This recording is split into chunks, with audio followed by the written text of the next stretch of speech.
everyone! How are we doing? How is everyone on this fine evening? It has been such a long time since we have streamed, but I am so glad to be back. How was everyone's holidays? Y'all have a good time? Ooh, cinnamon toast crunch bacon. That sounds good. Oh, yeah, Twigified Frollo. He'll be here shortly. Oh, you're a little sick? I'm sorry to hear that. Is it just like a common cold type thing, or? Hello, welcome in. Chill holidays? Oh, those are the best. Yeah, relaxing holidays? Fantastic. Oh, I love that for you guys.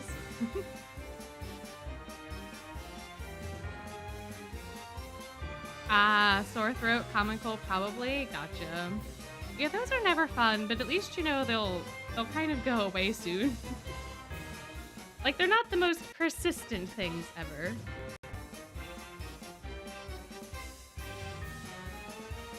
That's good. Well, I'm glad folks had a relaxing holiday. Are you all ready to get topsy-turvy? Because I sure am. And we have these fine fellows to say hello.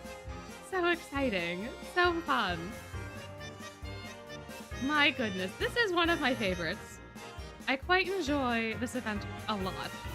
The Hunchback of Notre Dame has become one of my favorite Disney movies. It has trumped The Lion King for me. So having this event show up at all was very, very fun. Oh, new therapist? That's fun. Glad that she's nice. Oh, you made your eggs too spicy and are suffering for it? Ah. My. Ooh, you got tons of Twist merch for, I assume for, like, Christmas? Very fun. Oh, my. Yeah, Edie is terrified. He does not want to be here. It's glittery, it's bright, there's tons of people, there's tons of noise. It is not his scene. Azul and Mal are doing fine, though. So... Your friend thought Crowley was hot. Honestly, when my first impression of him was like, oh, he's gonna be so mysterious. Tall, dark, and handsome and mysterious, huh? And then you meet him and it's like, oh, okay. But yeah, Idia he's having a bit of a time. Free Idia. But yes, welcome in, everyone. Welcome. No, he's a mascot. Well, you know, for some people, that's part of the allure, is the mask. I suppose. Tall, dark, and irresponsible? Absolutely. Oh, man, he has a time. Yeah, his outfit is really cool. For sure. I feel like he has one of the most interesting designs out of the staff characters, but not the best personality.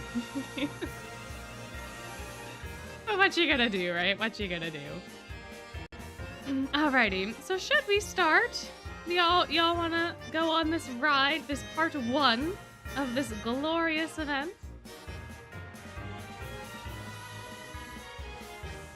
I think we should probably get into it, no? Don't pay attention to whatever Edia said. No. And all the way back to prologue. All right, here we go. Oh, total runtime is like 8 hours. Yeah, that's why we're only doing part 1 today. 鐘の音が聞こえるかね。雷のように大きくささやくように小さい救いの鐘の音がさあ今ここに語ろう花の町に住む怪物の物語グロリアスマスカレードグレンの花と救いの鐘 Yeah, this one is a long one. All of the Halloween events are real long. They're really good, but they're super long. We will not be doing an 8-hour stream tonight. もう少しもう少しだ。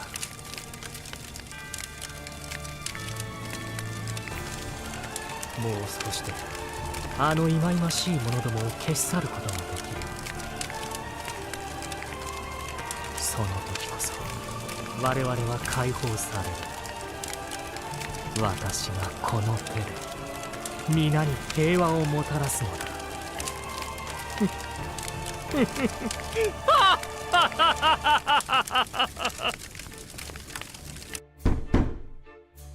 Minister 失礼します Frozen. ナイトレイブンカレッジの皆さんが到着したようです。早くお迎えに行きましょう。今行く。 I also think it's hilarious that, like, no one heard his sinister laugh. You're telling me that his council member just rolled up on the room, knocked on the door, and was like, hey, by the way, and, like, did not hear that laugh.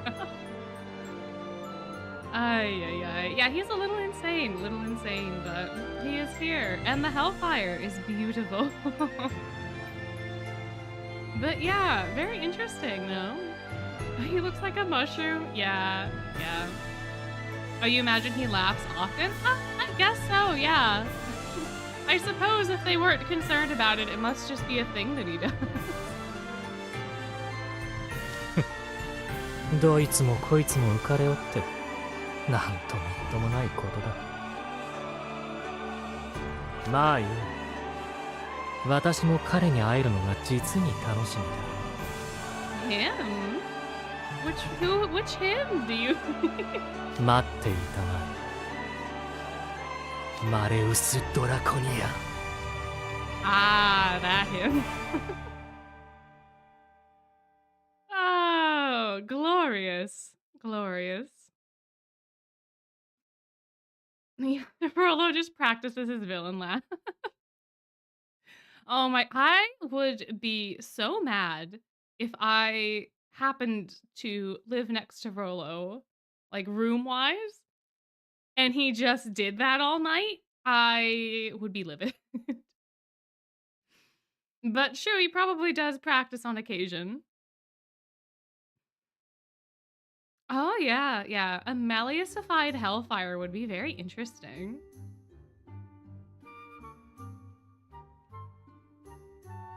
Oh, there actually is a cover of singing Hellfire about Malleus? Oh, that's awesome. I imagine it is funny, yeah.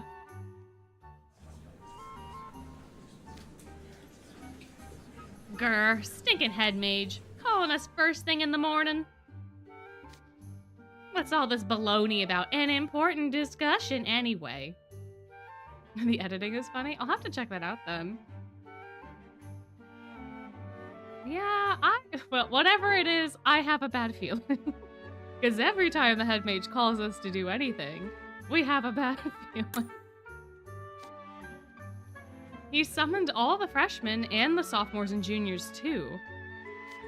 It's never good news when he calls a mass assembly like this. Fair enough. When have we had mass assemblies otherwise? Have we ever had a mass assembly that's actually been bad? Because I feel like all of the mass assemblies usually lead to an event.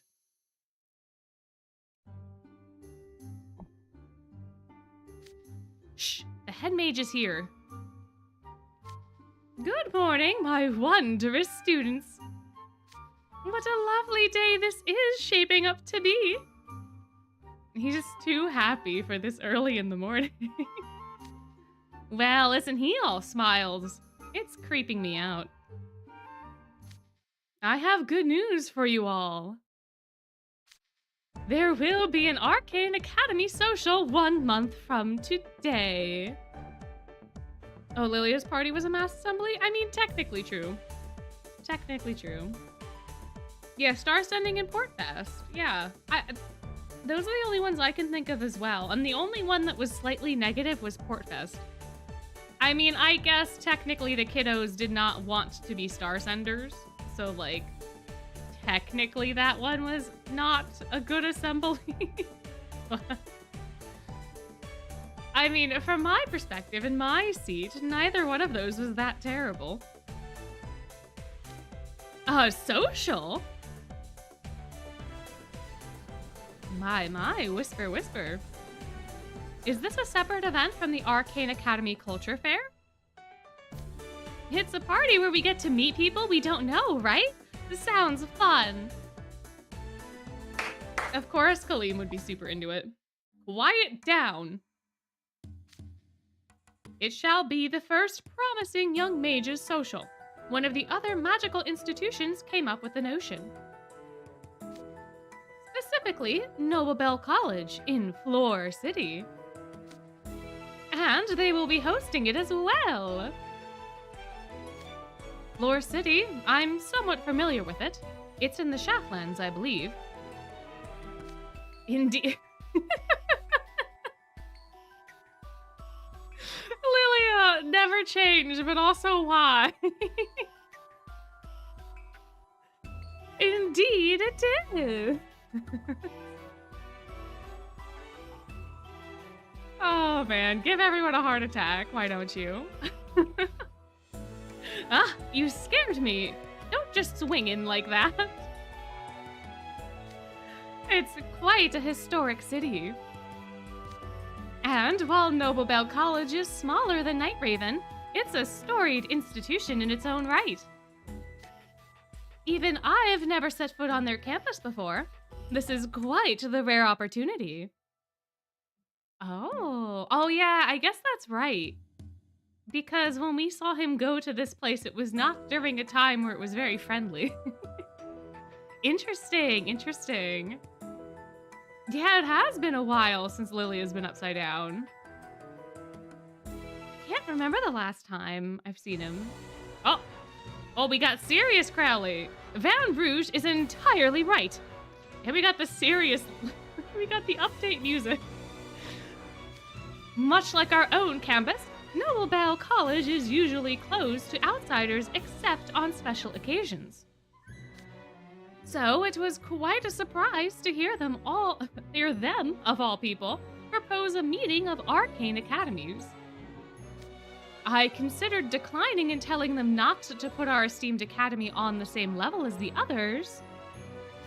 But they were most insistent when they reached out.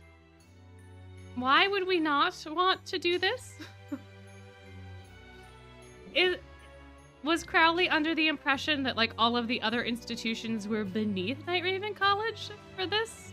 Because it seems like a really good opportunity. I don't know. The boss battle music? Yeah, this is like the music that plays when you update the game. I don't think that I've ever, or at least I don't remember, hearing it in an actual story beat. But they absolutely bribed him. Are you kidding? They just told him that he was wonderful, and he was like, well, if you insist. Clearly someone as generous as me would attend this.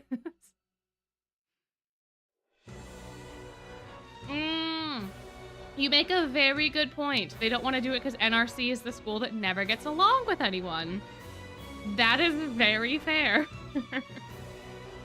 That does make a lot of sense. This is true.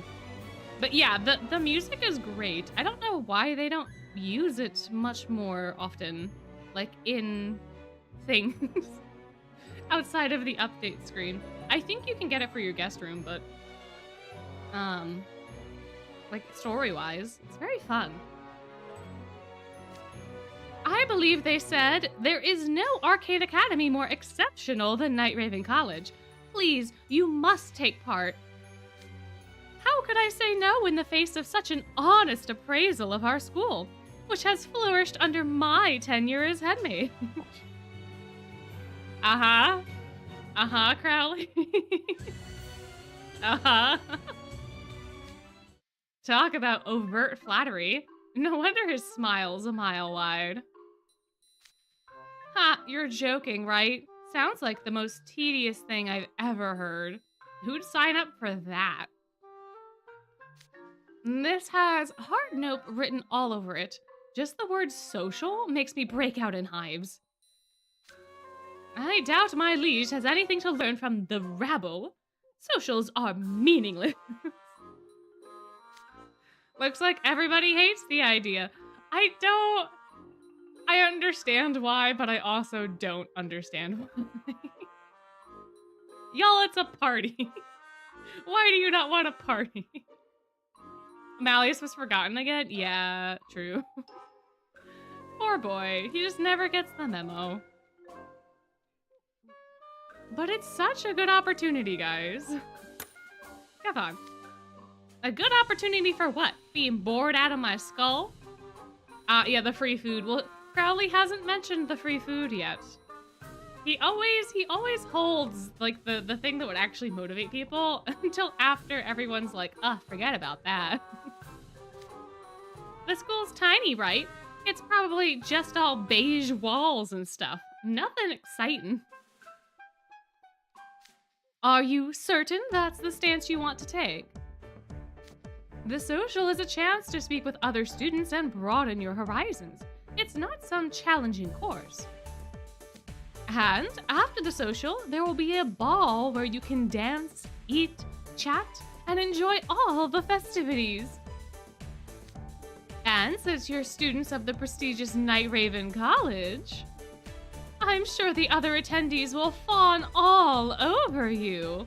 I can see it now. Wow, can I have your autograph? You're the cat's pajamas. That's a phrase I haven't heard in such a long time.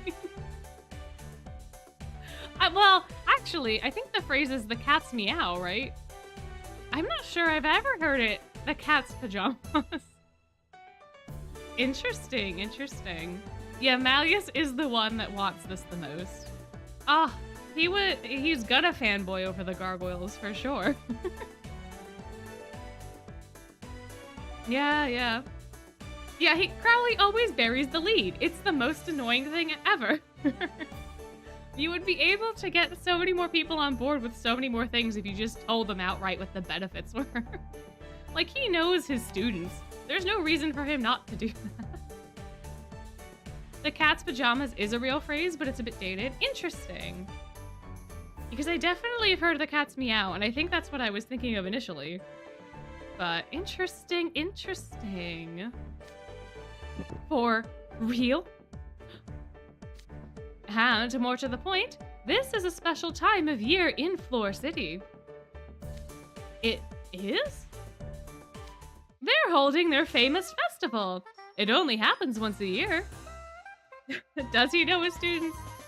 He has a couple of voice lines where he talks about the students and how they could be better at being people. So I have a feeling that he knows the nature of the student body. I don't think he knows the actual, like, students. He knows their vibe, I guess was more of what I was getting at. So he knows the vibe and he knows what motivates them. He just never leads with that. I guess he's hoping upon hopes that they would just actually do something for once. But that's a lot saying that he never, coming from him anyway, because he never does anything. For 2 nights and 3 days, you'll take in beautiful sights, see delightful entertainment, shop for unique souvenirs, and, of course, enjoy a myriad of delectable victuals, with all expenses paid by the host. I want to go! I want to go too. This is such a fun time. Me. I want to go to Flower Town or whatever. I want delectable victuals. You just have to appeal to Grimm's stomach and he will do literally everything, anything. For free? Okay, now you're speaking my language. A social for exceptional mages sounds like it'd be quite beneficial, actually. Yes, this is the perfect chance for you to learn more of another culture. Malleus, you should... Where is Malleus? Y'all telling me that you all left the dorm and didn't think to tell Malleus of where to go? Yeah. Bit's got a bit.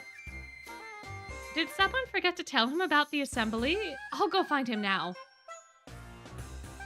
Ooh, now you've piqued my interest. Then we all better get packing. Ah, not everyone can go. Huh? You're gonna put a striped shirt on Malleus like Waldo. No, what we need to do, I don't even know if it would work, but you need to give him like a necklace or something that has like a tile in it. We need to give Malleus a tile. And that way we can just track his location. I think that would be easier. But it would be very funny to have him walking around like Waldo. The social will take place on Halloween. We have our own important Halloween festivities to run, so we can't leave the school empty. Exactly, the Jamil approach. We just need to give him one of those fancy bracelets. Or anklets, I forget which one it was. And then we'll be fine, because then we'll always be able to find him. Put a beeper on him, exactly. Exactly. The anklet or the bracelet, the bell. We have to give Malleus a bell. Like a cat. Oh my. Poor guy, poor guy. I'll be selecting 10 representatives to take part in the social. Way to get our hopes up for nothing. Who shall be our esteemed representatives? My selection will be made via the fairest means possible. The best of 3 coin flip. That would take forever if they did it that way. The fairest possible means? Like some sort of stringent rubric that incorporates grades and club participation? A random drawing! Ah, the gotcha within a gotcha. The gotchaception, if you would. You're just doing that for the laughs. Anyway, we're a bit short on time, so I'll be drawing from the magical raffle box right now. Our chosen representatives are... Dun, dun, dun.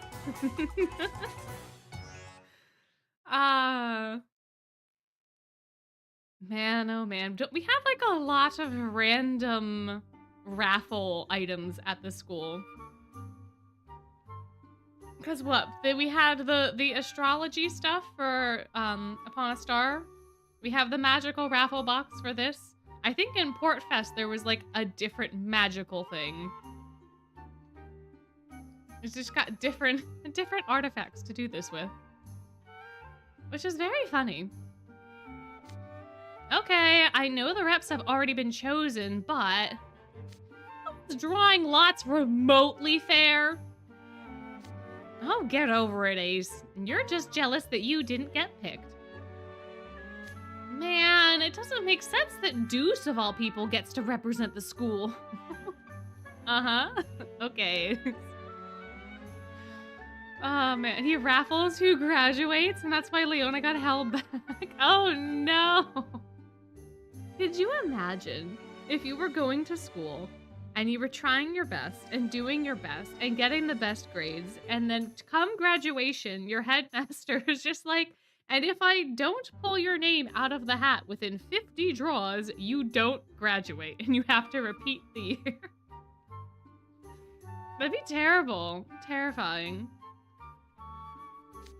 My grades are higher, and I'm a pro at schmoozing. I'm obviously the better pick.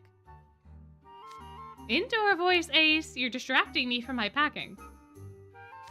Yeah, the packing you're doing because you're also won the raffle. I know, right? Kinda sucks I didn't make the cut either. You'd find a new school? Yeah, me too. Fleur City would have been like the hottest of all Magicam hotspots. Couldn't you just stop by there the next time you go home to the Shaftlands? You don't get it, Trey. I have to go during the once-a-year festival. Otherwise, what's even the point? Yeah, I wanted to party it up at the festival, too. Good grief. Maybe it's better that Deuce and Brittle are the reps from our dorm. At least they take these things seriously. Guys, make sure you're not forgetting anything. Did you pack your toothbrushes. At least Trey's priorities are always on point.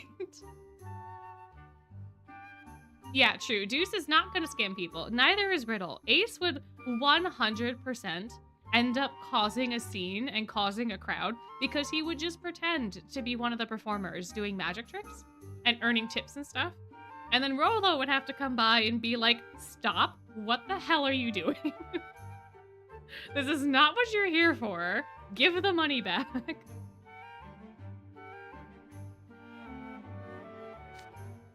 Trey, you've asked that 7 times. 7 times. Trey, that's a little much, buddy. That's a little much. Why don't you just give them 7 toothbrushes, and that way they will never be without one. Despite the head mage's pitch, the purpose of this visit is to attend the social, not to goof around. This is a fine opportunity to learn what manner of curriculum is offered at the other arcane academies. Since I'm representing Night Raven College, I must ensure I comport myself accordingly. Yep, that's our house warden, and I'll do my part to act like an upstanding honor student, boss. Takes a lot of good picks, guys. And you better not forget the gifts for your dorm mates. Priorities. Everyone's priorities are on brand.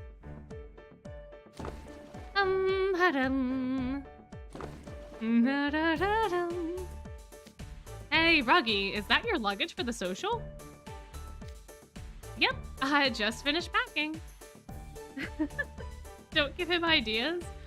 You know, I have a feeling that Trey has like a whole stock of toothbrushes that he keeps with him at all times, just in case someone forgets theirs or loses theirs. Like, I could 100% see a scenario in which someone doesn't brush their teeth or doesn't want to brush their teeth, and Trey's like, oh, well, pick a color, and has like 10 toothbrushes just on him. He was like, you're not getting out of this, bucko. You gotta brush your teeth. You're only staying 2 nights, right? Why the huge backpack? Oh, there's just a change of underwear and a phone charger in there. The rest is empty space. Why? So I can bring back lots of stuff. Non-perishable food is a given, but there's gotta be other cool stuff in the Shaftlands you can't find here. Way I figure, if I can pick up some cheap souvenirs over there, then pitch them right when I get back. I can smell the money already. An opportunist to the end, huh? Fine. All I ask is that you only bring back things you got through legitimate means. Good stipulation, Leona. Good stipulation. Oh, man. Yeah, if there was no stipulations, I have a feeling that Ruggy would absolutely be... he'd be grabbing a lot of stuff here and there. Oh my gosh, yeah. Hey kid, you want a toothbrush? Opens a jacket like he's selling nefarious items. Trey secretly just has a trench coat that he keeps toothbrushes in. My. Yeah, Leona is not gonna attend a single class. Correct. Oh, welcome in. I hope dinner was fun. Delicious, perhaps? We just got started, so everyone's flaunting that they're going to Fleur City. I know, don't worry. You look so excited. Wish I could have gone. Did you want to go to the social? I was more interested in sizing up the other mages. The more rivals I meet, the better. I can't contend myself being a big fish in a small pond. Maybe you would have been better. Maybe you would have been a better rep than the guy with Thalmark signs in his eyes. Hey, what's with that look? I'm not giving up my spot to either of you. I wouldn't go to some stupid social even if you begged me. And to be fair, I don't think Leona would have been that useful in this situation. Or maybe he would have been. I don't know how much of his unique magic takes away from him. But in theory, he could just, like, poof some of the problem away. I don't know how that would work. I don't know.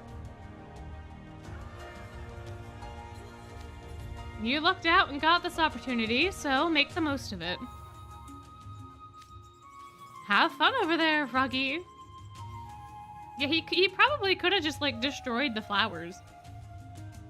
So I imagine they would have had to have him, like, they would have to, like, write in a way to counteract that. Like, he got too much of his magic sapped, like Malleus does.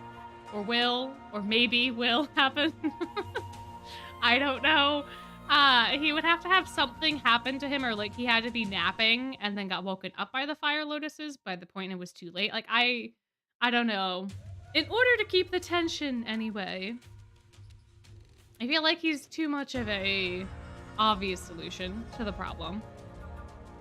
Welcome in, welcome in. You're not that late. We were just getting through everybody's motivations. We only just got to Savannah Claw, so... But everybody, well, not everybody, but a lot of people are going to the social.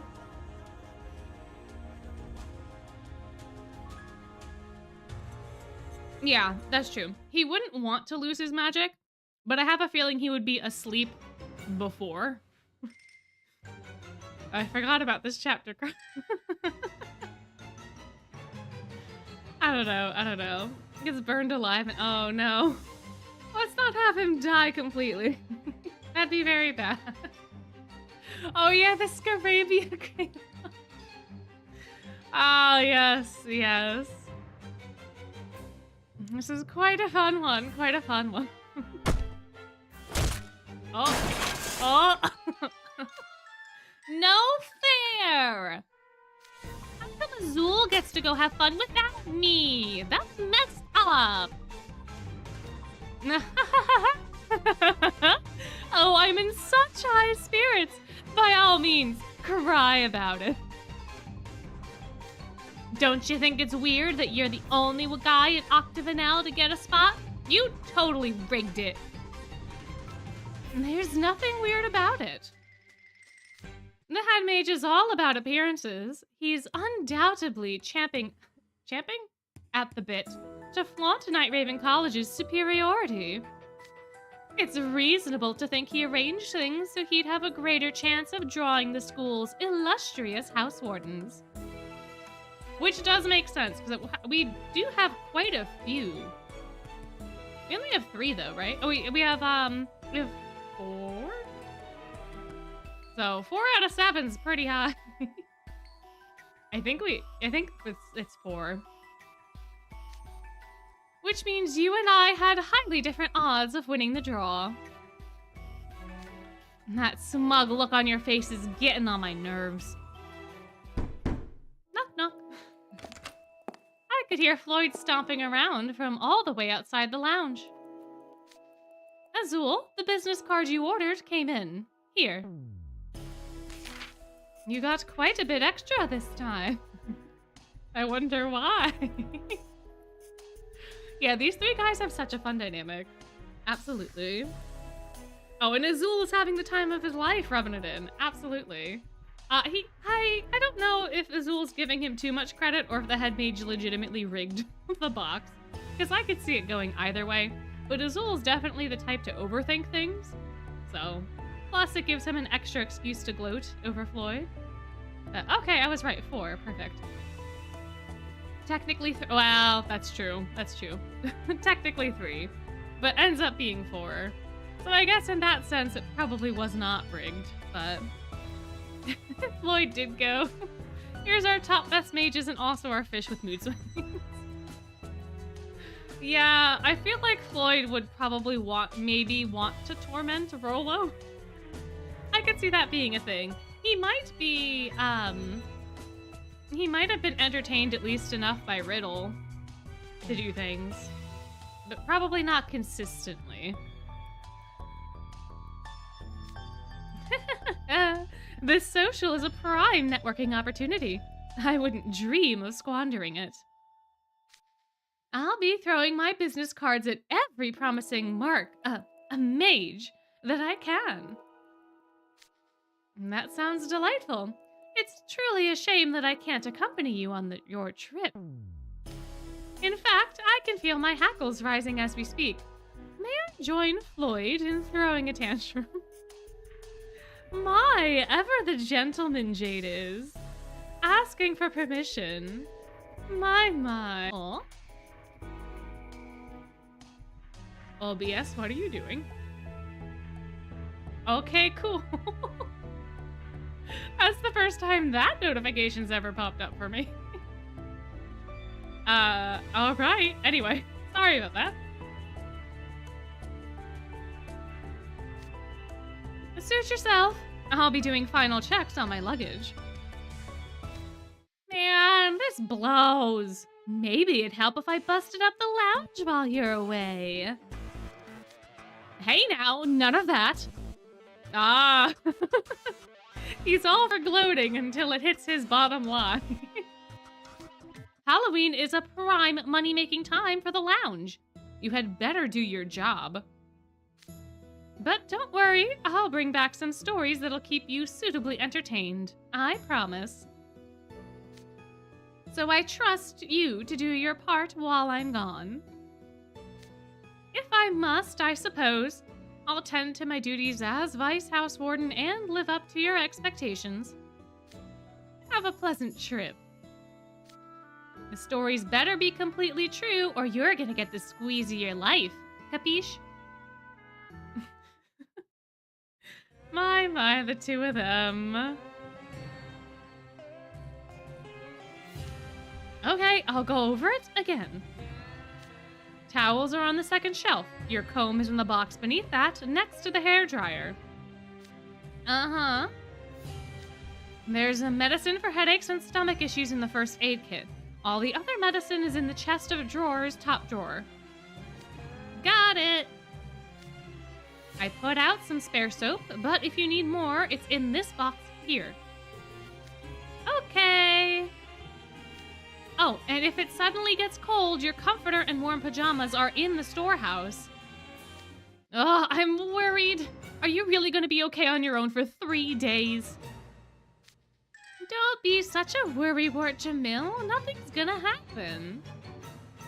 At least not here. Poor Jamil, poor Jamil. And if something does happen, the rest of the guys in Scarabia will be here to help. I'll be fine. Well, I did issue the whole dorm a manual on what to do during unforeseen events, but still... He's got a whole manual. I'm sure the manual is more about, like, disaster type things, right? So, like, if a fire breaks out, if Colleen gets kidnapped, stuff like that. But still, it is really funny. He is the overprotective parent, absolutely. Oh my goodness.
Back?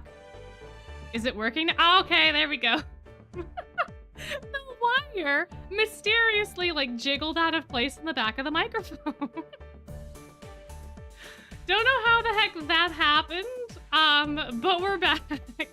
Sorry. I was talking and then I looked over at OBS and saw that there was no audio. Anyway, hi guys. Welcome back. Love the scuff. We have to have scuff every once in a while. Anyways, oh hi, welcome in Jellyfish. You just missed the scuff. But not too much otherwise. Not too much otherwise. We're just getting into everybody that's going to the social. That's all that's going on. Nothing else happened. Nothing else at all. Anyways, I just wish I could have gone to Fleur City with you. The name alone makes it sound beautiful. Aren't you excited? This is a chance to make friends from other schools. You're lucked out big time, Jamil. I doubt one single social would be enough to form any meaningful relationships.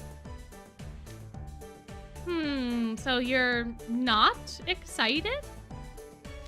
Well, I suppose I'm looking forward to touring around somewhere new.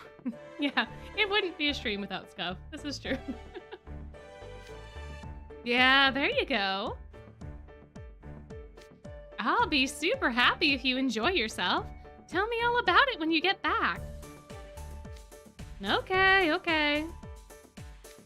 If you care about me at all, please be careful not to get hurt or sick while I'm away. Sure thing. All right, let's go over it one more time. Towels are on the second shelf. Again. Oh man. Do we think Jamil is gonna be able to truly appreciate and enjoy his vacation? Or do we think he's just going to be stressed out? Oh man. Cleanser, check. Face wash, check. Booster essence lotion, check. Moisturizer, check.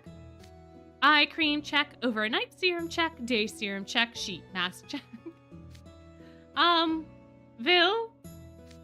You're not even going to the social. You don't have to be so stringent about checking what I'm packing.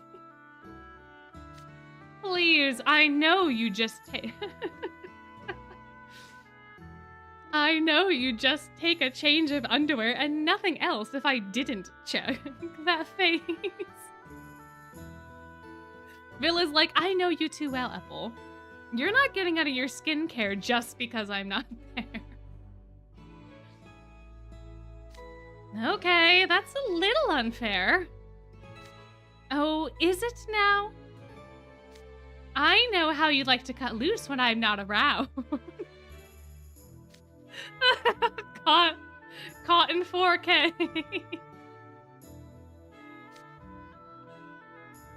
You are representing both Night Raven College and your dorm. Our dorm, which is under my leadership. If I hear any rumors of a student from my dorm goofing off in an unkempt clothes with unprotected skin, well, I trust I don't need to spell it out. Don't make Mom angry, Apple. Worry not, Vil, for Apple will have my fullest support. You don't exactly inspire confidence, Rook. Why did you two of all people get selected for this? Oh, Vil, I implore you to forgive me for leaving you alone in such a way. I leave you this flower ere my departure. Oh, Rook is also the gentleman. Man, Rook pulls out all the stops in, like, everything. He's giving him a flower. So cute, so romantic. I shall return by the time this bud blooms. Please, keep it and do not forget me. That is ridiculously extra. You do realize you'll be gone 72 hours, not 72 weeks, right? Oh, but he's so extra, Phil. Come on. Come on.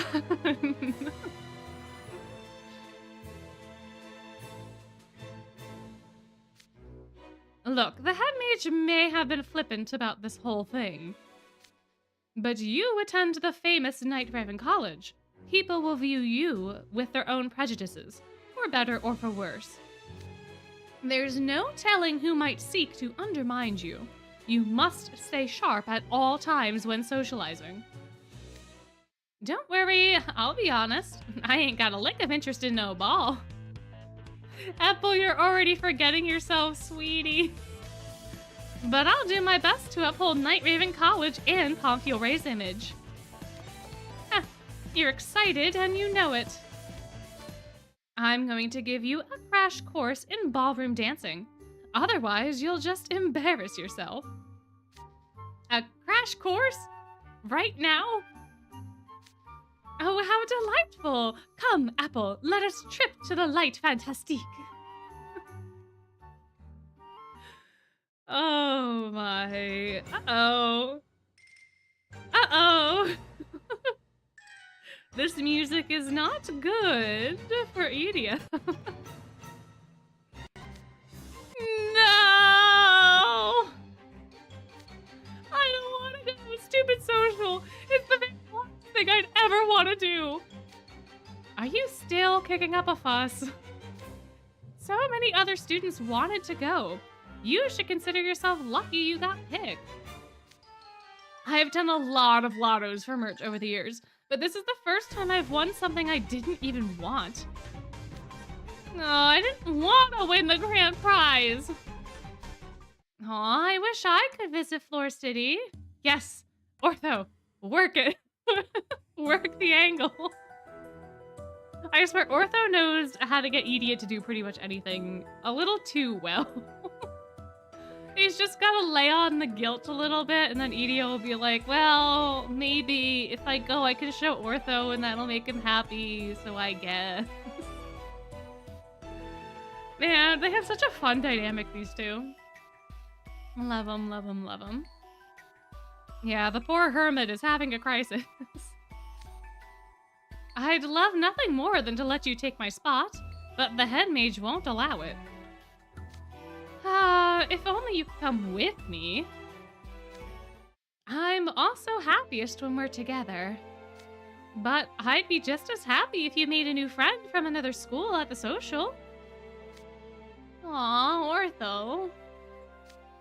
Wait, I almost agreed without thinking, but that's kind of a tall order, you know? See? See? Ortho almost done it. He almost got him. He almost got him. But that's kind of a tall order, you know? I don't even have any friends here. Well, just try to make a new friend and then even someone from the Night Raven College group. It's lol-tastic just how pointless going to another school is. But speaking of, what's Fleur City like anyways? I looked it up online. It's not a major metropolis, but it's a beautiful city that's a highly recommended vacation spot. It's known for its unrivaled scenery, and there are certain things you can only find there. Plus, they have lots of neat tourist attractions. Oh, I know! You should take me there another time, Edea. Yes! Work it, Ortho, work it! Yeah, eventually Edea is going to kind of realize what's happening. But part of it, I think, is that Ortho is just so genuine in a lot of his desires that they just also so happen to work in convincing Edea to do things he might not otherwise do.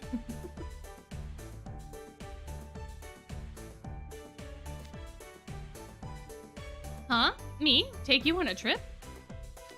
Yeah, you can be my guide and show me places that aren't mentioned on the tourist websites.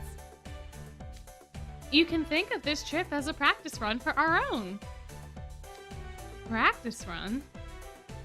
Okay, if I'm doing it for you, I guess I could maybe put forth a non-zero effort. Yay, glad to hear it. Enjoy your practice run then. It's okay. Yeah, it's gonna be okay. It's okay. It's not a social. Edia? Are you listening to me? It's okay. It's a solo trip. Everyone else is just baggage. It's not a social. Not a social. He's trying to convince himself. Oh, he's just going at it. Those lips be moving. Oh my goodness, poor guy. Poor boy. Guess he's really allergic to the word social. My. Poor little guy.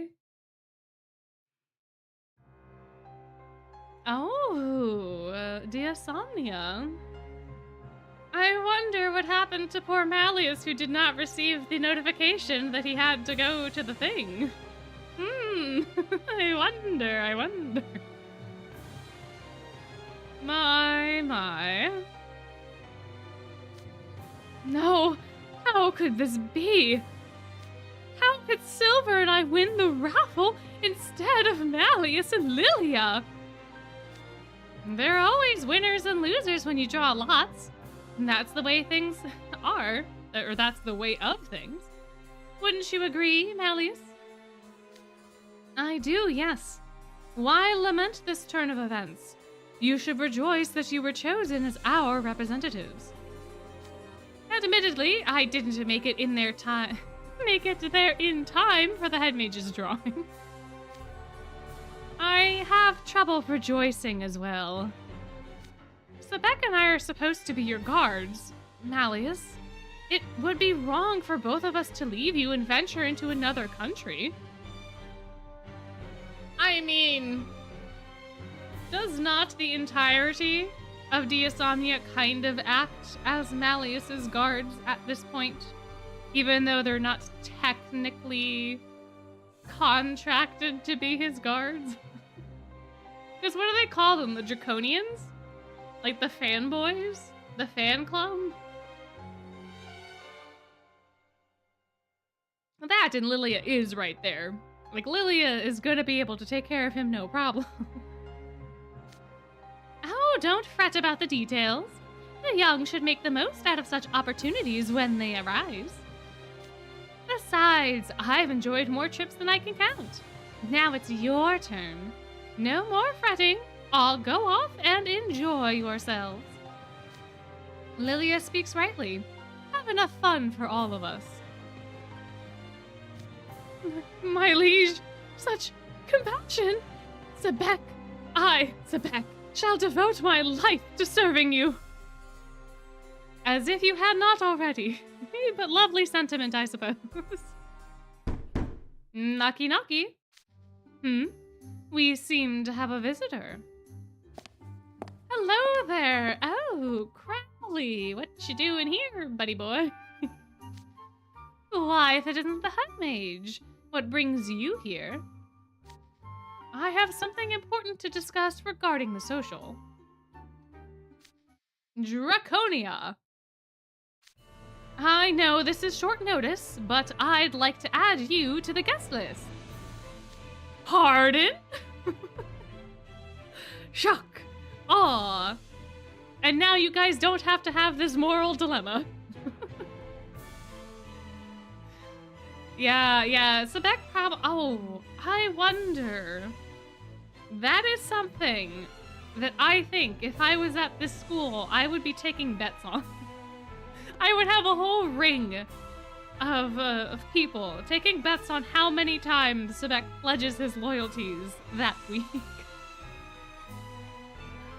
Oh my goodness, I wonder how many people I could get in the pot. I don't know. I don't know if there's a way to even count, really, but... You would add me? But you selected the 10 representatives fairly. What about the raffle? Actually, when I informed Noble Bell College who would be attending, they specifically requested your presence. We positively must have the renowned mage Malleus Draconia at the social, they said. Only a head mage of your caliber could nurture such a great and powerful mage, they said. Oh, they added. Oh my. Hats off to you. Would that I could be half as great as you. And how could I say no in the face of such a clear fact? A fact, huh? Ay. Nurture? How dare they? You weren't the one to nurture Malleus. He's standing right there. They requested Malleus specifically, huh? Interesting. Now I understand. In that case, I shall join you. Oh, indeed? Are you certain, Draconia? Of course. If they requested my presence directly. That makes it an invitation, doesn't it? Oh, he is delighted. He is having such a good time. Oh, he is so happy. Oh, this is the best day of Malleus's life so far. Well, perhaps not the best day, but it's certainly up there. Yeah, no, it's ridiculously suspicious in the fact that even Rolo, who does not go to NRC, knows how to wrap the head mage around his finger makes me so suspicious of Crowley's reputation, just in general. Because if Rolo can live all the way in Fleur City and have no connection to NRC whatsoever, and still know how to smooth Crowley's feather, is a little wild. He definitely has a rep somehow, some way, somewhere. Of course. It would be poor form to turn down such a courteous invitation. I gladly accept. Oh, look at his face. He's so happy. Yes, of course you would. But I suppose this will be a good experience for you. I won't object. Yeah, Lilia knows that there's something going on here. But he's like, you know what? Even baby birds sometimes have to leave the nest. But this means we'll all be going to the social without you, Father. It's not a big deal. I'm at a school, aren't I? I have plenty of classmates, not to mention clubmates, to keep me company. Besides, we enrolled in Night Raven College to broaden Malleus's horizons. What better way to do that than attend an inter-school function in another land? And I know he'll be in good hands with you and Sebek. I expect you both to guard Malleus diligently so he can enjoy the social. Yes, sir. Sorry to leave you alone, Lilia. I'll bring back more gifts than you can hold in both arms. Absolutely. You can count on that, Lilia. Oh, yes. Bring me the shiniest, most fascinating souvenirs you can find. I'll pick out something that perfectly suits your tastes, Father. Oh, thank goodness. Now I can say things.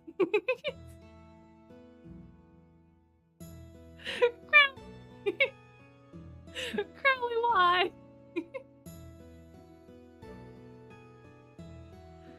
Dude is so concerned with his reputation that clearly apparently precedes him. So like, oh boy. Welcome in. Why is Crowley still the headmaster? I don't know. I mean, I suppose no one outside of the school knows just how bad it is. I don't know. I have no idea. Maybe he's pretty standard for this universe as far as magical people, head mages go. I imagine that there's very few people that are qualified for the position, because you have to have like a very comprehensive understanding of magic, I would assume. But I don't know. Oh, Silver calling Lilia father in front of Crowley. Yeah, I'm pretty sure Crowley knows, because Lilia had like the oldest admission letter that they ever had redeemed at a later date, I think. I have a feeling that he's aware of the relationship. You needn't worry about safety in Fleur City. It's a very nice place. Besides, the Noble Bell Student Council president who extended our invitations was a most upstanding, trustworthy individual. Oh, Crowley, are we sure about that? Are we sure about that? I'm sure it will be a delightful event. Still, they invited me personally. Such a gesture merits a fine thank you gift. What shall I do about that? I wonder indeed. Now with that haircut and the eye bags? Yeah. Well, I imagine Crowley's only ever spoken to him over the phone. And Rolo has wrapped him around his finger, so like... And he's complimented him a ton. There's no way that Crowley has any suspicion about Rolo at all. On the day of departure...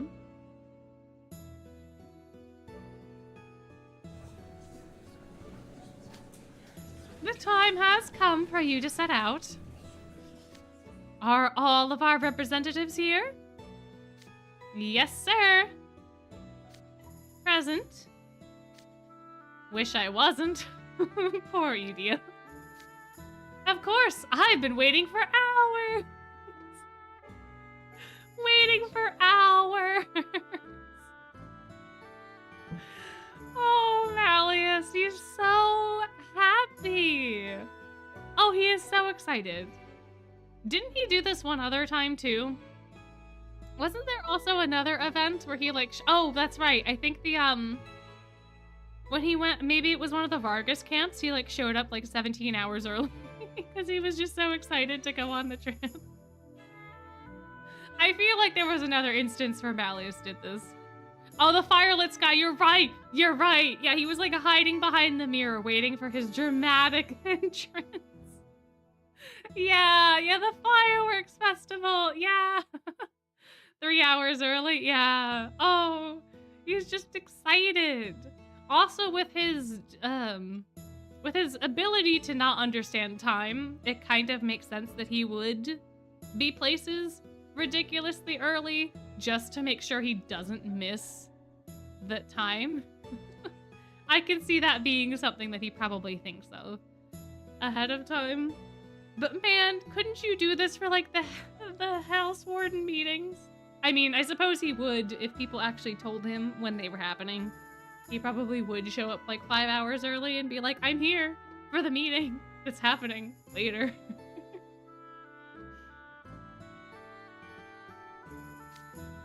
Yep, I'm good to go. Excuse me. Come on now. Don't give us that look. Guys, you know that we're constantly involved in everything. Come on, this shouldn't be a surprise. What are you doing here, Grim? Well, you see, Grim had been badgering me to let him go on the trip ever since the raffle. Unceasing, day in and day out. His yowls even began to echo in my brain. As they should.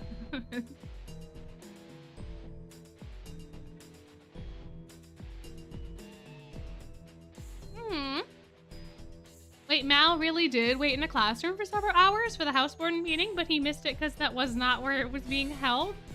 That's tragic. Oh, that's so tragic.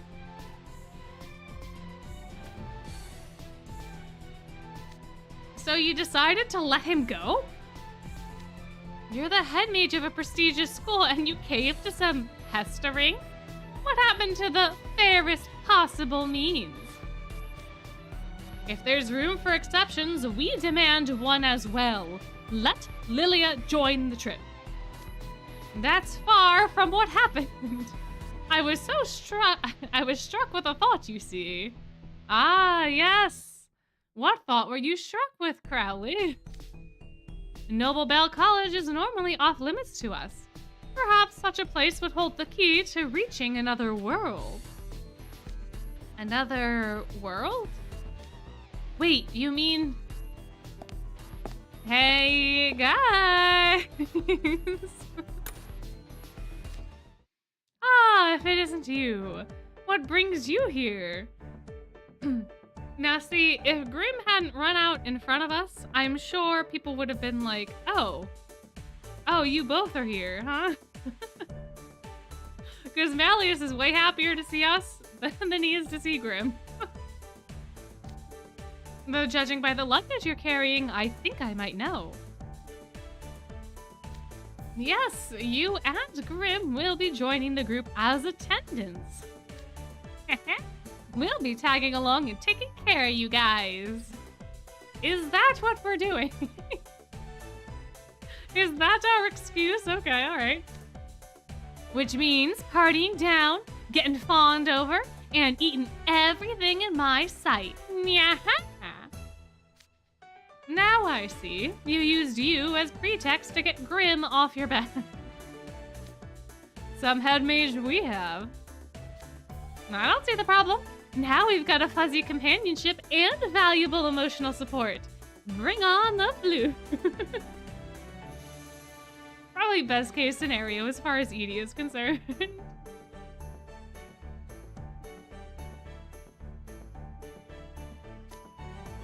I don't know about the flute part, but I'm glad you're getting to come along, you. This is a fine opportunity for you to see more of Twisted Wonderland. Let us enjoy this fun educational trip together. Good point. I've studied up on Fleur City, you. Feel free to ask me any questions you like. Though, admittedly, this will be my first real trip abroad. I might not have covered everything we will encounter. Oh, yeah. 'Cause Riddle really doesn't get out much. Not through any fault of his own. But poor baby. Oh, this is going to be so exciting for him. I wish we had a more experienced traveler with us. Someone familiar with the local history and culture. Ah, well, Riddle, are you ready for the second surprise of the day? We have that covered, actually.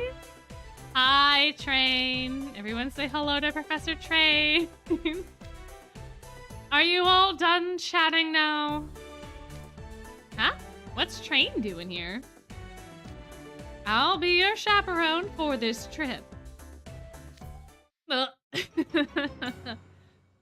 You all thought that we were getting off the hook, huh?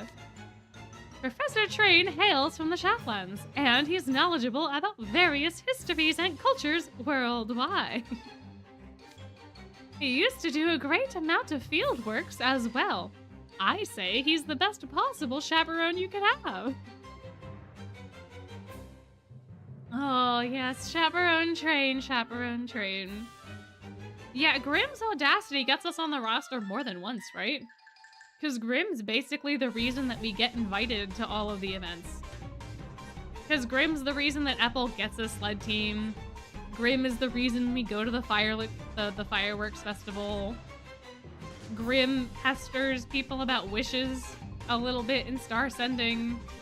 Grimm is the reason we go to Playful Land. Grimm really does get us into a lot of shenanigans, for sure.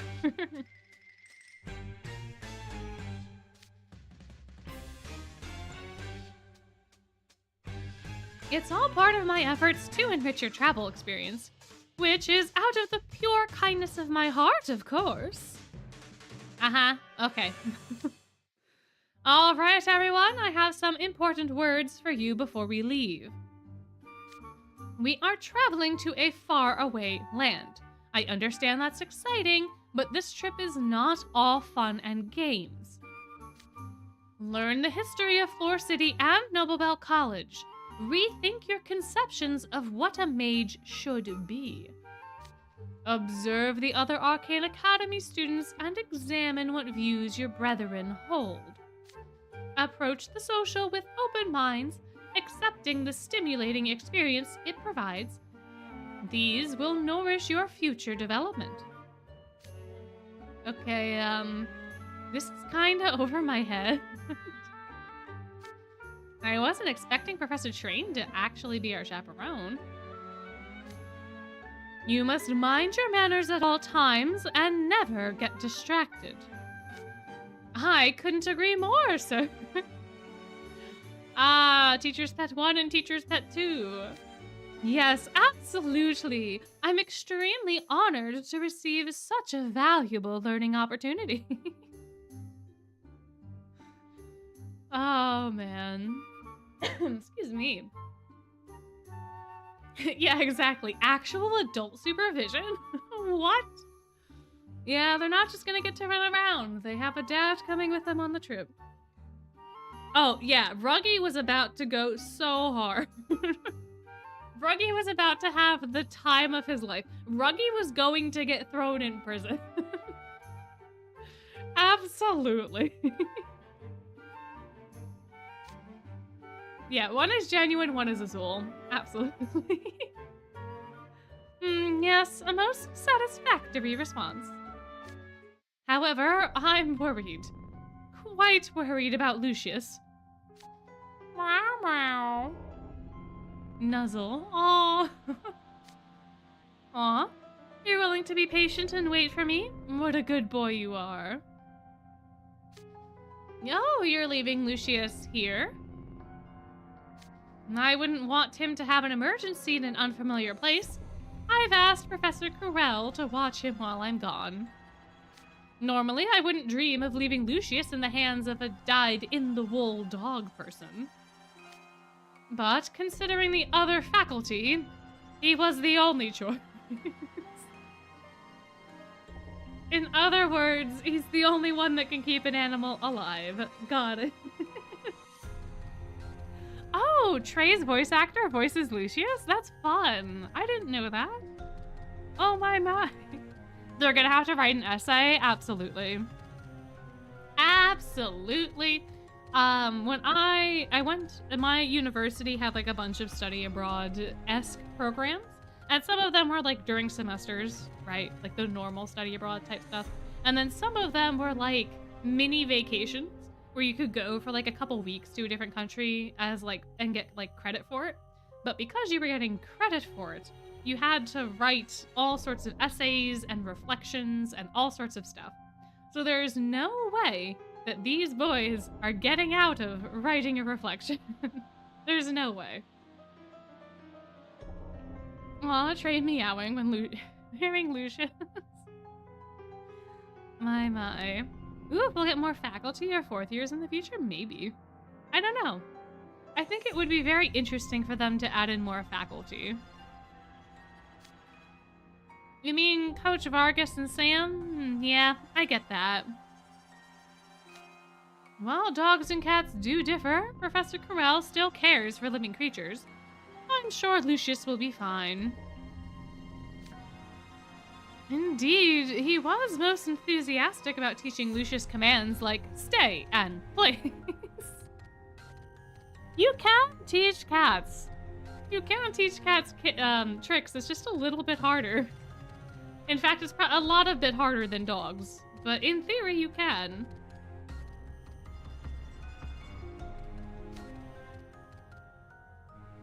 Lucius, ignore everything he tells you.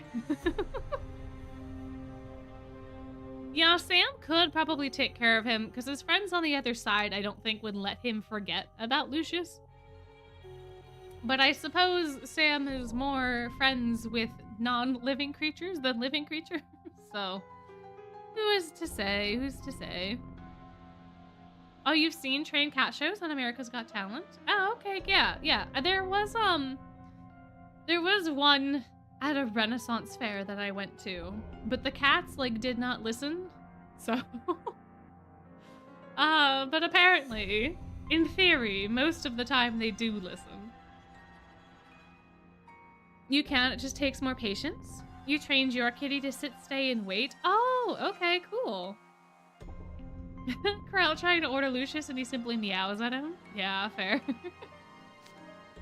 Meow. Though I arranged the trip, I'll be remaining here. Don't worry about getting any gifts for me. As a side note, I prefer treats with subtler flavors rather than overpowering ones. But really, don't worry about it at all. Crowley? I think you can go on your own vacation. I think you can, just ask. It's so much easier for him to just ask. Just be upfront. Everyone knows anyway. Just be upfront with it. Ahem. Does everyone have all of their belongings? Yes, sir. Then have a swell trip. Oh, I can tell him that I'll bring him back some snacks. Do I want to? Do I want to? I don't know. Yeah, even the other faculty are tired of him. Didn't he literally go on vacation during winter break? He did. No, I should not bring him back snacks. Be nice to him? Oh no. Do we want to be nice or not? Oh my. We got a couple no's and one yes and one undecided. But we've got more than one no. Well, he could throw us out, but also we could go to the press and tell them everything we've experienced. I don't know. He's already far too nice for us. We should be nice, no? All right, we got 1, 2, 3, 4 no's. 1, 2, 3 yeses. Maybe he won't to make us do random things for once. We're undocumented? Yeah, but like, I don't know how much of a problem that is. We can just say we're from the Briar Valley, and I'm sure Malleus would be like, yes, absolutely they are. And the Briar Valley is an obscure enough place that I feel like people wouldn't really know any better. Oh, true, you do make a good point. He didn't give us anything when he went on vacation. So I suppose we shouldn't... Fair is fair, right? Fair is fair. Fair is fair. Alright, I feel like the consensus was more towards no anyway, so see you soon! Goodbye! He gave us a phone, but he never answered. He gave us his emergency phone. He didn't give us a phone that he actually wanted to give us. He absolutely just gave us an emergency phone that he takes on vacation so that no one can bother him. So there's, like, that was his phone. I don't think that he brings his normal phone on vacations with him. Anyway, we're here now in Noble Bell College. It's beautiful. I love the lecture hall.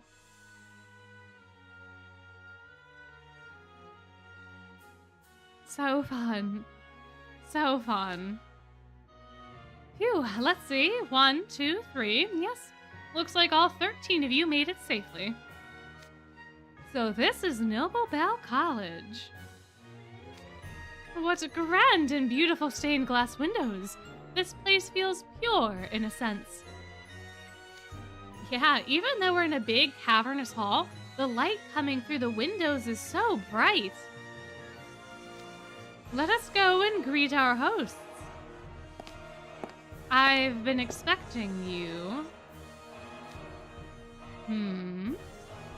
Oh, Mickey, wait, the hidden Mickey's on a column? Is the column being hidden by Malleus? Is it one of those columns, or is it the column that we can see? Because I'm not seeing it. Oh. Alright, maybe. Oh, no. That's on the far left. The leftmost column? Oh, then I must be blind. I did not see it. Right. Oh, I found it. Oh, it's in the middle of, okay, it's in like the middle of the column where the florets, I don't know if that's what that's called, but where the columns have the little line at the top. Okay, I see it now. There he is. Hi, Mickey. Oh, man. Y'all got good eyes, though. Checking that out right away. I've been expecting you.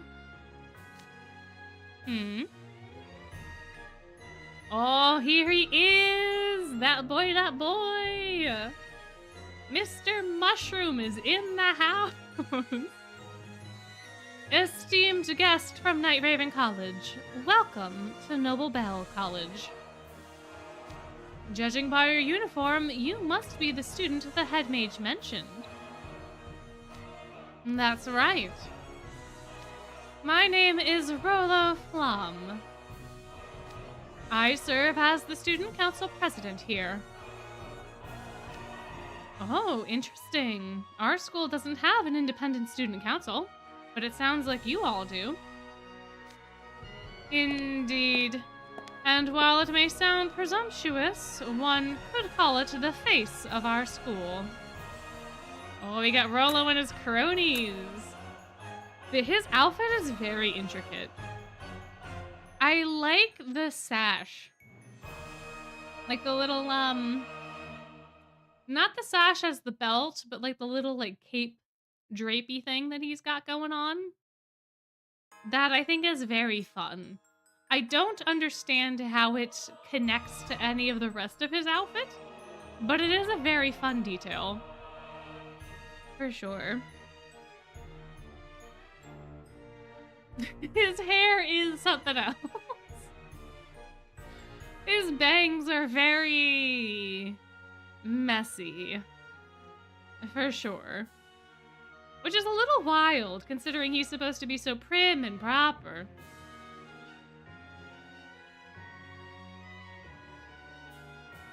Like, I think the guy on the right is supposed to be, like, the horse.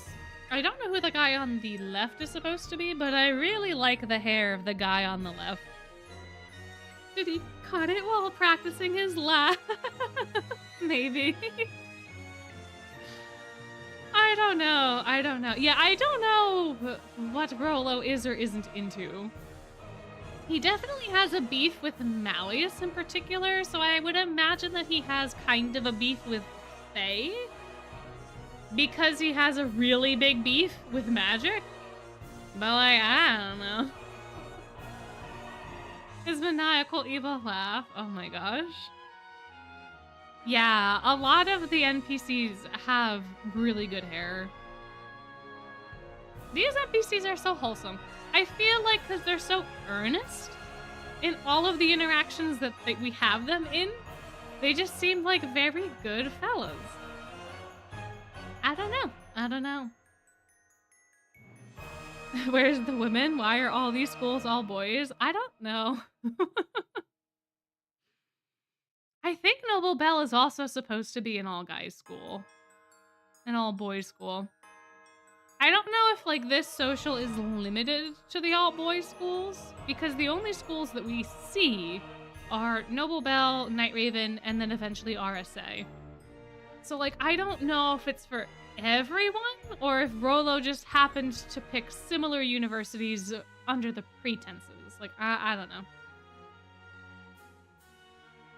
Yeah. Yeah, I know. We really don't have that many ladies in the game at all. But pleased to make your acquaintance. Yeah, Immediate encounter with stranger. Yeah, Edia. That's the point. Isn't the whole... yeah, exactly. Thank you, Azul. Isn't the whole point of the social to meet strangers?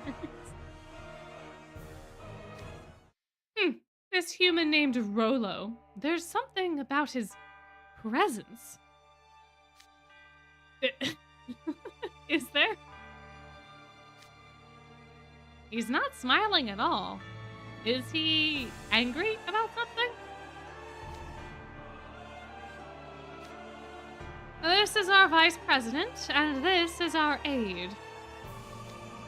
When they heard they could meet with such an esteemed group, they dropped everything and came running. The entirety of Nobelbell College welcomes you. The Halloween event had a female box. Did it? An NPC? Oh, maybe. I honestly don't remember very much of the first Halloween. Outside of, like, the party that happens at the very end of it. Oh, are you talking about the JP Halloween that just happened? Because yes, there is a lady there, for sure. Don't feel very welcomed, but he's welcoming you. The entirety of Nobelbell College, in fact, is welcoming you. Our school is small compared to yours, and you may find it lacking in some ways, but we beg your indulgence. How courteous! You have impeccable manners for someone so young. Oh, you're right. There were female magic hammers. That's true. I just don't remember them having sprites.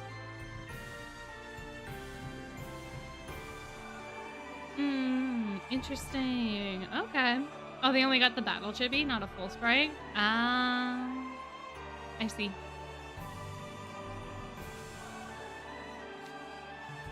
Huh? Guess he just has resting deadpan face. That's a nice way to put it, Deuce. That's a nice way to put it. But he's actually nice. Yeah, I'm glad we weren't doing anything to offend him. What? Why? What? Wait, Silver, why? Huh?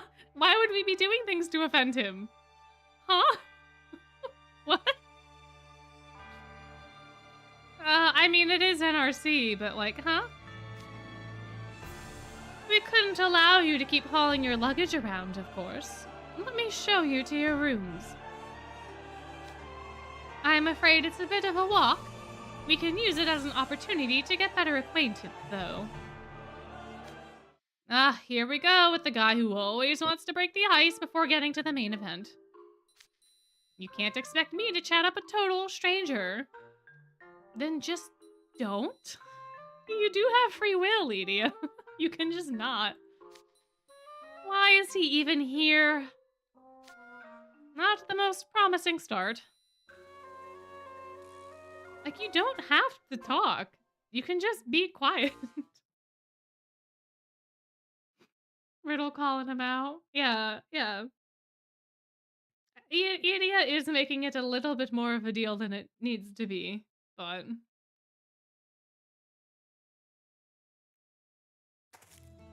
yeah, if he just stays in the back and he stays quiet, it doesn't really matter.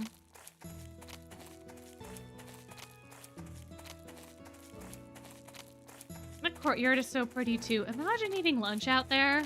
Ah, so you're a junior. Yeah, true. To be fair, it is pretty hard to ignore him since he has flaming hair and it's very bright blue. This is true. This is very true. But all he has to do is let Azul do all the talking. If it was up to Azul, no one else would get a word in edgewise.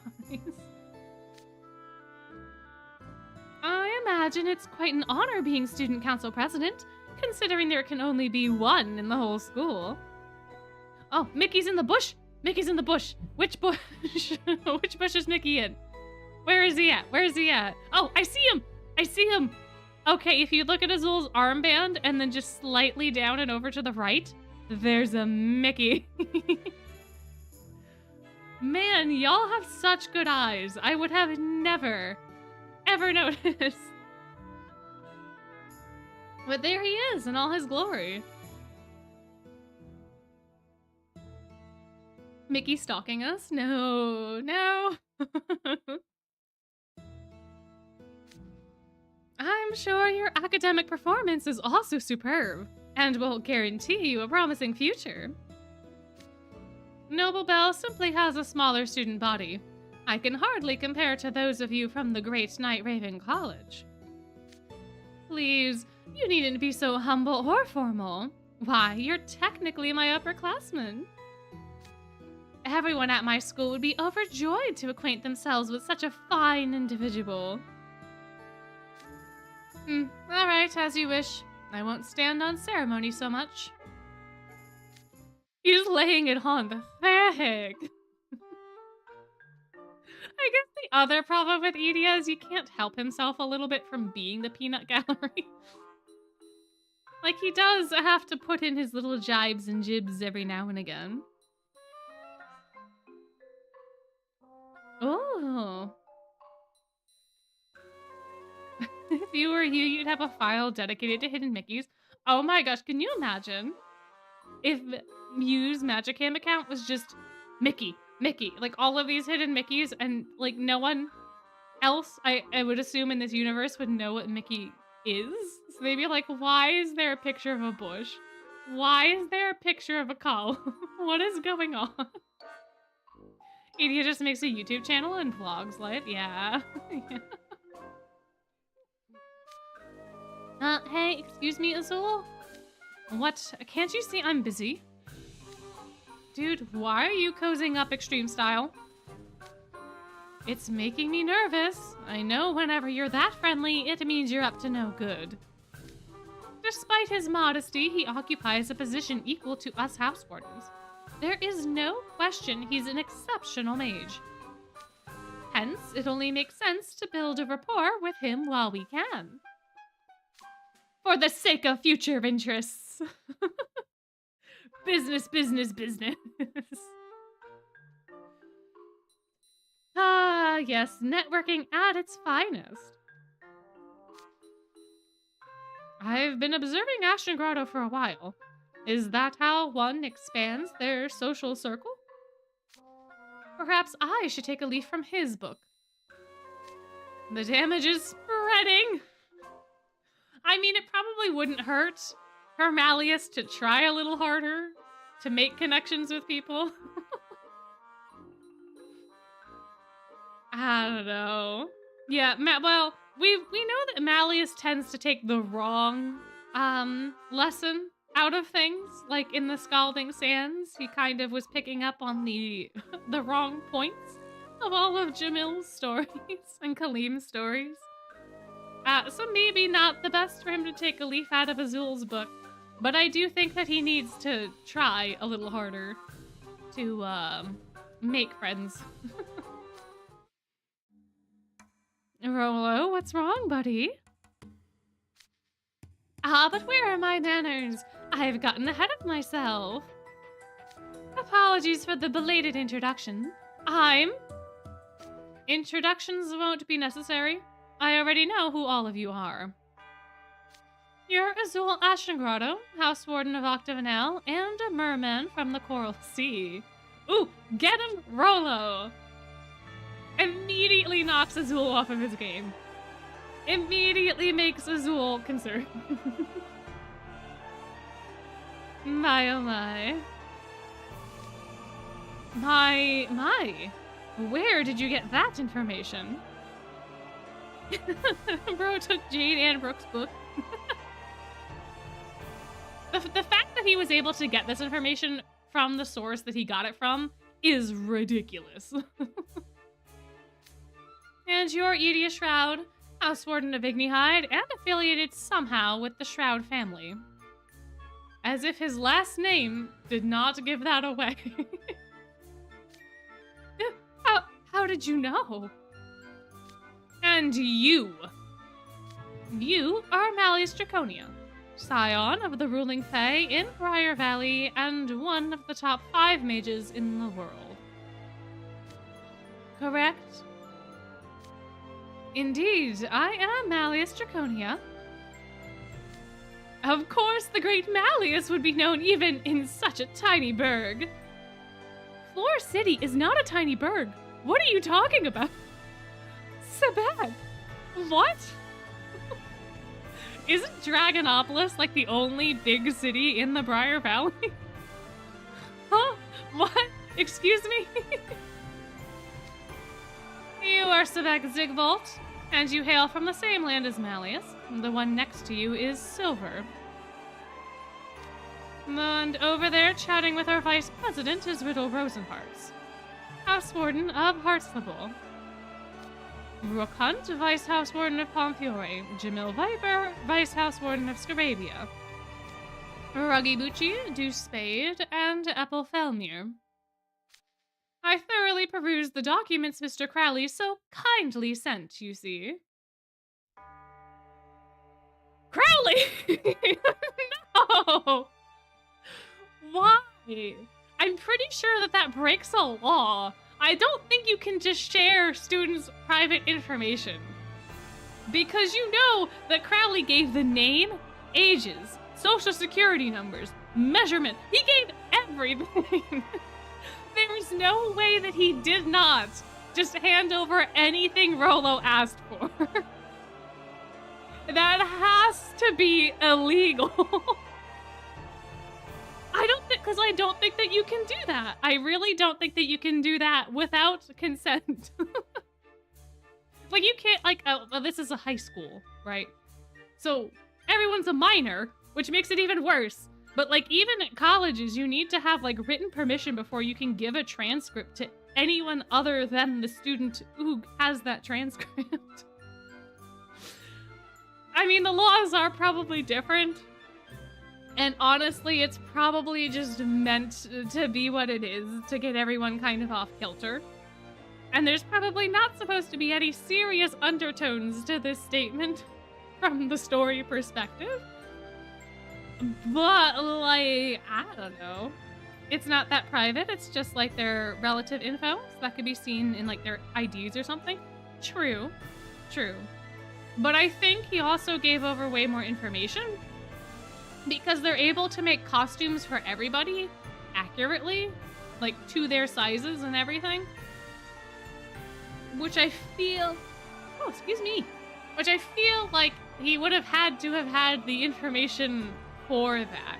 Like, they're able to make a hat with holes for Malleus's horns, which is very specific tailoring, because like, from the ceremonial robe vignette story, we know that Malleus had to specifically get it tailored specially to do that. So, like, I don't know. But, I mean, it's not like they wouldn't have been forthcoming with this information anyways at the social. It's just wild that Crowley would give it over ahead of time. Like, because I don't know. I don't know if there's anything else that he did. Oh, true, they can resize with magic. This is fair. That is fair. I don't know if it gets addressed, because I feel like I remember them saying it was, like, perfectly tailored, but I don't know. I don't know. It's like privacy is a foreign concept to that man. That could get you sued. See? It could get you sued! It's illegal. Ah, thanks, Edia. Thanks for backing us up.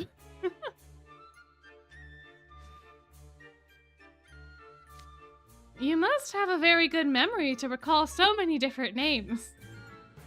Silver, that's not the point. But thanks, anyway. Yeah, Zool really is not the one to talk about privacy. It's simply because I was eager to meet such talented mages. But who have we here? Oh, we were such late additions that Rolla didn't get information on us.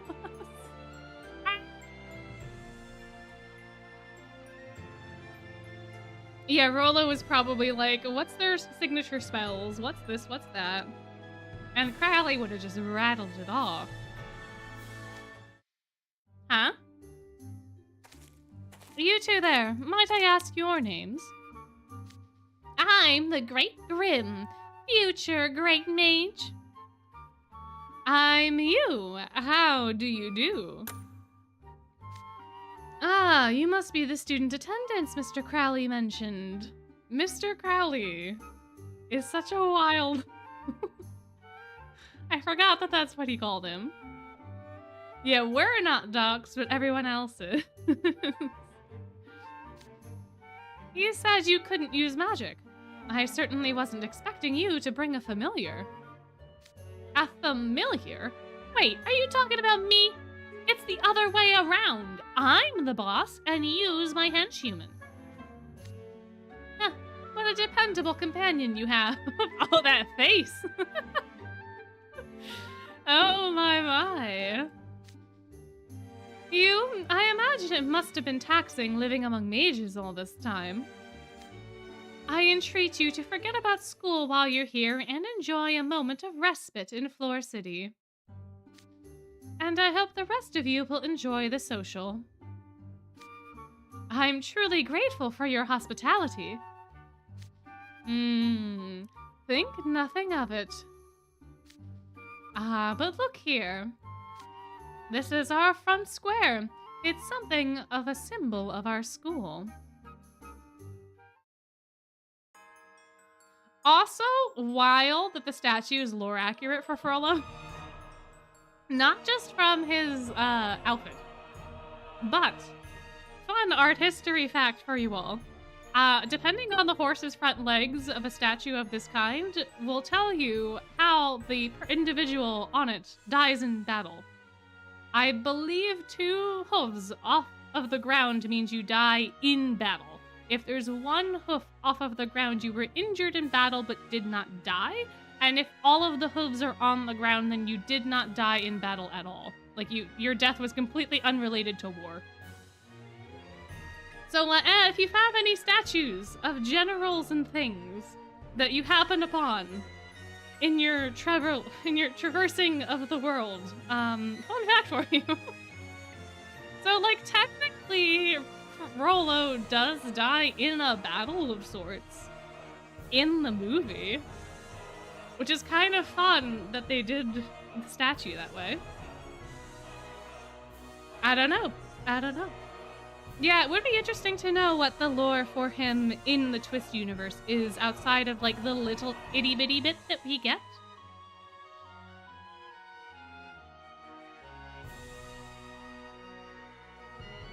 But... whoa! Although, I will say, I do think that the horse hoof thing is limited to statues. I don't think it is the same in paintings. It has similar connotations, but usually if you're a general getting a portrait done, the horse is just always in this position to show you riding into battle and fervor. But the statues specifically, I think, have that, like, tiers of information. But yeah, it is kind of cool, isn't it? It has an altogether different feel from Night Raven College. Yes, there's a certain dignity about it. It makes me feel like I should straighten up or something. Look, there isn't a single fallen leaf on the flagstone. They keep this place spotless. When I heard it was a small school, I feared it might not be fitting for my liege. But this seems quite suitable indeed. The students at our school are firm proponents of cleanliness. They are fastidious about maintaining a pristine environment. Oh yeah, I don't know where the Mickey is either.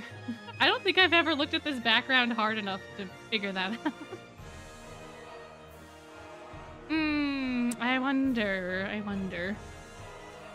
The tree Mickey on the left. Okay, on the trees on the left. Left side, let's see. Nearby Rollo. Okay. Ah, I found it. Okay, it's in the tree, the second tree next to Rollo. In like the middle of the tree. Yeah, second farthest tree. Or like third if you're going from the left. Aha! Fancy.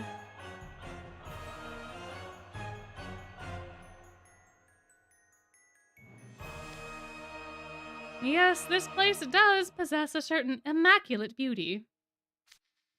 Ah, I see you appreciate it. Noble Bell's core tenets are purity and integrity. For my part, I prefer places that are a bit older and decrepit. Ones people tend to avoid. Malleus, that's not, I mean, fair enough, but like, not now. Yeah, those are called ruins. What kind of school would it be if people avoided it anyway? I mean, that's a fair point. That's a fair point.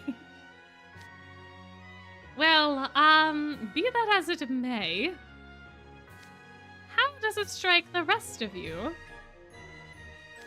It's amazing. It really drives home that we're at a totally different school.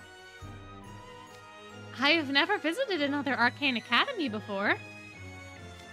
Yeah, same. I'm kinda nervous about it, to be honest. Here he is in all his glory. But it's also got some similarities to Night Raven College. Like, we have statues on Main Street. Oh, yeah, totally. That one there reminds me of the statue of that one scary lady. Which scary lady are you talking about, Grim? There are several.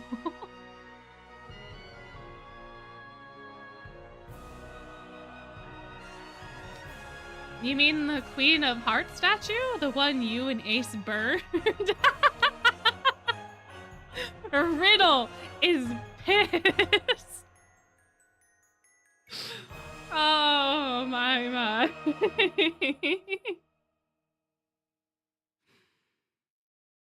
Yeah, I mean, it's not the best conversation topic, I think, to start off with for Mal, but it does track for sure. Yeah, and meeting for someone for the first time and saying something a bit strange related to your special interest is, yeah, absolutely. I mean, it super tracks for him. Old grudge dies hard. Yeah, so I think in the prologue, Grim, and Ace are fighting because we don't know who the Great Seven are, like Grim and the MC don't. So Ace like explains the statues to us and then insults us a bunch, and then Grim decides to show him his fire magic, and then it gets deflected, I think, and then hits the Queen of Hearts statue, and then we have to like go to detention or something. Yeah, fun times. Oh, funny, I totally forgot about that. So they only got one statue, huh? And that guy on the horse looks like he'd yell at me if I sneeze wrong. I thought he was a king at first, but he's not really dressed like royalty. In fact, I'd wager he wasn't all that rich. So who's the statue of? That is the righteous judge. Dun da da.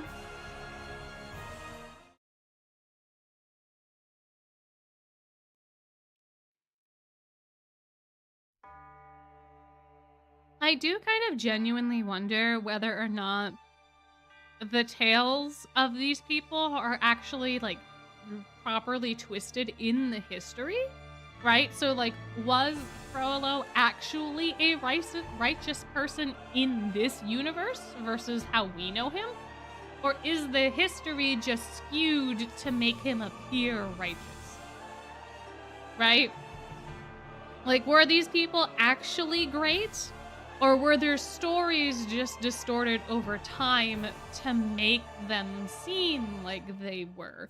Because we have RSA, and we don't know how RSA does any of their things, but it seems like they would have the other version of the people. Like, Snow White would probably be one of their great people. So I don't know. It is a villain's world, so it's very possible that they are just the stories are exactly what happened. I don't know. We get the dreams of their stories, so we assume it's just like a historical retelling. Yeah, because I don't know if we're like peeking into like Mickey's universe where the stories would be the way that they are when that stuff is happening, because we always see that through the mirror. Like all of the movie dreams are like through the mirror. So I don't know. I don't know.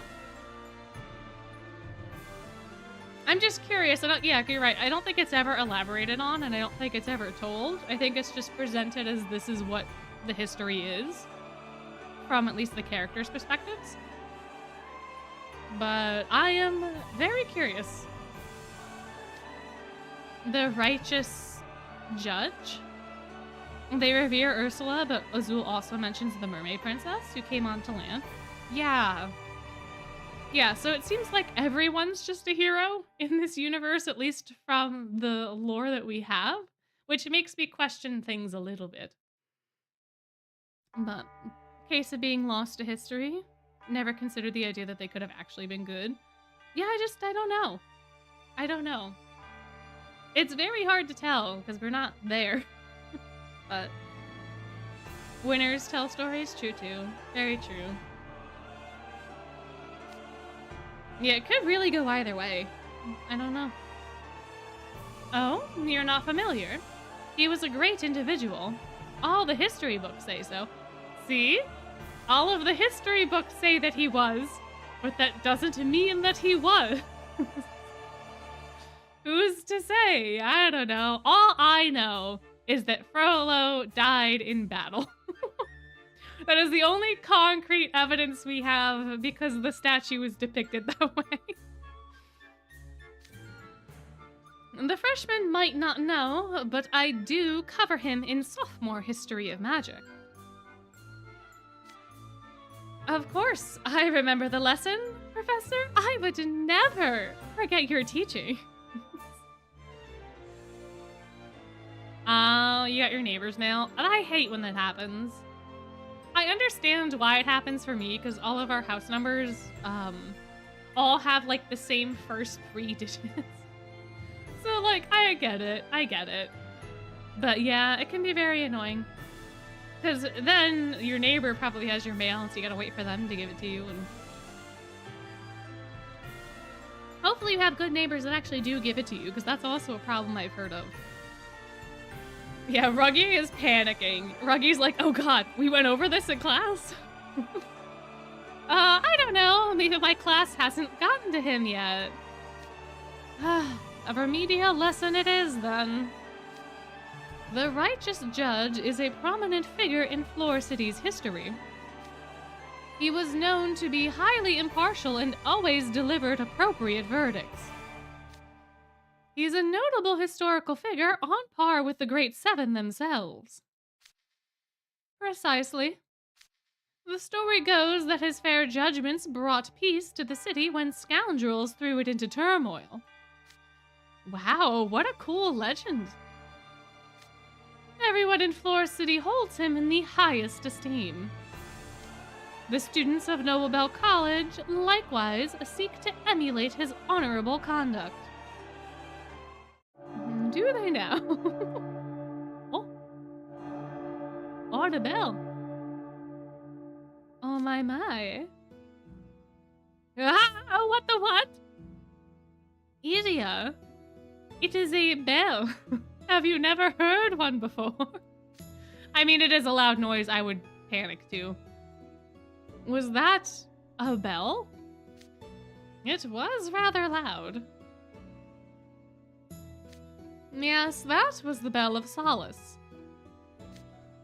Talk about a grandiose name. Oh, it's most deserved.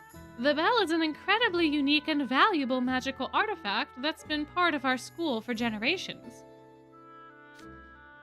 You all must treasure it. Is it comparable to the Dark Mirror at Night Raven College? Yes. Many arcane academies possess magical artifacts that become emblematic of their school. It's been many years since I've heard the Bell of Solace myself. Oh, have you been here before? Oh, yeah, true. Bell towers are probably not common on the Isle of Woe. This is very fair. You are correct. You are correct. Yeah, true. It is a school named after bells, so one would have to imagine that there is at least one bell. Probably two, maybe. Decades ago, yes. I came here on my honeymoon. Oh, Train, do tell. We never got to actually see the bell. It's a very rare and valuable, you understand. But my wife was quite taken with its beautiful tones. Would you like to see it now? May we truly? Certainly. The whole purpose of the social is to gain a better understanding of one another. I hope you all appreciate how lucky you are. You will not get many occasions to view another school's magical artifact in person. A rare bell, huh? I bet it's all shiny and made of pure gold. What an object of beauty it must be. I can hardly contain my excitement. That tall edifice there is the bell tower. You'll find the bell on the top floor. Oh, we about to get our steps in. I mean, not quite. Oh yeah, no, we go to the bell first. Yeah, so we're gonna get our steps in for sure. But yeah, the train lore is great. It's so cute. Yeah, his late wife. Oh, it's so fun. I love it.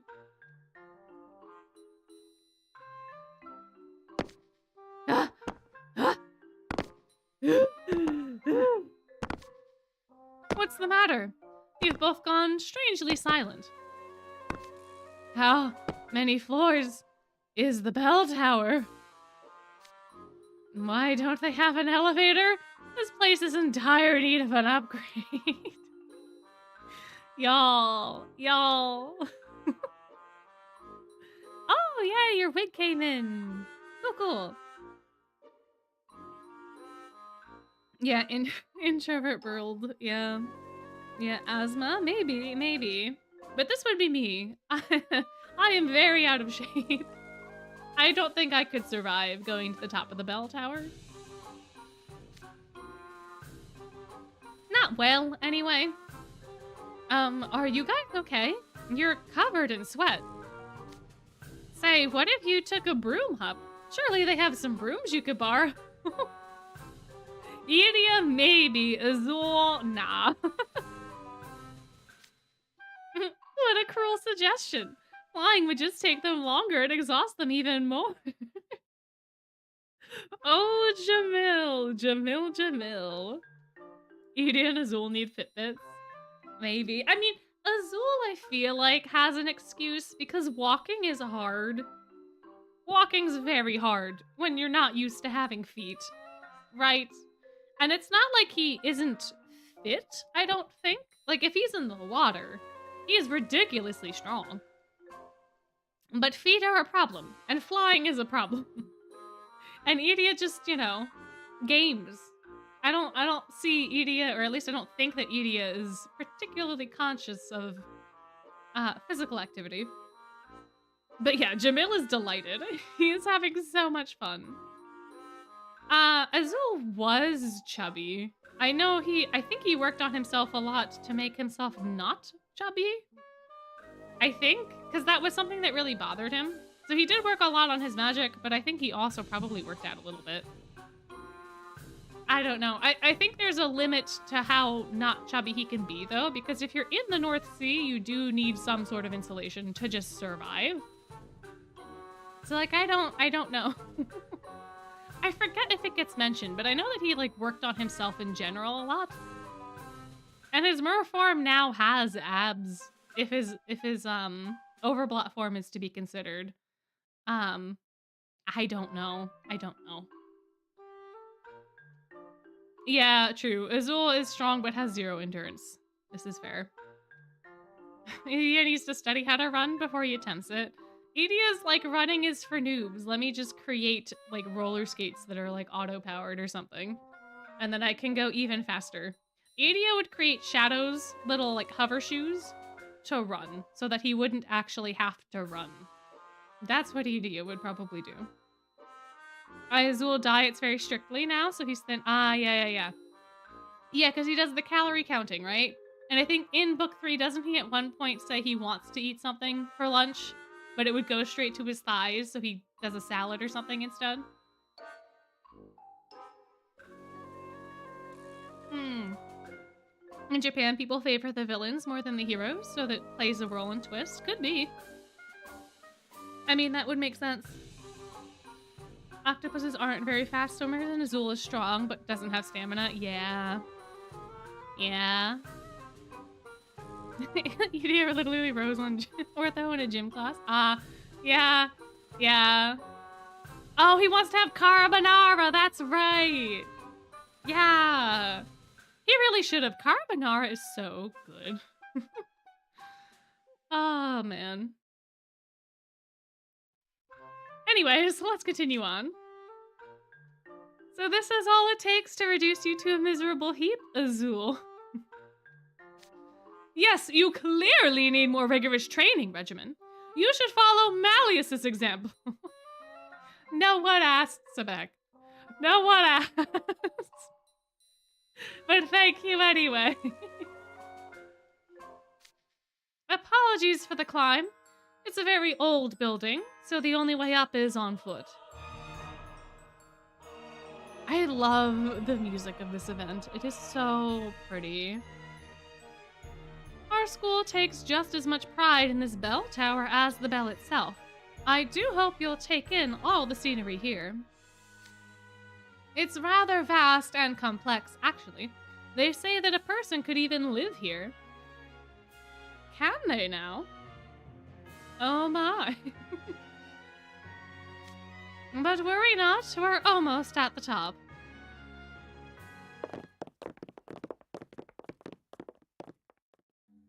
Oh, interesting. Oh, Mickey was on the post with the ropes?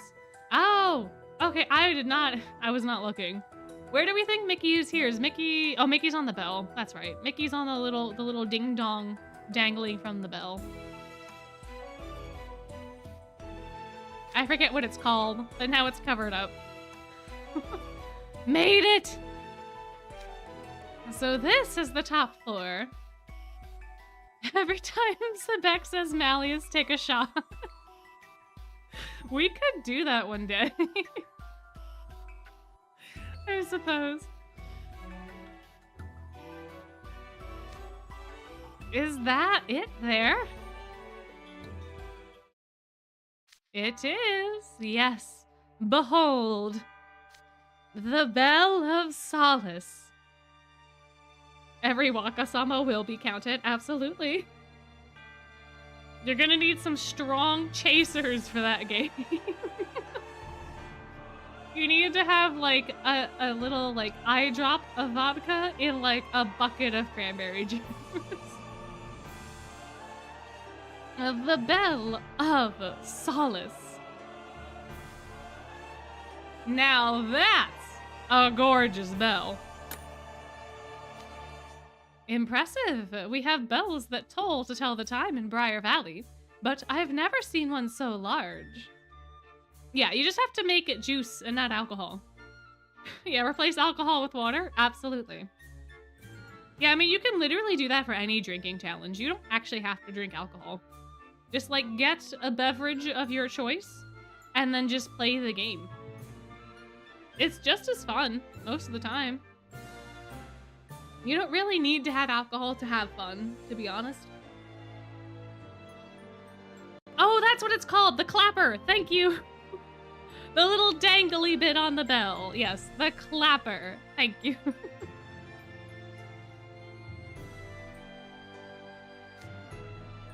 I wonder if this bell would be able to arouse even you, Silver. I mean, cute. I love it.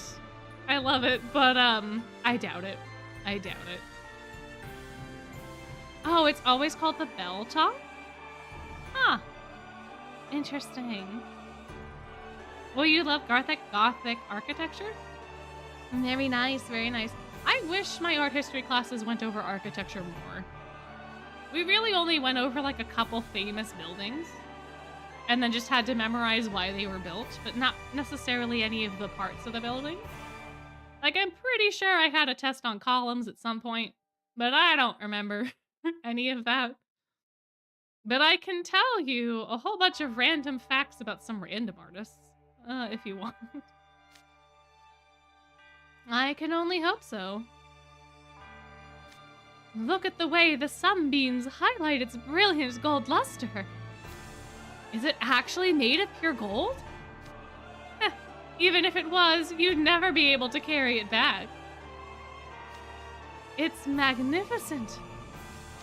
I'm so very glad I was able to view it in person. This will be a fine tale to tell my wife when we're reunited. Oh, Train! Train, you're gonna make me cry, Train! No! It's so cute. I'm pleased to see how taken you all are with it. But its true draw lies not in its beauty. Yeah, you're right. Most bells would be made of bronze rather than gold. Gold is a very soft metal. So, like, if you were banging on gold all the time, I imagine the bell would absolutely be wrecked at a certain point. Yet Train goes to the pearly gates and tells his wife about all the adventures in Fleur City. I have a feeling that, like, she's probably with him. Because we know that, like, ghosts exist, right? So I don't know why, you know, I could imagine that some of the spirits might hang around, you know, maybe guard your loved ones or something. Oh, a fun fact. Ooh, please. The author Victor Hugo actually was a huge fan of Gothic architecture, that he wrote The Hunchback of Notre Dame to promote it. Oh, that is a fun fact. And that does make a lot of sense. That's so cool.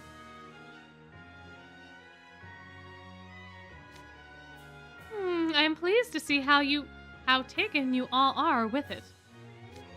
But its true draw lies not in its beauty. Huh? Remember when I said that the Bell of Solace is a magical artifact? Well, not only is the bell infused with magic, but so is its sound. The ringing of the bell carries magic through the city, safeguarding our people. It is said that long ago this very bell saved the city from a horrific disaster. Thus its name. The sound of a bell saved an entire city? Just as unfathomable magic might dwell within Night Raven College's dark mirror, so too does the Bell of Solace's ring contain a powerful magic. You'll find a great many rare magical plants growing here in Fleur City, which is another gift of the bell. Its sound suffices the city with magic and spurs magical plants to grow rapidly. We have gorgeous magical flora that would wilt anywhere else. You won't find scenery like ours elsewhere. Our bell and the flowers are constant sources of reassurance to the people here. How splendid! I can hardly wait to lay eyes on your floral city myself. We have a designated ringer sound the bell in the morning, at noon, and at night. What you just heard was the noon bell. Its solemn tolling wakes the city up, stirs its heart, then announces when it's time to rest. Fascinating. So the local structures their lives according to the peals of the bell. What a beautiful organization. And look, out beyond the bell, what a view. Where now? Whoa, I didn't realize just how high up we were. Now that I'm looking, I'm getting all dizzy. Well, we did climb a lot of stairs. The people below look like ants from up here. What a sweeping view. Only but one word springs to mind. Beauty. You're foreshadowing, what's that? Oh, true. Jade would probably have a really good time here. Although I don't know how much, well, about the flowers he would be excited about, but there's probably some rare herbs and other things that he would probably like. Because he's much more of like a edible plant type guy. I guess not. That's not true. Because he does give the Ghost Bride that rare flower that's very poisonous, which has nothing to do with food. So yeah, he probably would have a fantastic time. Is that sparkling body of water leading out of the city a river? Could Rook find Leona from this viewpoint? I think Rook could find anyone from this viewpoint. Yeah, beauty is the only thing on Rook's mind, honestly. Oh no, let's not drop Grim. What is it? Cats that can technically survive any fall? There's some animal where their maximum velocity is not a problem. Oh, I think it might be squirrels. There is an animal out there that can fall from pretty much any height. Cats, I think, always land on their feet, but I think squirrels can fall from any distance because their maximum velocity does not... It never gets to the point where it's enough to kill them when they fall. I forget exactly why that is, but for some reason, they're ridiculously suited for that particular thing. Which makes sense. I mean, they live in trees, so they probably fall pretty often, but... Oh, ants can also fall from pretty much any height? A lot of insects? Ah, it's because, like, the wind drift or something, right? Maybe? Jade would enjoy the climb more than looking at the bell? Oh, yeah, absolutely. Jade would have such a field day with Azul. He would not have let him rest. Yes, Nova Ball College sits in the center of a large river. It's called the Soleil, I think, is how that's pronounced. And if I'm wrong, I'm sorry. And it actually joins to a much larger river elsewhere. Yeah, wind resistance versus weight. True, okay, yeah. Yeah, they're not heavy enough for gravity to build up enough force to actually damage them. Ah, for the insects. That makes sense. The school is connected to the city by 4 bridges that cross the Soleil. Soleil? Soleil. We pride ourselves on this view as well. Ah, so the Soleil runs through the middle of the city. Take a swig every time I have to say the name of the river. And Noble College stands in the middle of the river. Correct. Across the river, you can see the busiest road in Fleur City. Oh, cats can, in theory, also survive from high falls? Interesting.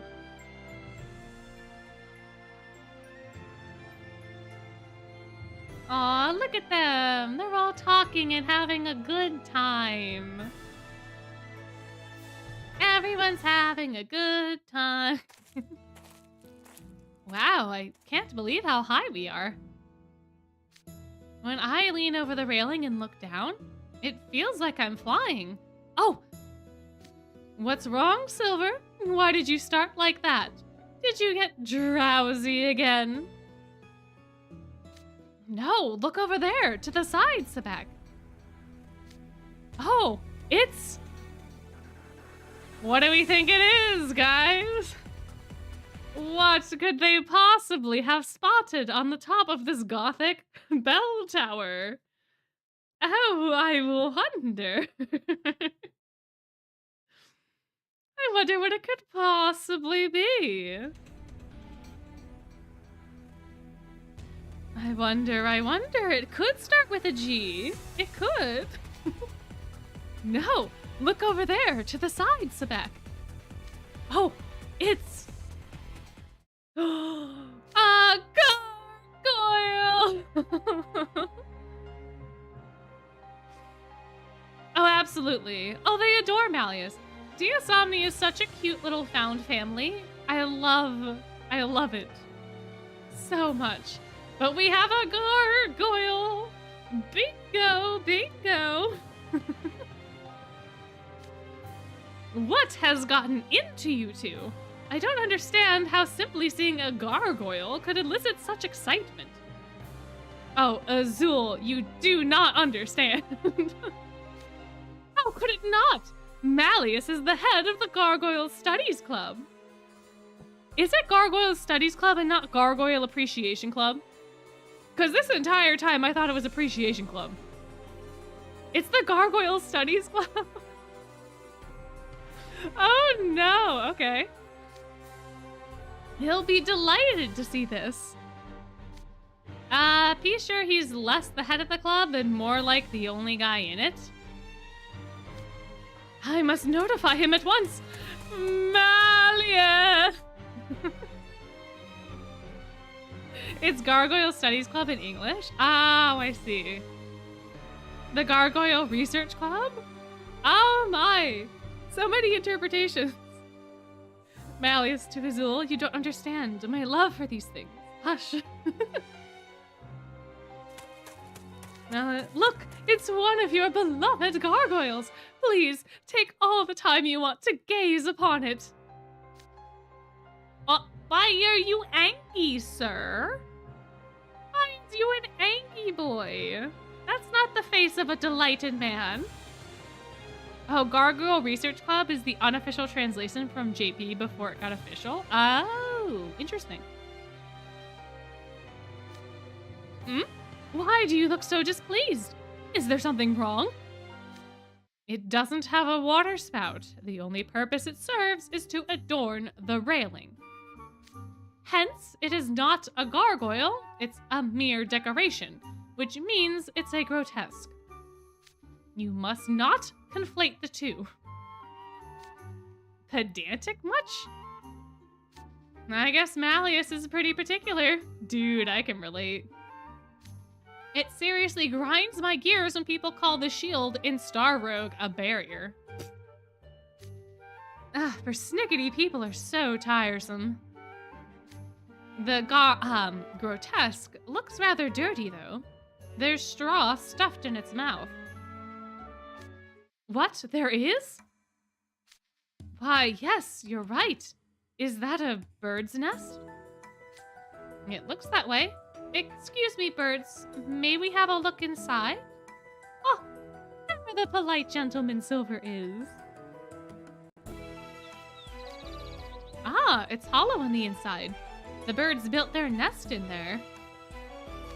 It's hollow? Yes, sir. There seems to be a passage going from its mouth to the back. A passage? Of course. What is it? You're staring so intently at the, grotesque, I mean. I must apologize for my earlier rudeness. You are a gargoyle, through and through. It was just a false alarm. False alarm. It's a gargoyle. Gargoyle, gargoyle. Ring the bell. I can clearly see the passage goes all the way back. It must serve as your water spout. And there are so many of you. On closer inspection, you each have a distinctive face all your own. I'm curious about your placement, but it's an intriguing thought exercise to guess why you might be there. Are you being relocated, I wonder? Oh, that's right! Because they're magic gargoyles and he just doesn't know that yet. My. Oh, the bird's nest being a reference to when Quasi took out the nest from his mouth? Probably. I can see that being exactly what they intended. What a truly fascinating place Noble Bell College is. Anyone else have whiplash from that total 180? Are you happy with them then? Yes, thank you both for drawing my attention to them. You needn't thank us, my liege. I'm sure even the gargoyles are honored to earn your noble recognition. Oh. Oh, you can see the gargoyle breathing. If you look close enough, you can kind of see it, like the arms and the wings. It's really subtle on purpose, but I'm pretty sure he's breathing.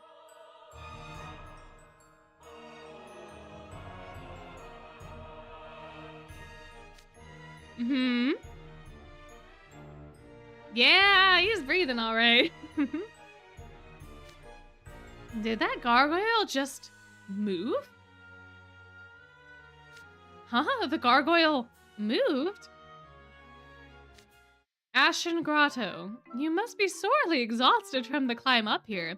You should take a long rest. But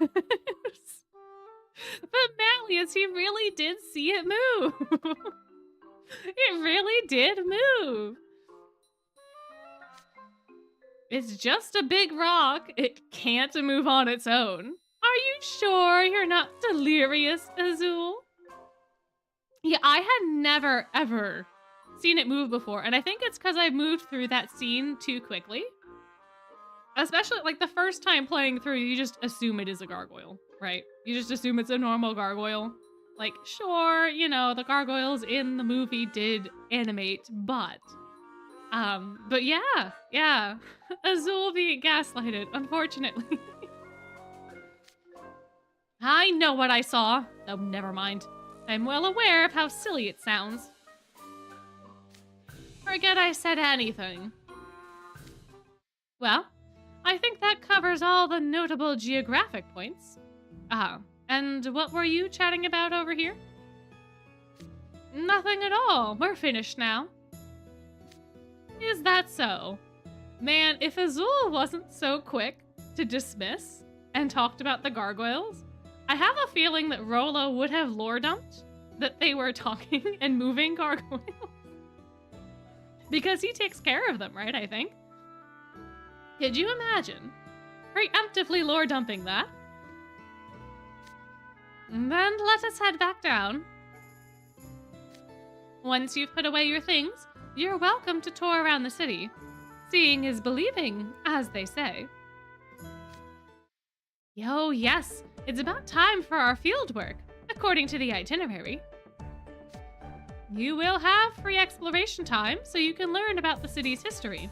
Once we've left the tower, we can... Oh, one more thing. Yes? We actually have gifts for all our guests, as a token of our regard. True, yeah, it wouldn't be a surprise, so it had to be held. But my goodness. I imagine how much more serious Malleus would be during the eventual thing that is going to happen if he also knew that the gargoyles were also in danger. I think he'd be panicking a little more. Gifts, you say? Ooh, what'd you get us? Is it food? Well, is it? We got you special attire so you can truly enjoy the festival. Oh, clothes. Not what I expected, but if you're offering, I'm taken. So are they like pricey duds, or... You're not supposed to ask how much a present costs. I wouldn't call them pricey, but I'm sure you'll like them. All the locals wear similar outfits at this time of year. So it's a traditional attire. They're more for the festival specifically. We thought it would be nice to have all the social participants dress in these outfits. Or rather, that's what these two thought. Absolutely! The clothes will help you immerse yourselves in our history and give you a true appreciation of Fleur City. Well, there you have it. Let us head down. The sooner you get changed, the better.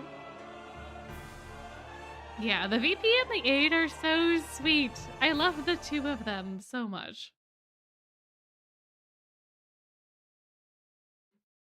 They really are the ones that are making the social. Truly, truly. The outfits that nearly bankrupted your gems. Yeah, free-to-play life is tough. Especially since they changed the pity rules. It's a time. VP and A trying to enjoy this event while Rolo's plotting. Yeah. Well, the VP and A are just like, oh, this is so much fun. We have so many new friends. This is great.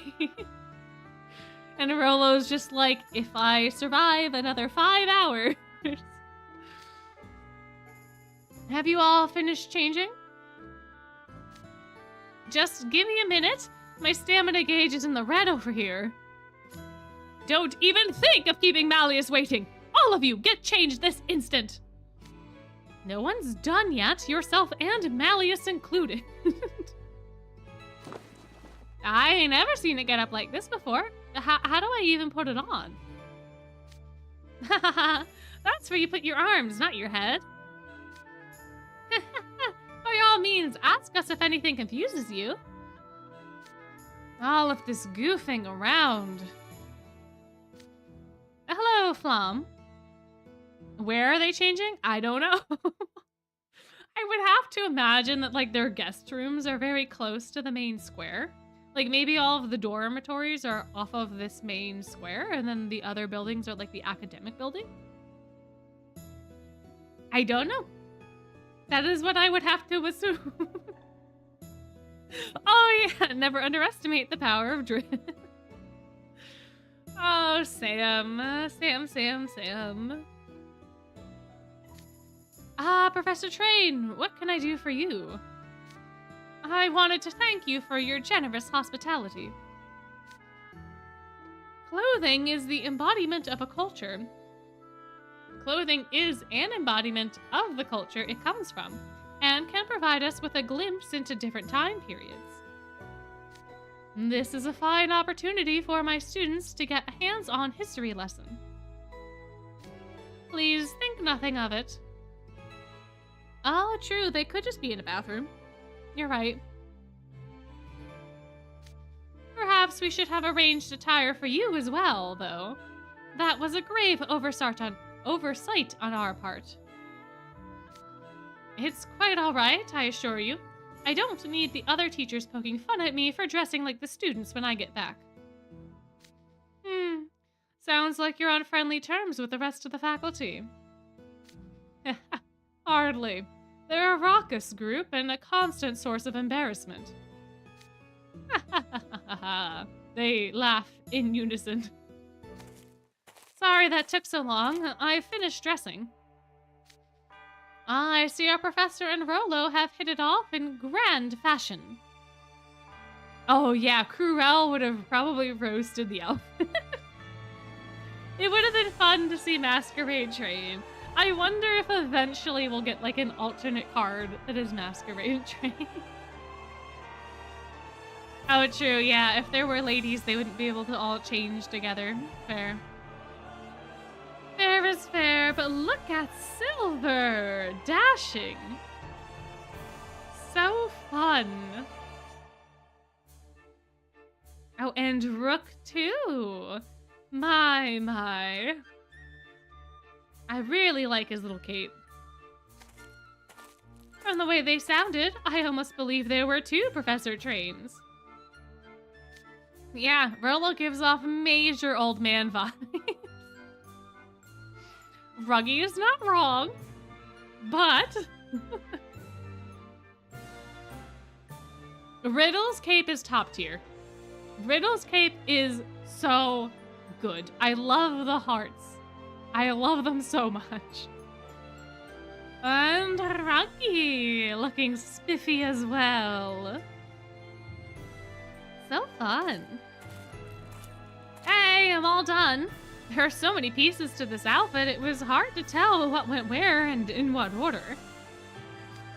It's kinda heavy, but oddly not all that hot. Oh, look at him! Yeah, the Musketeer vibe is a total vibe. It is so fun. Ooh, apple looking spiffy as well. So nice, so nice. The fabric's much more breathable than it looks. It's definitely comfortable. Both practical and stately. I like it. Jamil, look at him. I mean, all of these outfits are really, really good. His hat reminds me of an apple, though. I don't know why. But Sebek looking spiffy as well. The perfect guy to flank Malleus, the way that they have Silver and Sebek set up. Yaha! I'm all done changing too. You're right. Jamil does kind of look like a pope. A little bit. A little bit. I can see it. I can see the vision. And Grim, our third musketeer. Look at him go. What do you think, you? Isn't my getup way more styling than yours? Way to rock that outfit. Sure, you can't hold a candle to me, but you look pretty slick in that cape. Your ribbon spreads out in the back like a cape too, Grim. It looks like you two are wearing matching outfits. I legitimately thought that Grim had a cape. I did not realize it was a ribbon. Even though this is the third time I'm reading this sentence, I did not know that it was a ribbon. Anyways. Goodness, don't you all make a striking ensemble? The clothes have a very classical design, I note. I believe they're patterned after designs that are over 500 years old. Supposedly, people in those days had a tradition of wearing new clothes and shoes on festival days. And the outfits grew brighter and more elaborate as the years went on. People would emulate those in prominent positions, such as nobles, royalty, merchants, knights, which led to the outfits you're wearing now. I getcha. Everyone likes getting fancied up, even if it's once a year. It must have been quite exciting for everyone. I can tell this festival was beloved then as it is now. Indeed. More's the pity. Did you say something? No, nothing at all. Uh-huh. Mr. Sussy Napkin Boy. Or handkerchief, I suppose. My oh my, Rolo, Rolo, Rolo.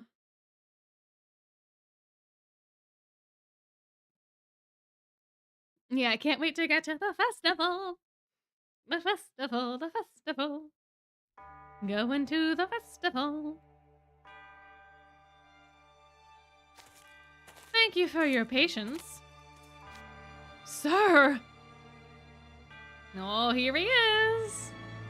I love the embroidery and the feathers. It's so fun. What a comfort this is to wear. I wouldn't mind taking this home to the Briar Valley, even. I also thought, initially, that the sleeves on this outfit were opaque. I did not realize that they were sheer until the very end of the initial run of this event. I don't know how this detail escaped my gaze, but I had no idea that they were see-through. But yeah, no, the whole outfit is so fun.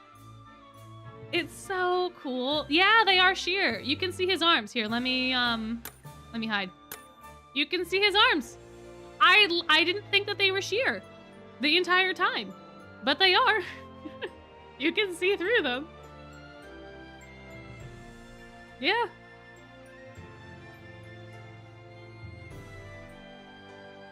It's such a fun detail that I don't really know if I like it or not.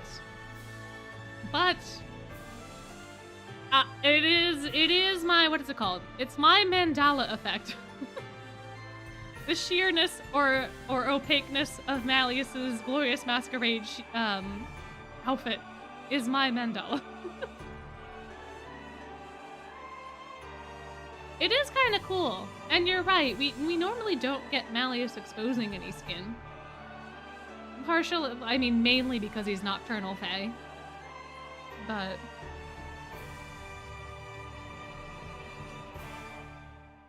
I mean, he might have some other form of sleeve under the sheer bit, but it looks like it is his skin tone, right? Just through like through the sheerness, like he's wearing pantyhose but on his arms. It doesn't look like it's a different colored sleeve underneath, to me anyway, but it could be.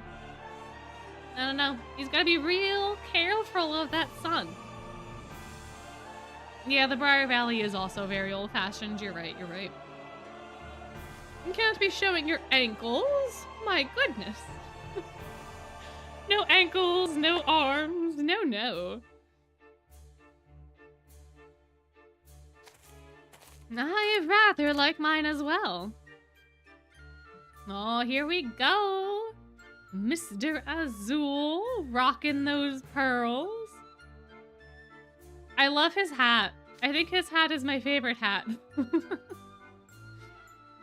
It's both elegant and well made, and I'm quite enjoying this style. Yeah, the octopus vibes are immaculate. The patterning on like the top scarf feels a little off to me, but the patterning on the rest, you can't see it here, but the patterning that goes through onto like the little tentacles, if you will, looks really, really good. What do you mean? If you look closely, Azul's top is also sheer? Huh? Wait, really? Huh, I did not know that. That's very interesting. You can only see it on the card CG? Oh. Well, we'll have to take a look at that later. Interesting. Huh. Near the shoulders? Okay. Oh, yeah. I had no idea, but that's cool. Yeah, it looks real good on him. I enjoy. Although I do get what you're saying about Mardi Gras beads. The pearls are kind of giving that vibe. I do like that the one strand is being almost like a choker with the shell. Very, very fun. You can see the sheer patches between the purple embroidery near the necklace.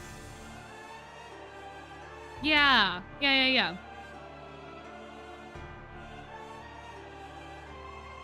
You can see it from the wrists. Oh, y'all have much better eyes than I do, apparently.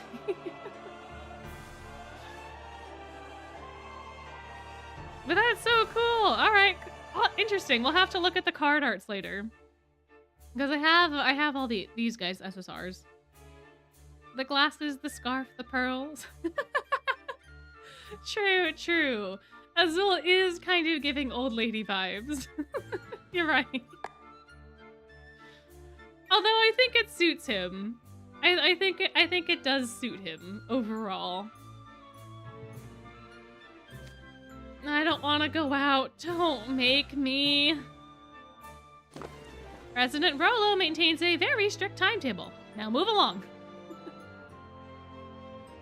They know when they show off a slight bit of skin, the cards sell better. Maybe. His figure of the outfit is, true. The purple and gold and black is a very nice color palette as well. You're right. Oof. Oh, he got kicked out.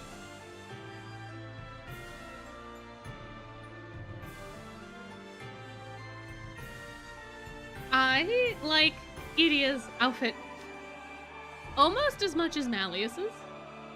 I just do not like his hat that much.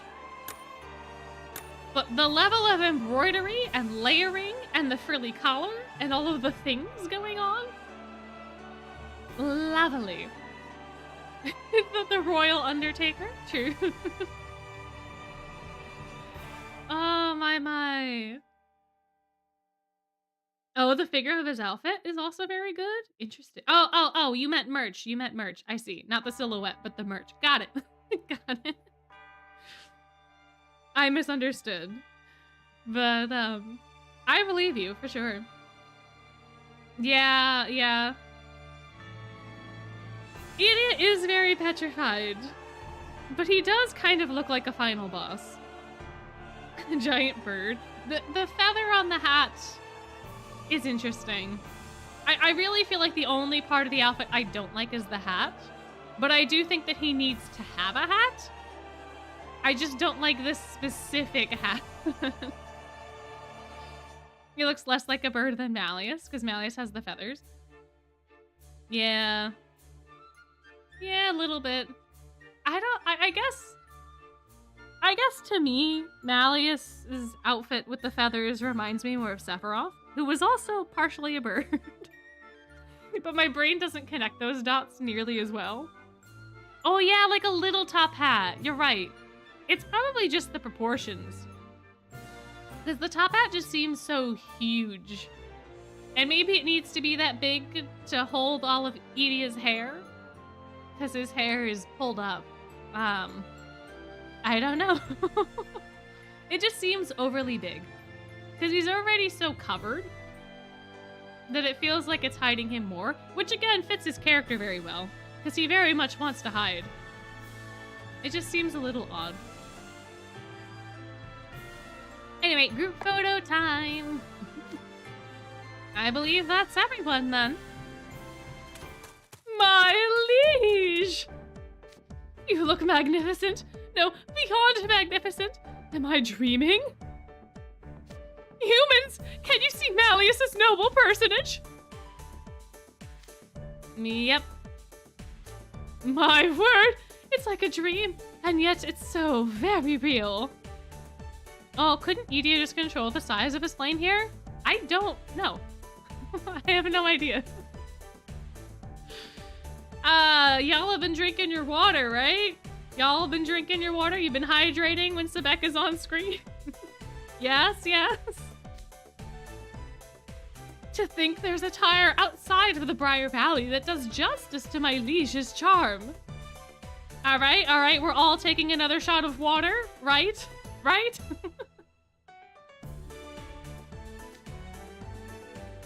Fleur City has earned my praise. Yeah. I don't think that Sebek likes Malleus romantically, personally. I think he just views him as a god. And I feel like there is like there's a kind of devotion that you can have to a deity that's not romantic love. And I think that's exactly what Sebek has. It is way too far. He certainly has zeal. I'll give him that.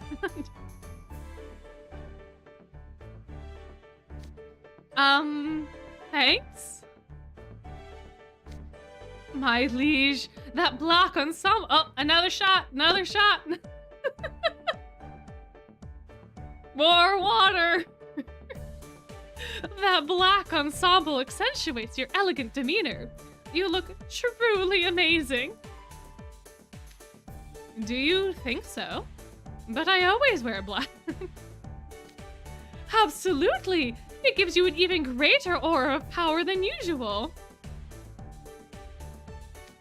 And what's more, it emphasizes the graceful beauty you possess tenfold. It's brilliant. Well, y'all need to get some water. Okay, we can pause briefly. Does my liege count for the drinking game? I would say yes. Because that's basically the Wakasama, right? My liege. Wakasama is kind of like, it loosely translates to my liege, right? So, yeah. So it absolutely counts for the water. Absolutely. I'm also going to need to grab like another cup of tea at some point, given how this is going. Yep. Yeah, anytime Sebek says Malleus, anytime Sebek says my liege, that you just gotta take a sip of water. That's how it goes. Come, Silver, have you nothing to say? It will keep you hydrated. It will absolutely, yeah. I couldn't get a word in. Sebek, you're taking up the spotlight. So every time Sebek talks, basically.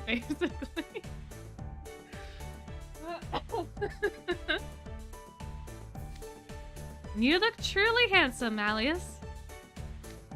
And the sentiment is appreciated. Thank you. Ah, Wakasama is something like young master. So anything like my liege would work. Yeah, okay, good. So those are our rules, guys. We take a sip of water every time Sebek says Malleus, or anytime he says my liege. Ah! Water! Malleus, I'm far more awestruck than Silver. Sebek, maybe rein it in a bit. You look like you're going to pass out from excitement.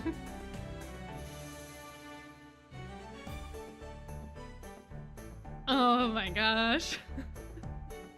Yeah. The matching of the outfits is so fun. It's such a nice detail. And they are slightly different, which is really fun. You have Sebek's with like the cushioned padding part of his cloak, and then you have Silver, which I guess kind of speaks to him.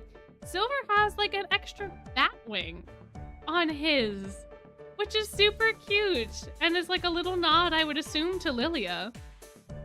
So they kind of have their own little personality shining through, even though it's very, very subtle. Yeah, they all look fantastic together.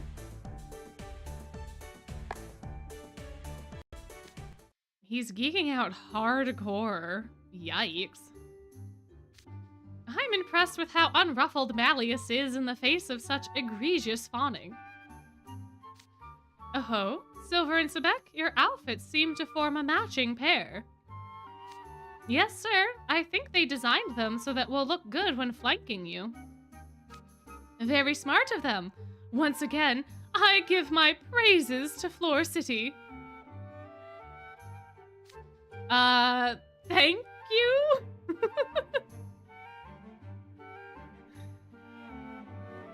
Oh my gosh.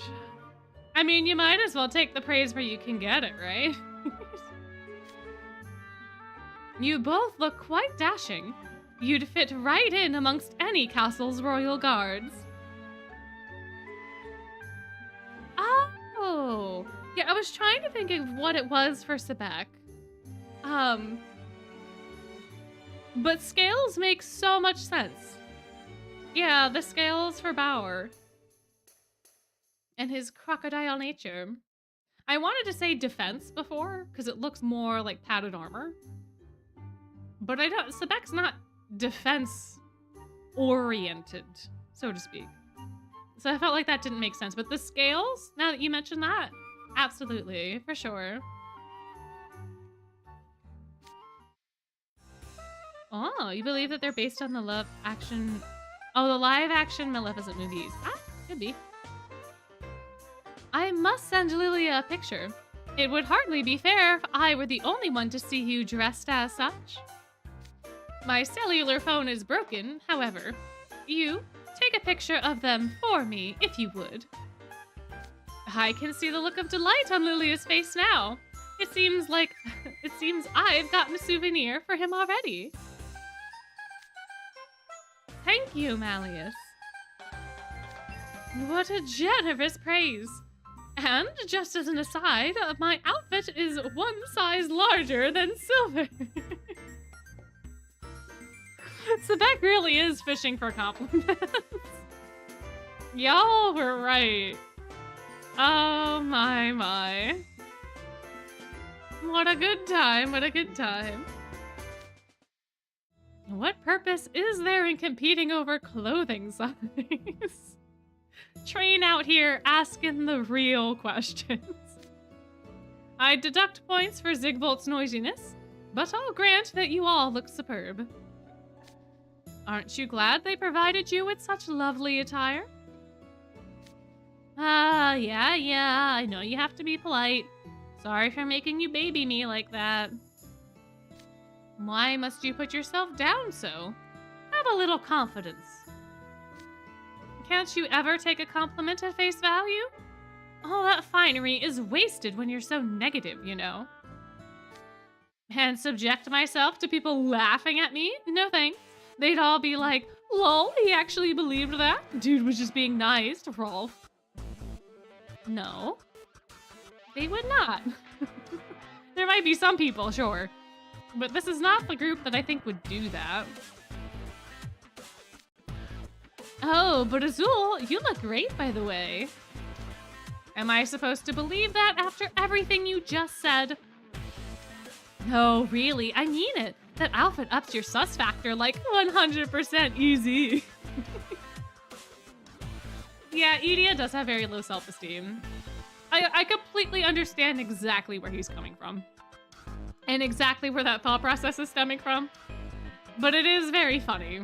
How often it comes up. And also this. Like, puts himself down and then immediately also is like, heh, heh, heh. The goading, the chiding. So fun. Idia and Azul definitely stand out. They're giving classy vibes all the way. This thing makes me feel all itchy, but I guess if I think of it like a merchant's outfit, it's not so bad. True. It has a certain shrewd, calculating air that suits you nicely. Gee, thanks for the backhanded compliment. I could say the same thing about your outfit. Why, Deuce, you're looking positively gallant. Or gallant. Yeah, Idia does have one of those complexes for sure. You could be a knight who stepped straight out of a historic painting. You look quite nice. Huh? Oh, thank you. Honestly, I feel pretty out of place in this getup, but hearing you say that makes me feel a lot more comfortable. You've got this whole boss vibe going yourself. Way to nail the look. I question what vibe that would even be, but I'll accept your sentiments. You guys both look great. I'm jealous. But you look just as nice, Apple. Why are you upset? Because he's not in the knight outfit, obviously. Well, I mean, my outfit's the only one that's, cute. I mean, kinda. Oopsie. Hello? There we go. Do we think that it's cute in this way?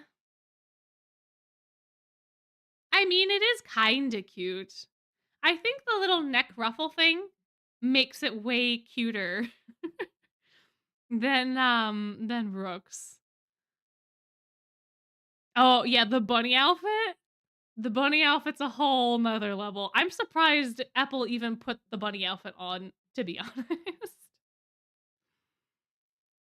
I mean, it's cutesy, but it also is handsome and kind of regal in a way. I feel like it's more like a footman's outfit, and that doesn't come off as cute to me. But I can't understand why Apple feels this way. He does have the poofy shorts, and that's pretty cute, and the ruffles as well. Cute and handsome. Definitely regal. Personally, don't think that it's cute because he's projecting, perhaps. True, true. Oh, the puffy shorts. That's right. Like the bloomers. I kind of forgot what the pants looked like, to be honest. Oh, that's fair. He does like the bunnies. But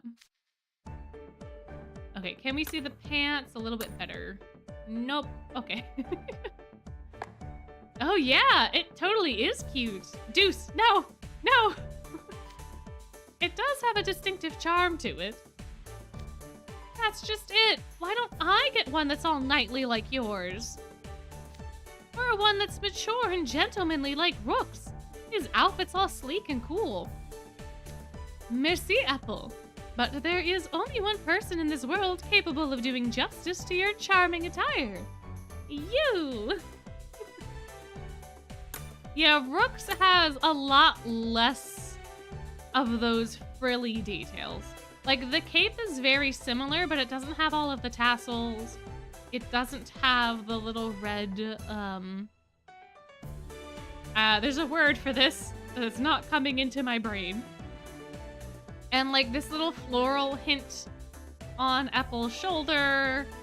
Again, like, the neck scarf. Rook is missing a lot of those details. And it does, segment them pretty well, I think. Yeah, the flower embroidery. Now that I'm looking at the two of them side by side, that really draws your eye. Border. Yeah, that's a good word for that.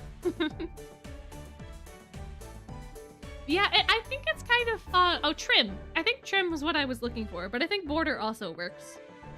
Yeah, the red trim. But I like that Rook doesn't have a feather, oddly enough. I feel like he has enough feathers. He could do without one for once. And I do think it's very interesting that they decided to put the feather on Apple and not on Rook. I don't know. And Rook has, like, pants, right? Maybe. I don't fully remember.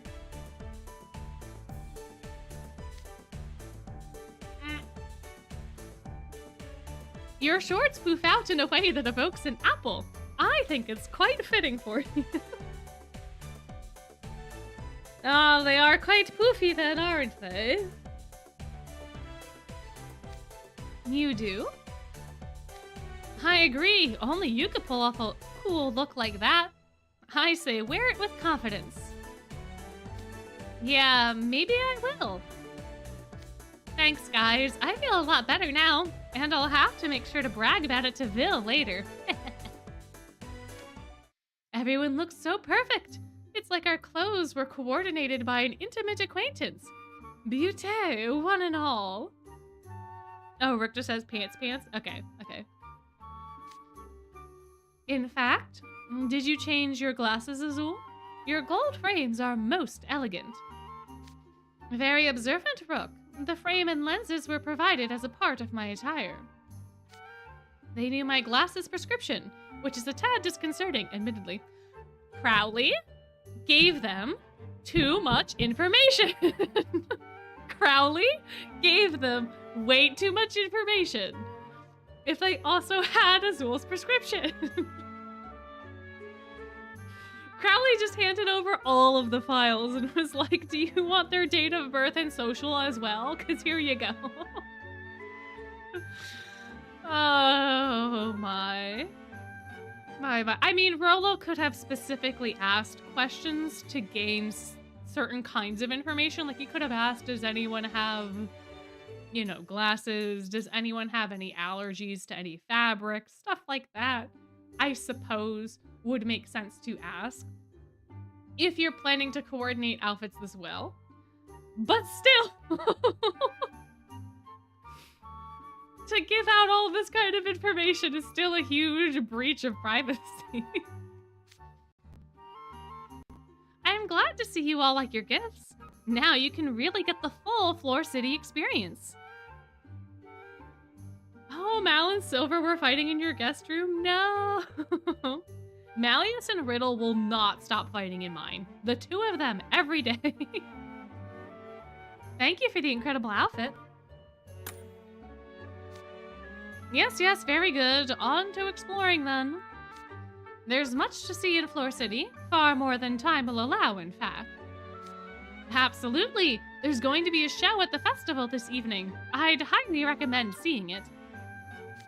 The festival. We have even less time then. No need to be so sassy.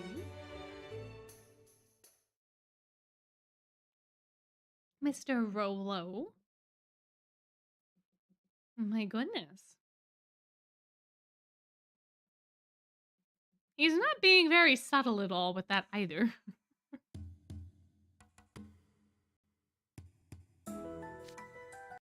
All right, as we've already established, you are to split into 3 groups for your field work. Do you all remember your groups? Yes, Group A. Oh, yeah. Team Star. Group 1.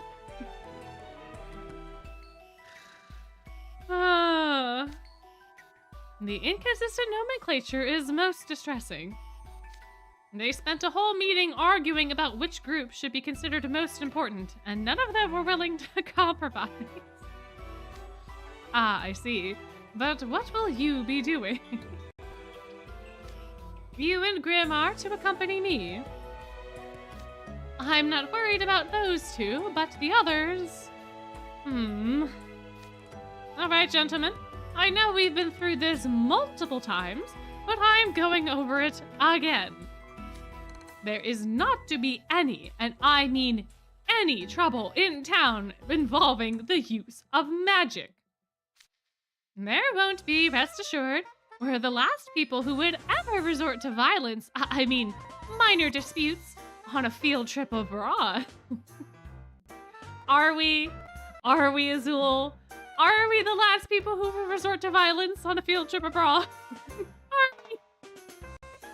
Are we? Yeah, this is exactly why they keep losing to RSA. Yeah, true, it is like arguing over who's gonna be player 1. You're absolutely right. Oh my goodness. My gosh. Yeah, other types of trouble are allowed, but magical trouble is not allowed. Oh yeah, mild-mannered, good-hearted, sensible. That's us. Is it? Is it though? Do we look like the kind of miscreants who would act rudely to strangers? A little. A little. Just a little. We'll be fine, sir. Okay. Oh my. Yes, press X to down. Those smiles only increase my anxiety. I know this is one of the most peaceful cities in the Shaftlands, but I still worry about letting you young students travel unaccompanied. There's no telling what could happen to them. Or more to the point, what could happen to the townspeople? We'll be making the rounds and meeting up as necessary. Inform me immediately if you have any issues. My cell phone number is listed at the bottom of your itinerary. I expect you all to add it into your contacts. Yeah, sure, I'll do it later. No, you'll do it now. You're quite strict, Professor. I have to meet with the other visiting schools, so I'm afraid I won't be able to keep you company the whole time. But I'll head into town once I've got things sorted out. I'd be happy to guide you where I can. That's reassuring. All right, gentlemen, be careful out there. Yes, sir. Whoops, I clicked a little too fast. Yeah, the outfits aren't helping either. They do kind of look villainous in a way. But yeah, no. Train absolutely knows the NRC boys way too well. For sure. And Rolo does have a sinister energy around him, but I feel like, again, it's our perception of knowing that he's the villain. Because if I just met him on the street, I would probably also think that he's a rather, dutiful young lad. At least in the way that he conducts himself and the business that he attends to. I definitely would not suspect him. If I was in this event specifically and every time he did the little handkerchief thing, I would get suspicious of that.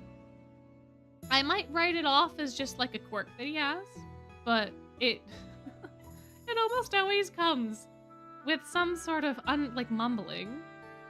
Azul 2.0? Maybe. Now, I believe Group A consisted of myself, Deuce, and Apple, correct? Yes, sir. I'm ready when you are, Azul. Oh, Riddle 2.0? Yeah, I feel like Rolo is less schmoozy. He's definitely more law-abiding citizen. Where should we start?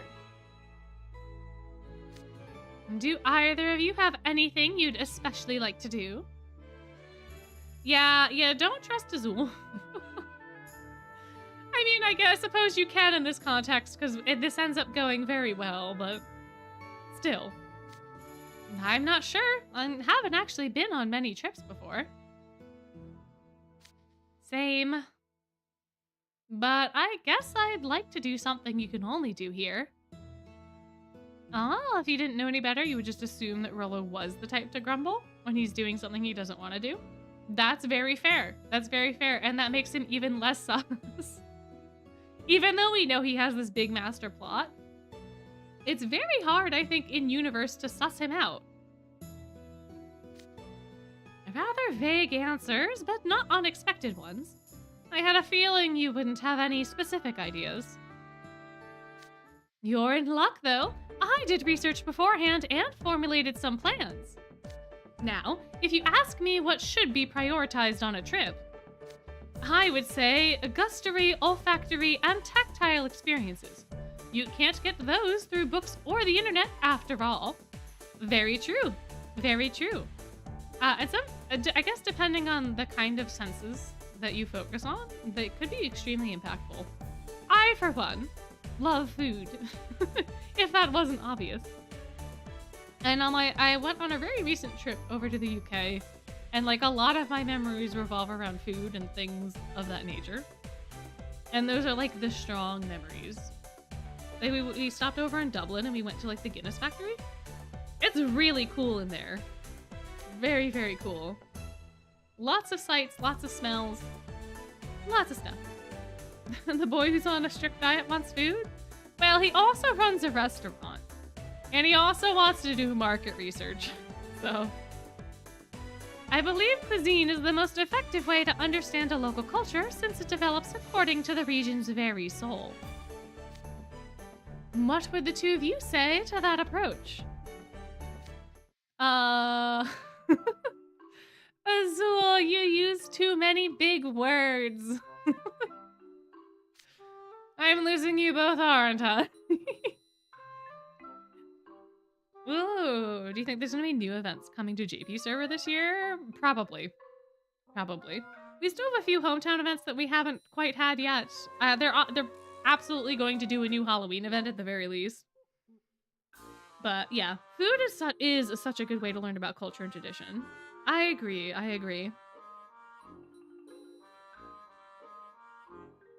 Yeah, no, I get you poking fun at him. For sure. We get to poke even more fun at him soon. I'm suggesting we go eat some of the local foods. Oh, I get it now. Sounds good to me. I was just getting a little hungry. Oh, I'm up for that too. I trust you have Fleur City maps you were given beforehand. Let's visit the busiest part of town first. Okay. Yeah, he is on that capitalistic grind. Yeah, Coral Sea event would be so fun. I really want to see what it's like down under the sea. Oh yeah, like modernish Briar Valley. We could go throw hands with the council. Or the Senate, as they're called now. Oh yeah. Hope y'all do have good snacks because gonna get a little hungry in a second here. Wow, just look at this place. It's incredible. You know, Harveston's in the Shaftlands too, but the streets and houses here look so different. I wonder if it's this busy because of the festival. Hardly. Fleur City is always bursting with life. Oh no. Oh no, a lot of you don't have... That's fair. I don't have anything either. I can't really eat when I'm narrating. But, I did eat dinner before the stream, actually. Finally. So, hopefully. Yeah, dieting's hard. But you got this. You can do it. Oh, gummy bears? What kind of gummy bears? Oh, you just got food? Okay, some of us have food, some of us don't. But some of us, I imagine, will be like Azul in a minute. Why, hello there, Rolo. You have impeccable timing. Oh, Haribo. Okay, those are decent gummy bears. We were hoping to sample some of your iconic foods to better acquaint ourselves with the city itself. Oh, you're on a fasting diet? Ah, I see. Yeah. Yeah, I tried intermittent fasting for a while. It didn't really work very well for me. I probably didn't try it as hard as I needed to. But I understand how difficult it can be, for sure. It's a time. Yeah, the music is fantastic. Yeah, that's true too. The fasting diets do need a little bit more care in that vein.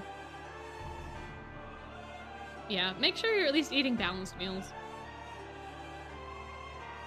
Which I'm sure you already know if you're undertaking this venture anyway, but... well, if I were to name something representative of our city, it would be bread, I take it. I did a little research on your fair city before we left. Oh, very industrious of you. It's nothing so grand, really. Would you be willing to recommend a bakery to us?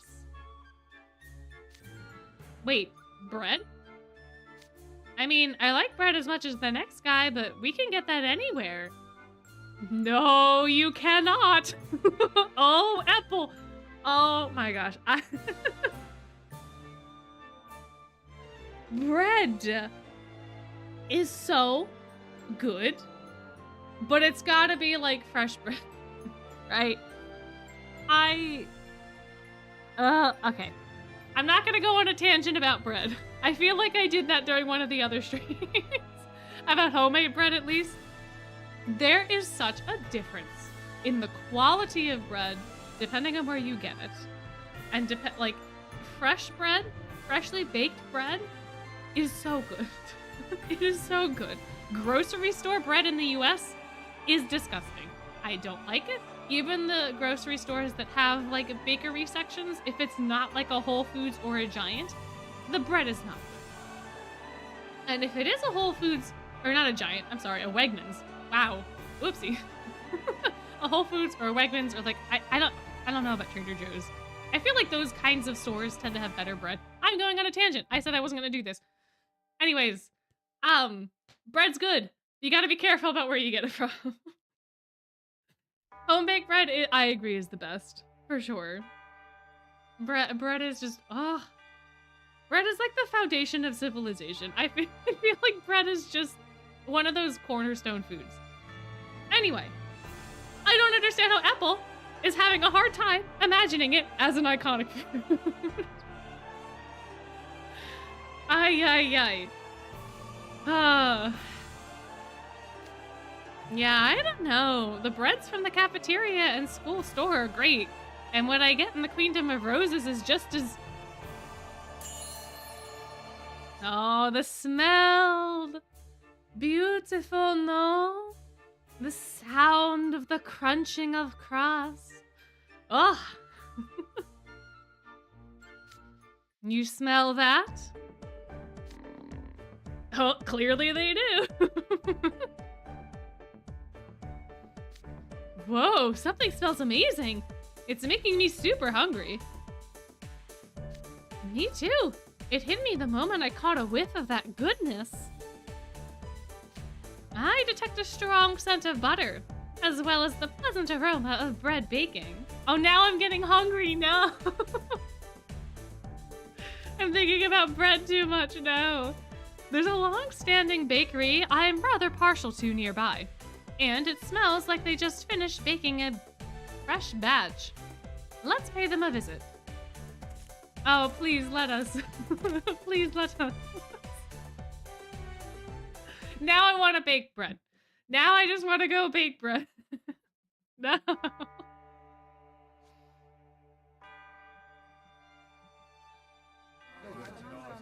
Whoa, check out all the pastries. This is like 10 times bigger than any of the bakeries on Sage's Island. Actually, probably like 20 times bigger. They do have a surprisingly large selection.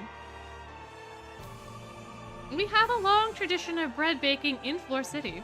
Our flour has been milled by a windmill on the edge of town since the old days.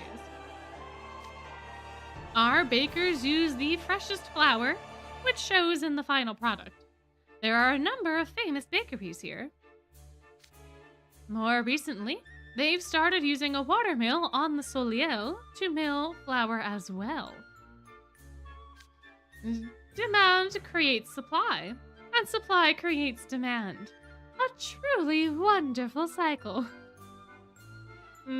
Says the capitalist. Yeah, playing a game should not make you hungry. It shouldn't, unless it's a food-related game. But my goodness, is the food in Twist so good. Oh, man. Yeah, if you ever get the chance to try, like, fresh bread or homemade bread, please do. It is an experience. You will awaken a feeling that you never thought was possible. It is fantastic. It is so good. If you can, of course. If you're not, like, allergic to any of the bread stuff. I imagine if you are, then it would not be a fantastic experience at all. It would be a terrible experience, so don't do that if that's the case. But otherwise. Nah, you wouldn't know where to get it or can bake it. Gotcha. Unfortunate, but if you ever do get the chance, I would recommend it. Welcome in, welcome in. We are talking about bread. We've gone on a little mini tangent about bread, and the boys are about to eat bread. Ooh, one of your favorite anime is Restaurant to Another World, but every episode makes you hungry. Yeah, true, true. Oh yeah, if you could like the stream, I would very much appreciate that. Oh, my thoughts on the MC's outfit? I think it's very similar to Grimm's. I think if you took like Riddle and Deuce's Musketeer concept and then just made it that deep purple and black, and of course took out the heart suits and things, I think given the universe there might be some ghost-ish elements. Or at least, like, you know how the wrought iron outside of Ramshackle has, like, the Haunted Mansion pattern on it a little bit before it gets renovated? I feel like that could be something that's very easily included in the subtle, like, patterning. Kind of like how Sebek and Silver's sleeves, the one sleeve has that, like, shiny patterning. But it's still, like, matte. It's, like, black on black still. I feel like that would be the vibe of the MC's outfit, at least based off of what Grimm's little ribbon and hat look like. I feel like that'd be the case. Oh yeah, sometimes the fancy restaurants do have the fresh bread as a starter.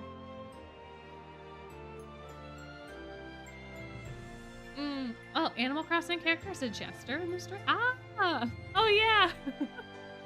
Pietro would be very fun. This is true. Oh, us dressed like Esmeralda. Interesting. So maybe we have, like, her color palette, but in the Musketeer fashion? Maybe? I don't know. That would be very interesting, but I do think it has to have the purple that Grimm has in it. But I think it works for her. She also has purple, right? Isn't her little, like, scarf? It's not a scarf. What is it called? Maybe it is a scarf. She has something that's purple. It's been a long time since I've seen the movie. But I'm 90%... What is... I'm a Google.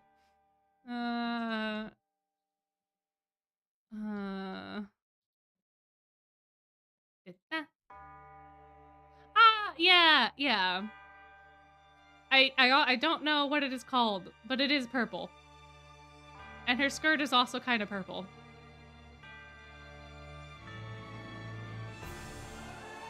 Oh, windows. Okay. A human Puss in Boots? Kind of. I guess that is kind of what Grim looks like. Zorro? True. Just without the mask. Hmm? Oh yeah, the dress but twistified. True, true. Yeah, yeah. I mean, I think you could imagine it either way. You could imagine it as a dress. You could imagine it as a musketeer dress. You could imagine it as just a musketeer outfit. I think the you is just you. So whatever you would want to wear, I think would be kind of what you would get. Quite ambiguous in that way. Now that I know every step of the process is done here, I'm even more interested in trying some. I'm pleased to hear it. It's a privilege to be able to provide you with a glimpse into our culture. Honestly, I could skip the history lesson and just bite into a whole honkin' loaf right now. Oh my gosh. That just reminded me. So story time. I'm gonna go on another tangent about bread. When I was a young child, I loved free samples. And I had never been to a supermarket where they had free-range bread. So like some supermarkets will have the bread in a specific section, and even like the freshly baked bread will still be behind like a glass case or something that you then have to like pick out with tongs and things. But there was this one super fancy market in the town that I grew up in. And they had bread like on a table, right? Like in baskets and stuff. It was very aesthetic. But as a small child, at the age of roughly 4, anything that was on a table in my brain was a free sample because all of the places I had gone to, that was the case. The tables had free samples. And normally the free samples were tiny. But in this case, I saw actual loaves of bread on the table. And I was like, this is the best day of my life. They have entire loaves for free. So I picked one up and I started eating it. And I was with my friend's mom at the time. And I got halfway through the loaf when she noticed that I had it. And then she was like, where did you get that? And I was like, oh, it's a free sample. And she was like, what? Where? And I took her to the bread display. And then I got in trouble because it wasn't a free sample. It was just a loaf of bread. But I have that as a core memory now. And I did, in fact, eat that entire loaf. So, it was one of the round ones. It was like a sourdough round. Yeah, very fun. And then from that day on, I learned that bread that is a full loaf is not, in fact, free. So, anyway. Now, shouldn't you boys be taking this time to learn about Fleur City? Oh, your elementary school used to have a cart of free bread? That sounds like a dream. That sounds amazing. Aladdin core? Oh. Yeah. Yeah, this probably isn't going to be the last bread tangent either, with the way that this is going. I'm sure Riddlinville impressed upon you what a valuable learning opportunity this is. It's not all fun and games, and...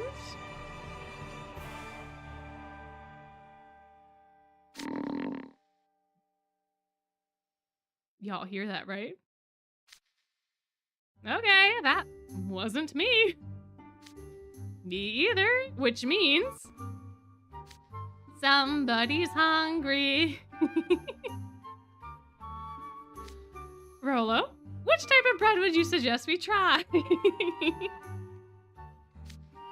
He sure changed the subject quick. Who knew that his old stomach could be that loud? I would suggest these. Oh, the croissant. Croissants. They look a little plain compared to the other pastries, like the ones filled with fruit and chocolate. Buddy boy. Have you never had a croissant before? Because they are heavenly. Oh my gosh. I wish I have had a true croissant.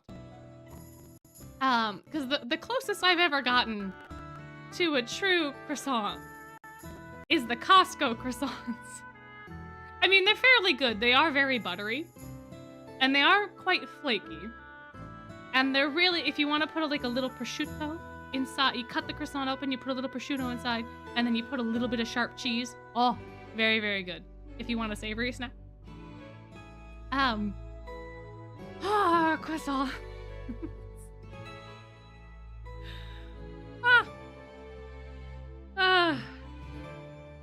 Wait, we're not usually supposed to do what? Get a croissant? What? Oh, the silly scream you did in book 3. Fair.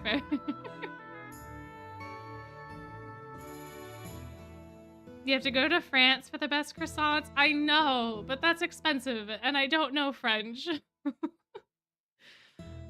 I don't know. France is very intimidating to me, and I don't really know why. I did have a friend that went to, I think he went to Paris. Or he was at least in Paris for a little bit. And he told me some stories, and it made me kind of scared. But I don't think Paris is, like, the best example, necessarily. Because, I mean, it's a city. Cities are cities, and cities are always going to have things in them because it's a city, right? Like, they're always going to have some sort of problem. There's no truly utopian city. Like, there's always going to be things that happen in cities. But I don't know much about France other than that. So, to me, it's like a little spooky. Oh, you made your own croissants once? Really tricky? Oh, yeah. I feel like they're hard to make because you have to layer the butter, right? You have to roll the dough out really thin and like layer the butter in and out. Oh, you're in a culinary class and might be baking one soon? Ah, that's fun. Yeah, the art looks ridiculously good. Like, I just want to take it out of my screen and eat it right now. Croissants are special, though. They're filled with nutrients that invigorate the townsfolk's minds and bodies. And they are far superior to typical loaves of bread or baguettes. Their taste is simply incomparable. I always make a point of having a croissant on special occasions. After such a ringing endorsement, I feel I must try one. Oh, it's still warm, and it smells great. I just can't wait down the hatch. It can take a full day to bake croissants? Whoa, that's wild. I had no idea that they took that long. Oh, a croissant lamp. A croissant that got turned into a lamp. Interesting. It's fantastic. Oh, we got sparkles. Oh, beautiful. What a distinctive wheaty flavor. I believe I'm tasting a blend of bread flour, cake flour, and whole wheat flour. That just sounds like a delight. Fresh butter and aromatic dough form layers, which give the pastry an unbelievably light, crispy texture. The sweet glaze on top brings out the natural sweetness of the dough itself, all accentuated by a rich, salty butter flavor. I could eat a whole plate of these. Azul, please. I can't go get it's 10 o'clock at night. I can't go anywhere to get croissants. Ah. Oh, I want one so bad now.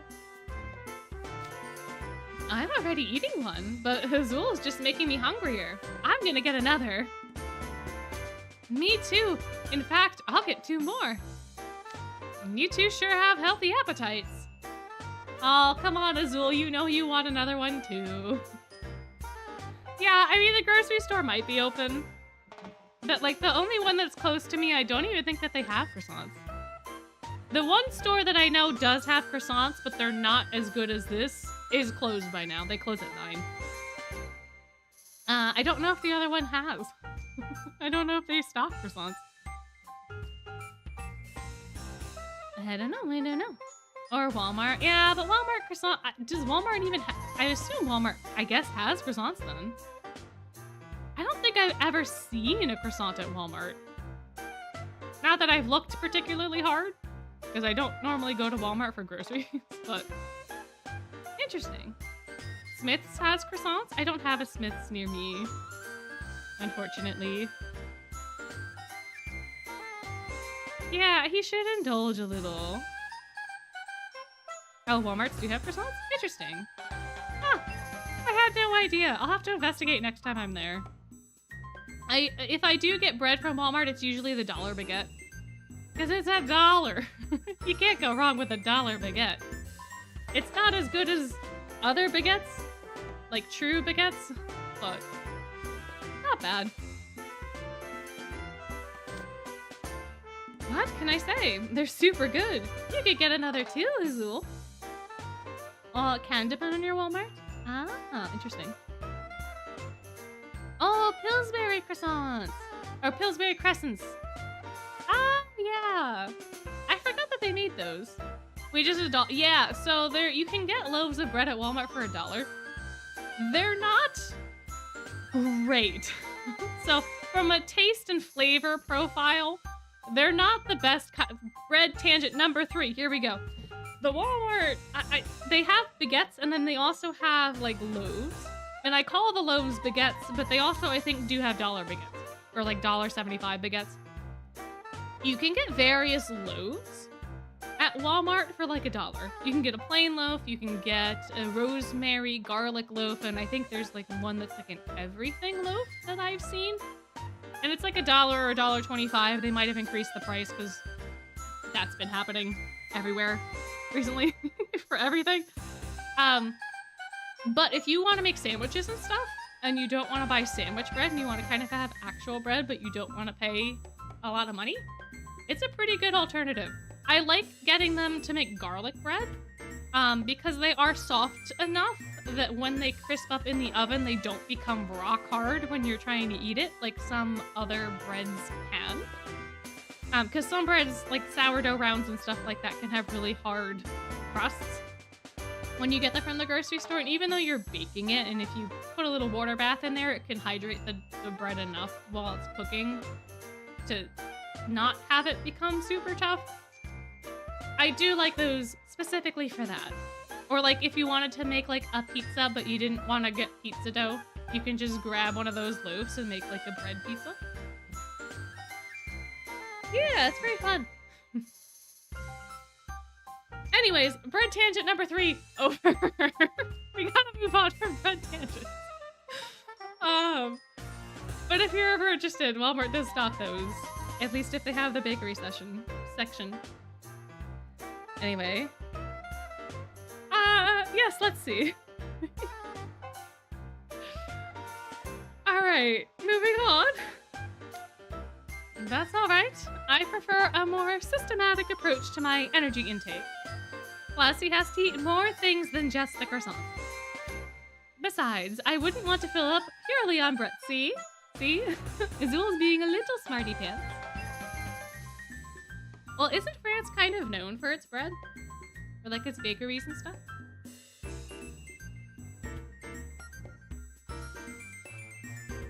I mean, the baguette is a pretty famous French bread, right?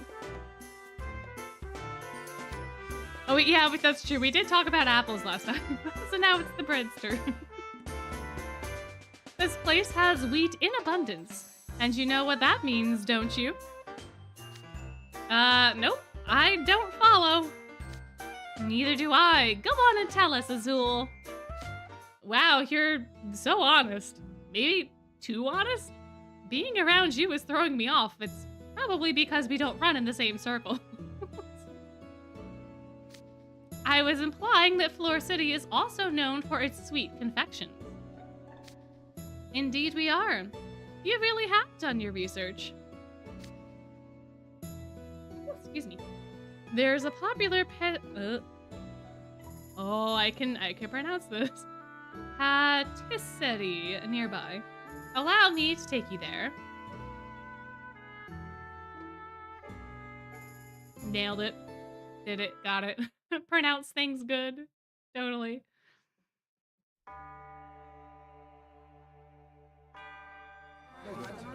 Patisserie. Patisserie? I did say it okay though, right? Patissiere. Patissiere. Ah, okay, patissiere. I was kind of close. I put the emphasis on the wrong syllable. Here we are. I can smell the sugar. Oh, look, Trey made those things before. They were unbelievable. What were they called again?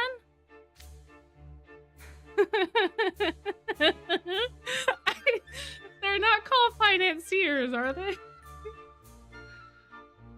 That doesn't sound correct to me. Maybe that is what they're called.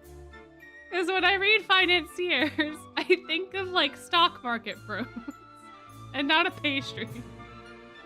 They are? Financiers. Financiers. Okay. It's an actual, I don't doubt that it's a dessert. But I can't stop picturing like finance bros. And it's because it's so close to finance as a word. I'm gonna look them up because I don't know what they look like. Oh, it's a cookie. Oh, never mind. It's a Cookie Kingdom cookie, but that's not what I want.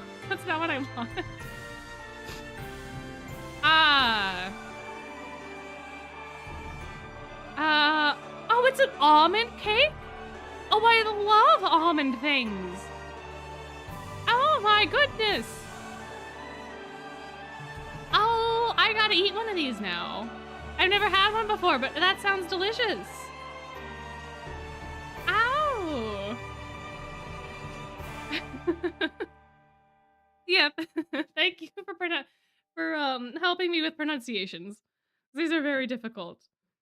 But yeah, I googled it, and then the first thing that came up was a cookie run cookie. I was like, I don't think this is what I want. Very cool design. But one of the pictures looked like a little gold bar, so I wonder if that's part of where the name comes from. I don't know, because then there was also pictures of them being little circles. I'll have to try one eventually, I suppose. They're made with wheat flour, almond flour, and browned butter.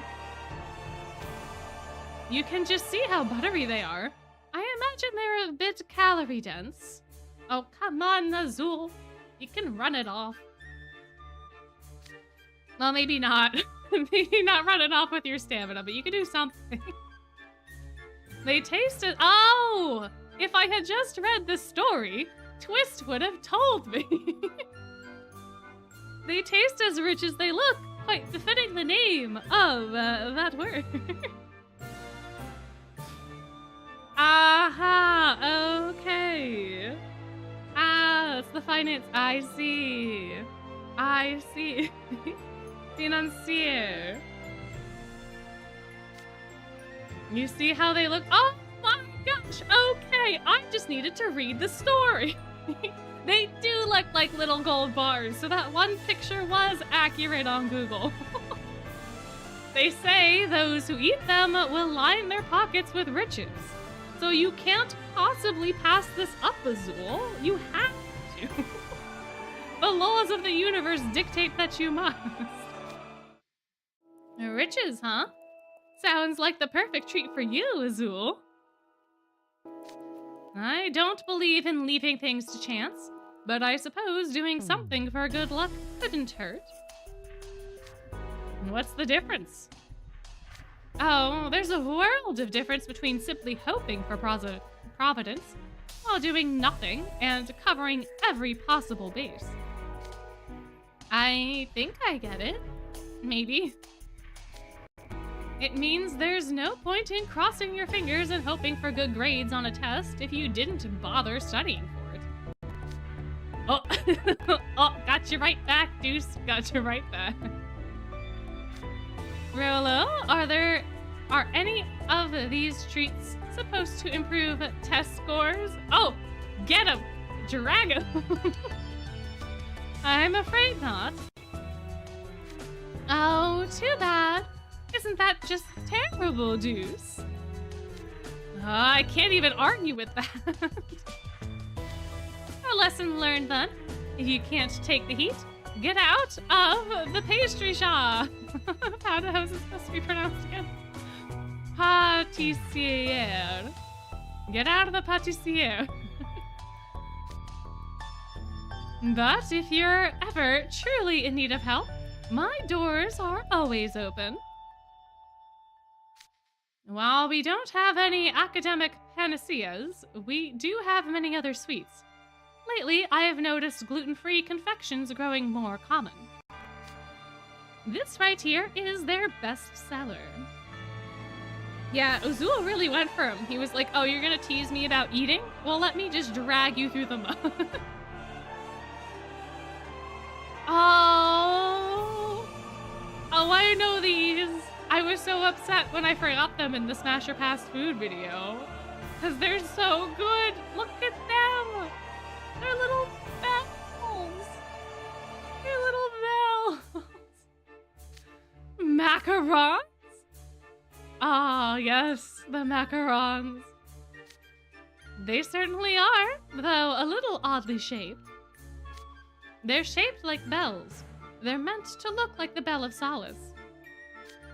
Of course. They're small enough that I could just pop one in my mouth. I think I'll have one. Oh, they all had one. It's nice and sweet. I should bring some back for the guys in Hartsville. Unfortunately, macarons don't keep well. They're a treat people can only experience when they visit here. Which is very interesting, but I suppose if you are making it fresh, that makes a lot of sense. You can't find them in grocery stores. Usually frozen. At least I have experienced them being frozen more often than not. There have been some over-the-counter ones, but they're limited in flavor. Like the over-counter ones, I think have only ever been like lemon and pistachio and coffee. Frozen ones keep? Yeah. It has to do with like the eggs, right? Because aren't they very egg intensive? Like egg white intensive? And also they're very fragile. So like, there's that. The yellow color was a good choice to evoke the bell. And the ganache filling is as refreshing as it is delicious. Ah, and I believe those are little nuggets of dried grapes and apples in there too. They look like colorful jewels. Munch, munch, munch, munch. They're definitely good, but not filling at all. Yeah, they're not meant to be filling. Oh, they're mostly egg white and almond flour? They're basically a meringue? Ah, that makes sense then. Yeah, you have to be very careful with meringue too, because can't meringue like dry out? And then it's like rock hard. Or maybe I've just never made meringue properly. Oh, yeah. Well, getting PTSD from Bill's insistence on the macarons. Oh no. Oh no. Yeah, Azul could be like I could see Azul being like a judge on Chopped. Absolutely. Macarons are considered cakes, not cookies? Huh. I never knew that. That's very interesting. Why do you look so unimpressed, Apple? I thought macarons were your favorite food. How did you know that? Likes and dislikes are the first thing you should look into when you want to get closer to someone. But was my intel mistaken? Would you prefer something with a stronger flavor profile? No, I'm good, I think. Excellent, then my intel bears out. Go on, Apple. Have as many as you like. Haha, thanks. Poor Apple. Oh no. My. Yeah, Azul could be a food blogger too. Yeah, being raised in the restaurant certainly helps in that regard, I'm sure. Apple, he will. He will. He will only tattle if it's of advantage to him. Which I suppose in this case it would be, right? But... Alright. Is this a general store? That's right. Go on and have a look around. It looks like the perfect place to do some souvenir shopping. True. Perhaps I'll pick out a few things for the Octave and L students. What? The immediate what? You're giving things to people? What's with that reaction? It's rather rude, you know. Azul? Buying souvenirs for students? What's so surprising about that? You're going to actually give them away? For free? That's generally what you do with gifts, yes. What do you two take me for? A very greedy octopus, is that not obvious? I'm capable of caring for my fellow Octavanels. This is a fine chance to convey my gratitude to them. Okay, yeah, makes sense. Sorry for suggesting otherwise. Golly, Vil said you were greedy and told me to be careful around you. But you're a caring house warden, Azul. Oh, he is gonna milk this. He is gonna milk this misconception. Just so. I'm a very caring house warden. Oh, it was nice hanging out with you as well. Thank you for hanging out in the stream. Thank you for coming. Enjoy your sleep. Have good dreams. Why did the theme sound like Pirates of the Caribbean just a moment ago? I don't know. I don't know. Similar nights, similar tunes, I'm sure. Though I never said I wouldn't expect anything in return. What's this? Wooden blocks with letters on them. Baby apple. Those are study aids for children. Building blocks to help them learn the alphabet. There's a letter on one side and then a word starting with that letter on the opposite side. Children in Fleur City use them all the time. Neat. Let's see what kind of words they have. Apple for A, baby for B. Ah, that's cute. And for F, festival. There's a picture of children playing at the festival under the word. They're easy to understand and fun to look at. Yeah, I bet little kids would love these blocks and learn a lot from them. In the past, lessons were more demanding. Children had to study much larger and more complex words. But people complained that the curriculum was too hard for children to understand. So nowadays, building blocks with simple words are more common. It's deplorable, really. Yeah, F for festival. Yeah, from the movie. It is very interesting. An interesting concept of them being lessened, so to speak. Oh my gosh, what was the alphabet that Frollo taught Quasimodo?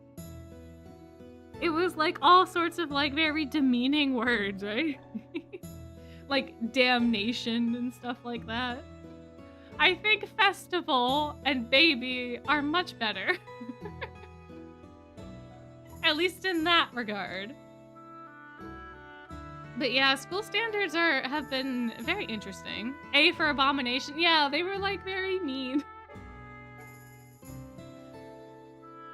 I mean, super hilarious for that moment in the movie, and given the context and stuff, but yeah. Yeah. it was quite funny.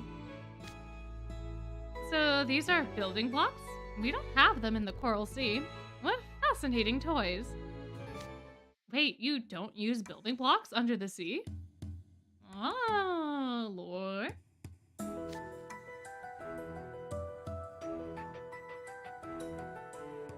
No, wood doesn't tend to last long underwater.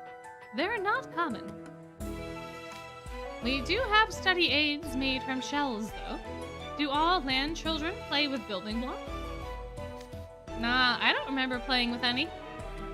I mean, I might have just forgotten, but Mom says I've always loved playing outside. Yeah, my family says I was always big on sledding and climbing trees. Lots of outdoor stuff. You're both so active. Even if I'd been born on land, I doubt our paths would have crossed. Well, I still need to find a souvenir that would be easy to hand out to a large group.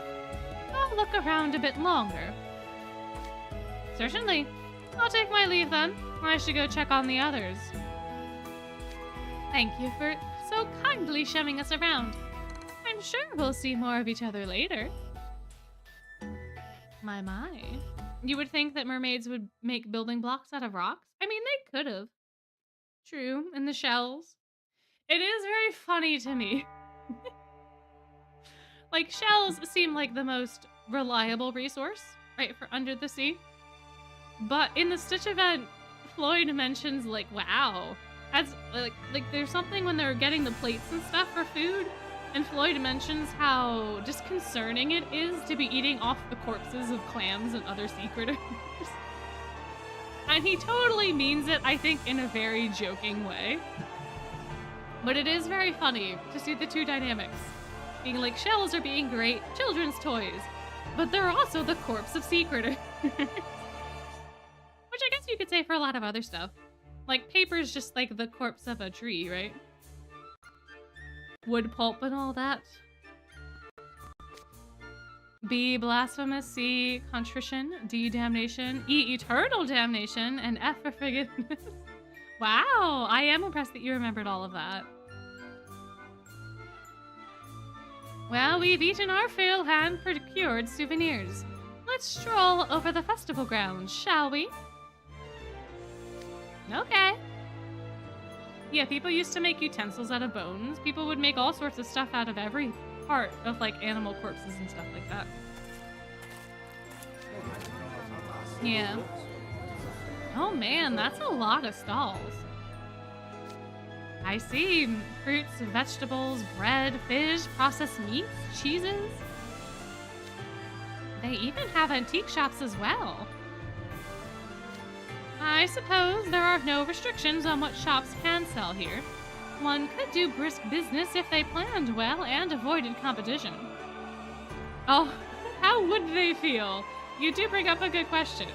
How would they feel about the fish on the walls and have the singing bats? I feel like they would probably be concerned, but I suppose it's maybe not as bad as a taxidermy fish. I don't know. There is no shortage of customers either. Yes, what a fine place for trade. You always see things at a seller rather than a buyer, huh? Of course. I have to keep a sharp eye out at all times, or I could miss a golden opportunity. Oh, hey, if it ain't Deuce's group. Hello, Group A. Are you enjoying yourselves? Why, hello, Professor Train, and greetings to you as well, you and Grim. Yes, we're having the most enlightening time. I do so enjoy field work. Find anything good to eat? Oh, yes. We sampled many local breads and sweets. It was positively sublime. Azul's an amazing food critic. He really gets into all the details. You should hear him sometime, you. Oh, they'd love a fish going, hello, my baby, hello, my honey, hello, my ragtime gal. Maybe. would fit with the whole suits aesthetic that they have. Ooh, noodles. Very nice. Now I'm all jelly. I wanted to eat good food too. You ate plenty on our way here. Grimm's racking up a tab. Were you about to walk around the street? We could join you if you'd like. I'd be delighted to have your invaluable guidance, Professor Train. By all means, do. Oh, you had cake too? My. Welcome aboard. Oh, hey, that stall there sells accessories. Oh, pretty shiny. What's this? Oh, it's the map! It's the map, it's the map. I love the map. Looks like a necklace. The pendant's a wooden frame with some kind of netting inside. What an odd design. There's just a dinky rock in the center. Boring. Grim, you have no idea the significance of this. My ribbon looks way cooler than that janky necklace. You're really into your outfit, huh? Yeah, it's the map that Esmeralda gives Quasimodo in the movie so that he can find the Court of Miracles. That's what the necklace is based off of. Yep, when you wear this woven band, you hold the city in your hand. It does kind of look like a dream catcher, this is true. Let me see that. Ah, that's a classic Fleur City charm necklace. Well, I took you for a tourist, but you know your stuff. Oh, anyone my age would know that. What's the charm supposed to do? There's an old saying about it. When you wear this woven band, you hold the city in your hand. Interesting. So when someone wears it, they become rich enough to buy a city? Do I have that right? Well, Azul is consistent in his one-track mind. Well, hard to say. Nobody knows what it's really supposed to mean these days. So no one knows what it does? That's kind of a letdown, considering it's a charm. But I recall more stalls carrying them last time I was here. Yeah, well, they're kind of hard to explain, and they went out of style a while ago. Nowadays, tourists barely know what they are. They're more for locals than anyone else. A curious design with a cryptic meaning. They'd get a kick out of that. I think I'll pick up 2 for Jade and Floyd. So you're getting souvenirs for them too? More like compensation for minding the door while I'm out. The necklaces are suitable and not too expensive. Say, Hugh, are you and Grim buying any gifts for people? I'm still looking for the right thing. I feel like the people that I would be buying gifts for would not necessarily enjoy the necklaces. Like, I don't think Ace would enjoy it. I don't think that Jack would care. Right? So, we always have money when it comes to souvenirs, which is something that I don't fully understand because in any other instance, we don't have money. Like, I don't know, because we get the apple lantern, right? I think we buy the genie lamp in Scalding Sands. So, like, clearly we have to have money to buy it, but it's always wise to be careful. Do let me know if you find anything particularly memorable. I might consider picking it up for myself. I'm good as long as I can eat my weight in snacks. But hey, maybe I'll get Ace something if I feel like it. Oh, true. Yeah, Crowley probably does give us souvenir money in the, like, to get him souvenirs. This is very true. I can see that being the case, absolutely. I mean, I'm sure Crowley would fork it over if we told him we were getting souvenirs. I'm sure he would. He was so desperate for them before. So your group has been exploring the city in a systematic manner, following Ashengrotto's lead. And it sounds like Spade and Felmir have been both cooperative and eager. We should be on our way, but keep up your learning. Consider your knowledge a prize you'll take back to school. Thank you very much for your time. We'll see you again when we have to meet up. Bye, guys. We've still got time before then, right? What else can we do? How about... Deuce, apple. Yes? Here, these are for you. I picked them up when I bought the necklaces. Oh? Oh, interesting. Really? What a pretty bag. Oh, there's a pencil in here. Apple's is red and mine is yellow. Uh-huh. Wait, these are gifts? For us? Yes, they are. What's the catch? There is none. I bought them to commemorate this day. Really? Wow, that's so nice of you. I feel like since you got it for me, it'll help me study better. Yeah, Azul is kind of treating them like kids, right? He's just trying to make ins. He's just trying to get in a little bit closer. He's just trying a little harder. Yeah, same. I'm feeling better about my next test grade already. I'm surprised, though. I didn't expect you to get us a gift. Apparently, the local company that makes them has been doing so for ages. They're meant for sketching, but I tried one out, and it felt nice to write with. I hope they'll give you the motivation to apply yourselves to your studies. Thank you. You're so easy to talk with, Azul, and you've got a great sense of humor, too. I actually thought you'd be more intimidating. Yeah, I'm glad I'm in Group A now. To think one little pencil was all it took to soften them up.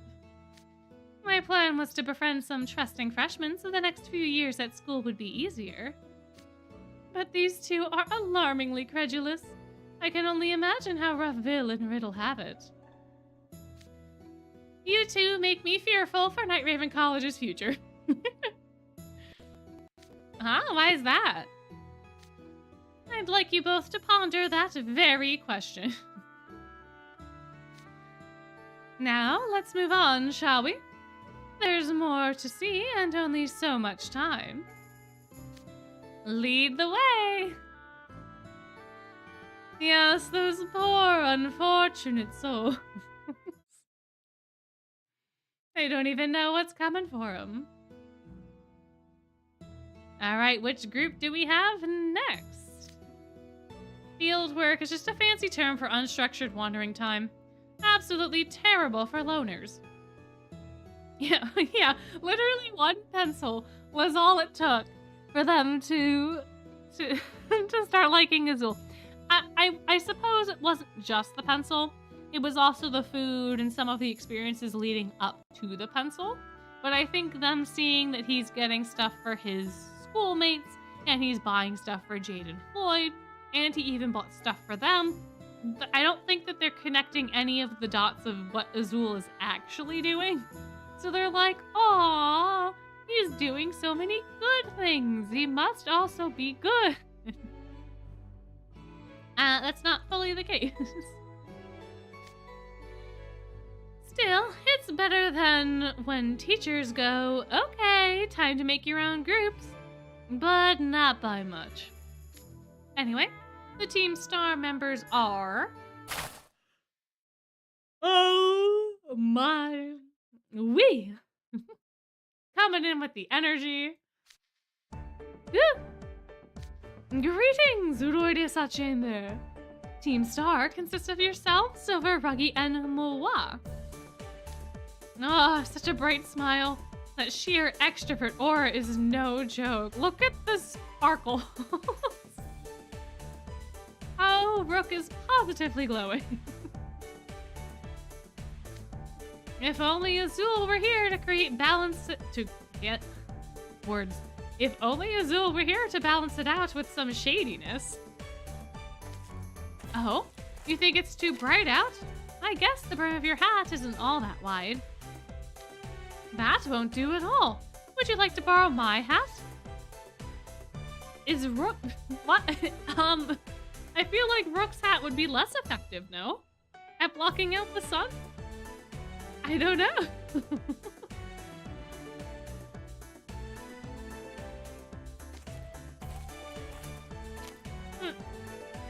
Wow, Rook, you're as obvious as Kaleem. Reminds me of our good old facepalm brigade.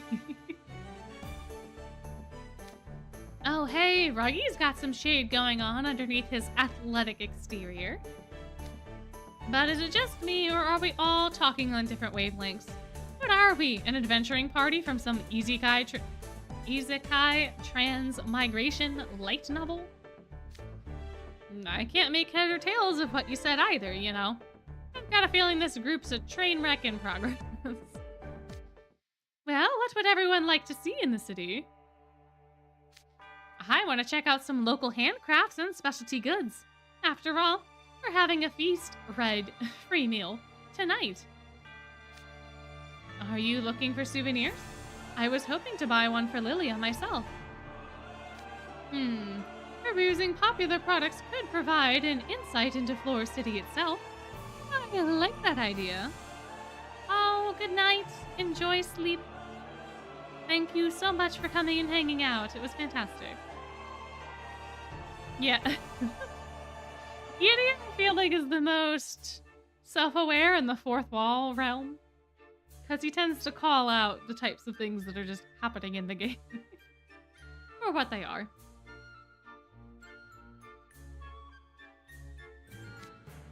Yeah, I'd like to pick up something for Ortho while we're exploring too. Oh yeah, Broggy absolutely brought food containers, for sure.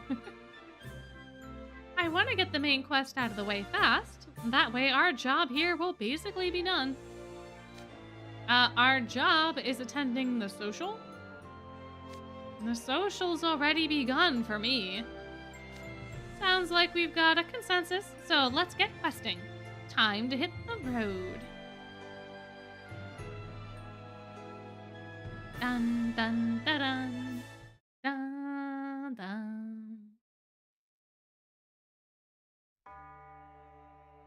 Oh yeah, the safe part of Tao.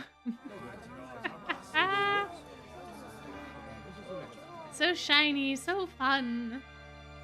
Oh, how stunning. You can just feel the history emanating from the city streets. Not to mention there are flowers growing everywhere. How fragrant Fleur City is. Beauty, flowers, colors, lights, festivities. The sheer sparkliness is overwhelming. Yes, it's truly putting me in a lively mood. Pretty much everyone around here is dressed like us. I thought we'd stick out more like sore thumbs, but nope. We look right at home. I desperately want to get this walk over with as fast as humanly possible. So, hey, the map says there's a flea market in this area. That could cover all our needs. Interesting. We should check it out.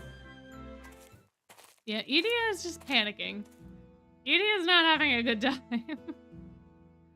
Ah, what a lovely flea market.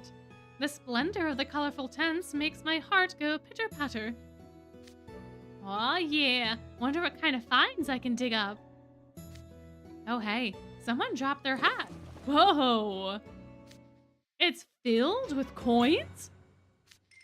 You're right. It's an upside-down hat with the coins inside. They're in front of every shop. Okay, I know what's going on here. Someone's lost this. Wouldn't it be best if I picked it up? Somehow I doubt it make it back to its owner. Lol. Yeah, Ruggy's going for it. He's like, free money? Thank you. Surely you're not thinking of pilfering the contents of that hat. Ah, bonjour, Roy de...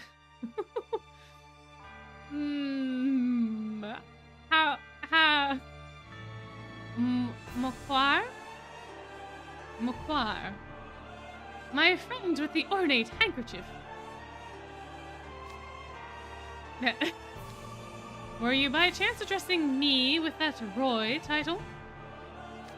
Oui, but of course. He's asking because there's nothing of course about it. Don't worry, we're not trying to steal anything. Oh, Silver, sweetie, you're not trying to steal anything.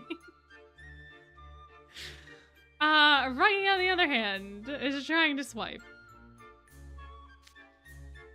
Ruggy thought someone lost this and wanted to return it to its owner. Yeah, I resent that accusation. Oh, is that so? I beg your pardon, then. No one lost it. People put their money in those hats when making purchases. Oh yeah, Ruggy was absolutely trying to steal. He's just saving face. He's just saving face right now. And Silver's just too good to like actually understand Ruggy's bad intentions. Unfortunately. Yeah, Rolo jump scare like Crowley jump scare. Absolutely. Oh, monsieur. Oh, is that how that's supposed to be pronounced? Monsieur. Okay, if it comes up again, I will try to pronounce it correctly. Huh, wait, so like these beaten up old hats are the words? The cash registers. Indeed. Have these people even heard of security? Pardon? It's a long-standing Fleur City tradition. There's a saying that if you place a hat upside down and put money in it, the money will find its way back to you in no time if it ever gets lost. Oh, it is choir? Monsieur... I'll try to figure it out. It's like quite icy. And so people just leave hats full of money out in the open? I know the shopkeepers can see them, but anyone could just swipe one and run. That must be this must be a real safe part of town. Indeed it is. We pride ourselves on the practice. It's like a symbol of how peaceful we are. The whole place would go bankrupt if someone like Ruggy set up shop here. I'll take that as a compliment. Oh, no worries, no worries. Do not feel bad. I am very bad at the pronunciations, so please do not feel bad about them either. Or about the spellings and stuff. Honestly, any help I can get is appreciated. Yeah, Ruggy is a charm. Yes, well, sadly, we still get ill-mannered outsiders visiting our city, especially around festival time. So the people in town always form a city watch to keep the peace this time of year. See that figure standing under those lights? And the one in front of the buildings behind us? They're part of it. The way they stand does remind me of guards. Yeah, it is a very high trust society. I don't know what's happening. I must be getting tired because I can't read properly. Yeah, it's a high trusting society for sure. For sure. The cultures that are built on trust allow for things like this to happen and allow for a lot of other fun things to happen too. Ruggy does not come from such a culture. Unfortunately for him. Perhaps.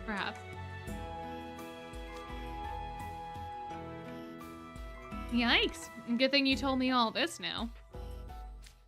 The City Watch is made up of volunteers who are inspired by the righteous judge. Tales claim the righteous judge was an ardent proponent of improving city security during this time. It's a wonderful thing. We must deter any and all wrongdoings. Yeah, you're right. A lot of Japanese stores also act on the honor system too. Yeah. Yeah, but yeah, trust is the last priority for Bruggy, absolutely. Yeah, he comes from a place where you can't really afford to be trusting. So it makes total sense that he is the way that he is, for sure. Agreed. When someone does something wrong, it's important to give them a chance to reflect on their mistakes. Wouldn't it be easier to set up security cameras and sensors rather than having people stand guard around town? Seems to me like digital solutions could manage their money and peacekeeping efforts more effectively while letting everyone rest. Then again, I guess we're not supposed to change up traditions. That's like the whole point. It's simply marvelous how your peaceful city of happy residents instills its citizenry with a sense of diligence and pride. Oh, my Rook, ever flowery with his words. Silver is a little too trusting. This is true. He does come from a place where he can afford to be so. And he also kind of has that in his bloodline, I guess. But yeah, not everywhere is going to be high-tech, and not everyone can manage high-tech either. So, well, let's take a look around at what's for sale, shall we? Bonjour, monsieur. I don't... What fine weather we're having. A perfect day for treasure hunting, is it not? Bonjour. Yes, I agree, absolutely. Have a look at whatever you'd like. S'il vous plaît. Merci. Oui. So much French. So, are you from the Shaftlands, Rook? None. My homeland is the Sunset Savannah. Then how are you fitting in so well? Yeah, the way you act, it's like you were born and raised here. You honor me. It's because of how bright, friendly, and beautiful the people of the city are. I read up a bit on Fleur City beforehand and found that it's practically bursting with art. One of my favorite plays is set in this very city, in fact. The potential new discoveries I could make set my very soul aflame. Too much energy. Can't deal. And we have stumbled upon some beauteous works already.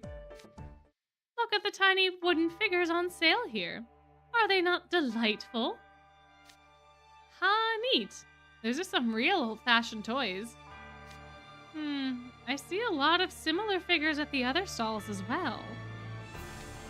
Yes, they're one of our traditional crafts. No one knows their exact origins, but people have been making them for a long time. Yeah, I think Rook acts French probably because his favorite play is set in the city. Like he's trying to be one of the characters in the play, maybe? I don't know. Hey, Esmeralda and Quasimodo, yeah, they do make a cameo for a little bit. Is it bad you didn't watch the movie? I don't think so. I don't know. Oh, you believe that Rook knows it fluently and isn't using it how weebs use Japanese sometimes? Yeah, I feel like with the way that Rook is motivated to do things, he probably does know the language. And given that his family has, like, villas all over the world, even though he's from the Sunset Savannah, I think he absolutely knows more languages than just the common one. Because I have a feeling he's at least picked up things during those traveling sessions that him and his family did to be able to speak languages, or at least parts of languages, to kind of fit in different places. At least I would assume that is the case. Old wooden figures have been found within our school's bell tower as well. Oftentimes, they're sold with miniature wooden houses. Oh, you're right. There are model buildings for sale too. They're pretty big. This one is a model of Nobabel College. See the bell tower in it? This one here looks familiar to me. Ah, and so does this one. Why, they're identical to the view we saw from the bell tower. It's a miniaturized version of the entire city. Delightful. Oh yeah, true. Chaplains is the hub for the movie industry. That's fair, that's fair. Yeah, Rook doing Duolingo. Every day, all day, every day. He has not messed up his streak once. Neat, but they're still just chunks of wood, right? I mean, kids' toys are usually pretty cheap. Now just wait a minute, Ruggy! Whoa, geez, I didn't know you could yell that loud, Edia. Look closely. See the joints? What's this about joint locks now? The shoulders, elbows, and wrists are all articulated parts designed to be moved. Yes, that's a more modern one. They used to be carved whole from blocks of wood. But over time, a demand for greater levels of detail arose, and they began making the parts separately, so I'm told. Both techniques take serious craftsmanship. The figures are incredibly detailed, Ruggy. So... this isn't some garbage kit. It's fully scratch built from wood. I've never seen anything like this before. So... these have to have been made by some famous master craftsman. Don't care. Oh, something about it still being wood. I clicked too fast. If it's not valuable, I'm not interested. Hey, don't knock it. A detailed figure like this could fetch hundreds of Thalmarks easy. Huh? Well-made figurines aren't just toys, they're works of art. You wouldn't believe the premiums they can go for. These ones here are a few Thalmarks each. Are you saying I could get 100 times that on resale? Or even more? Okay, you've piqued my interest. Tell me all about it.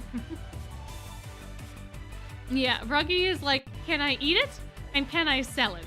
And if the answer is no to both of those questions, he doesn't bother.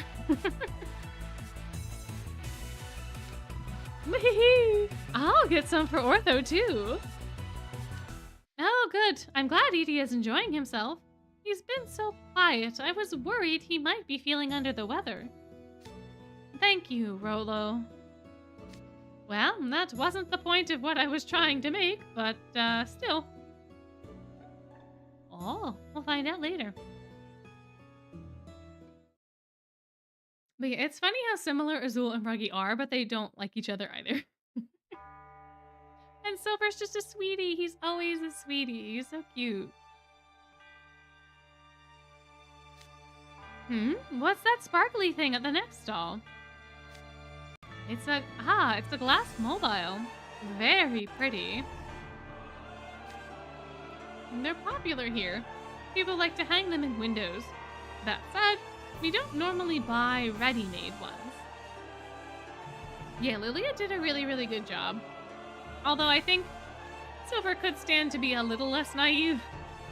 But he's still very young, so, you know, he's got time. You don't? You mean this is handmade? Indeed.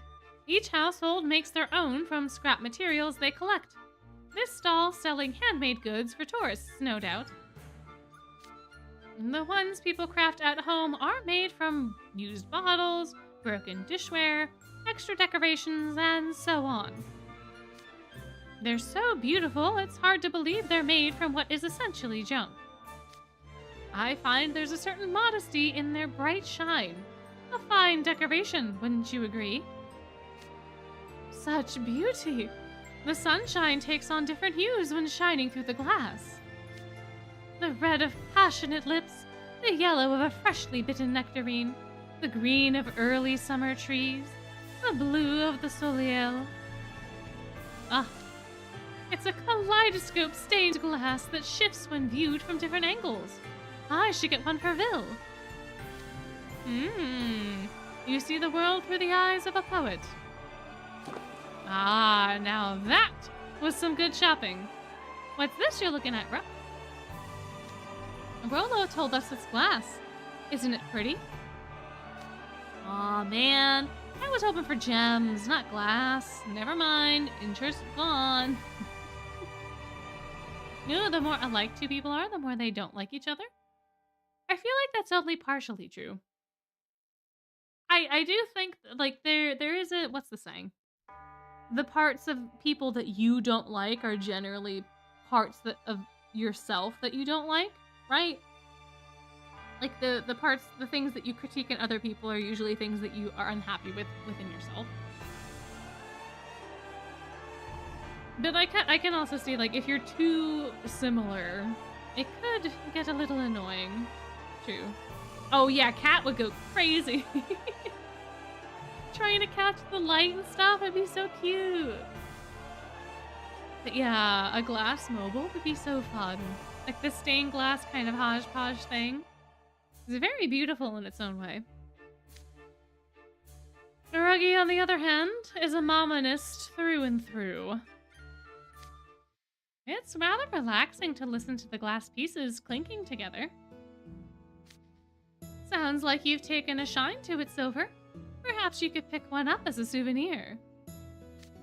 I considered it, but I think Father would prefer something flashier and more fun. Oh, getting something for your dad, huh? Are you actually going to ship it back home? It's good to honor your parents. It's not part of the flea market, but there's a store with handcrafted goods a bit further up. Some of their wares are entertaining. I imagine he'd enjoy the selection there if he likes flashy things. Allow me to show you the way. Yeah, actually, I'm trying to think. I don't think Silver falls asleep in this event. I don't think he does. Or he might, like, towards the very end. But I don't think that he falls asleep randomly. Here. Shipping across the dorm hallway, yeah. Here's what I'd recommend. Are these handkerchiefs? Plain blue handkerchiefs? No offense, but these look way more basic than those glass mobiles. He doesn't? Oh, fancy. Oh, good for Silver. Yeah, this is the only event, right? Because he falls asleep in White Rabbit Fest. He falls asleep all the time during the main story. What other events is he in? Halloween? Does he probably falls asleep in Halloween, right? The OG Halloween? I feel like at some point, maybe. Yeah, this may be the first. At least it might be the first event where he doesn't fall asleep. It may not be the only one, but is it the thing that Esmeralda used? It might be. I don't remember fully. Ah, but there's a trick to them.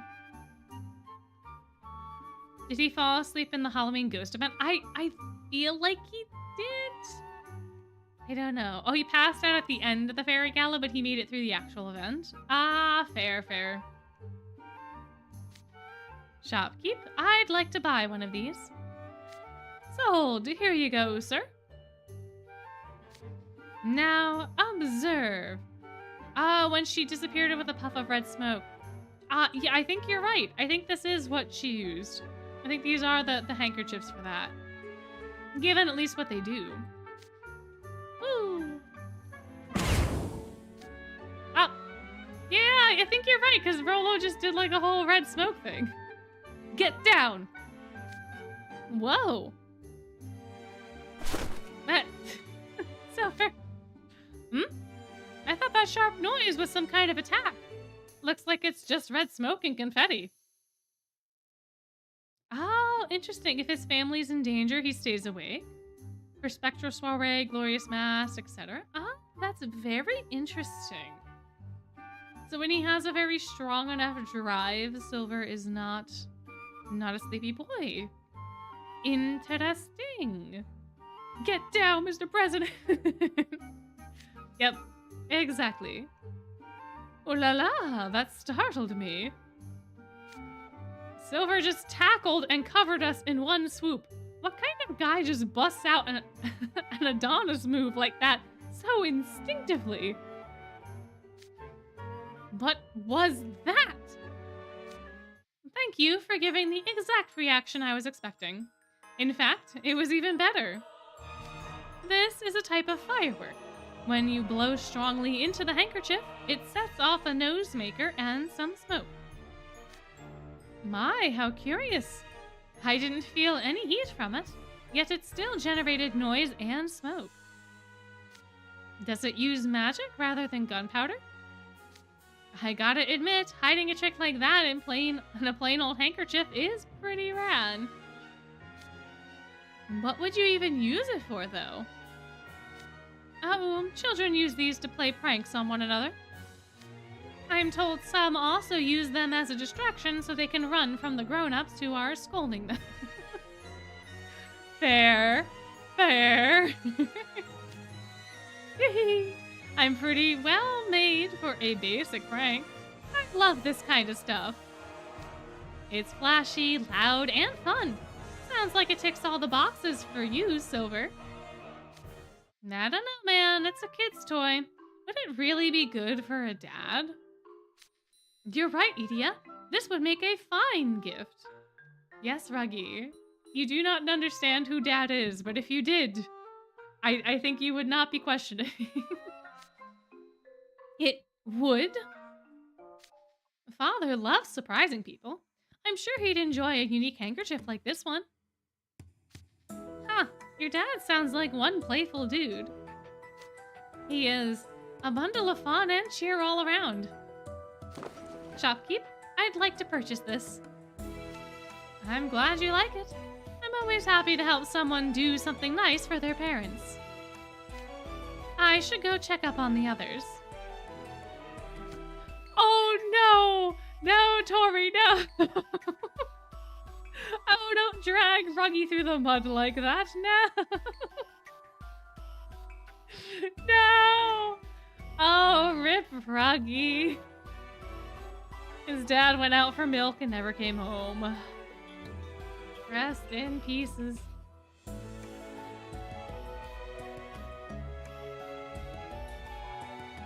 Oh, no.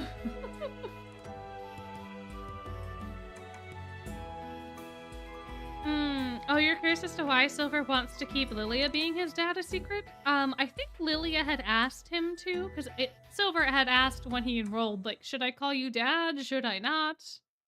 What's the deal? And Lilia said not to because he didn't want to confuse people. Because, given that everyone is so young, to have someone be a dad and also be your classmate, I think could have put people in a weird position, and Lilia didn't want that to happen or have that like impact his or Silver's experience. So he just kind of, I think he asked Silver or like told him like, it's okay, just keep it on the down low.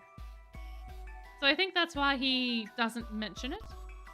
Although it does come out when Lilia's leaving school. So like in book 7, during the going away party, it does get revealed to the students at large. But up until that point, I think that he was just keeping it a secret. Yeah, true. And the fact that he is so old for how he acts is a little jarring. Oh. It wasn't so bad. It just kind of, it started a discussion and then I started reading the more comments. That's how it goes. Just how it happens.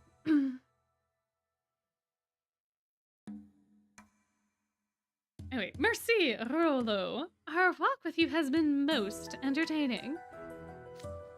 Yeah, thanks. Oh, we were so close to the end of that chapter, too. Oh, man. My. Well, we all got what we wanted, and with plenty of time to spare. Yes, we don't have to meet up with the others quite yet. What should we do next? Oh? What was that noise? Ah. Idia! Phew, I feel alive again. Huh? What are you drinking, Idia? Famous Fleur City grape juice? It's grape-tastic. Why?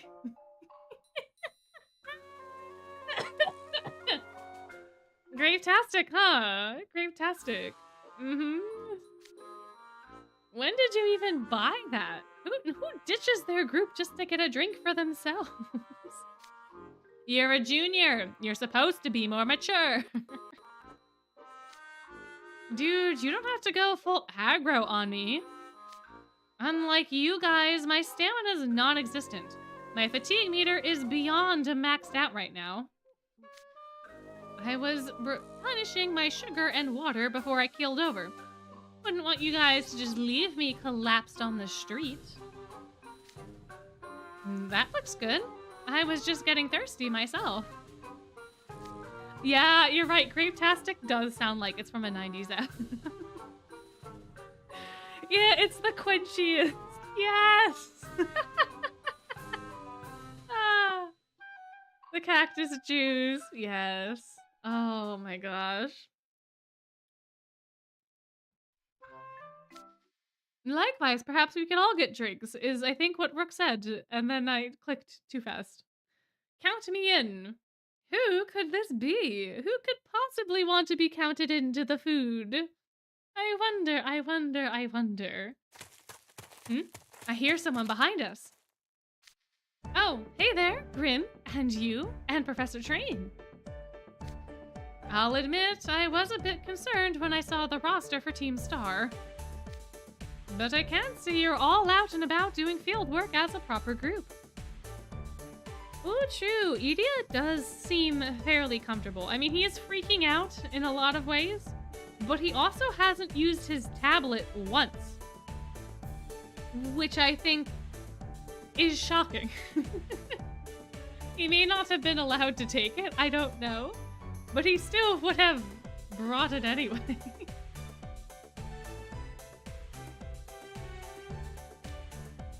Yeah, more or less.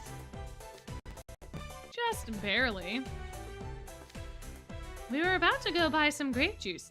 Idia was just telling us about it. Oh, that's a fine idea. Fleur City's grapes are delicious.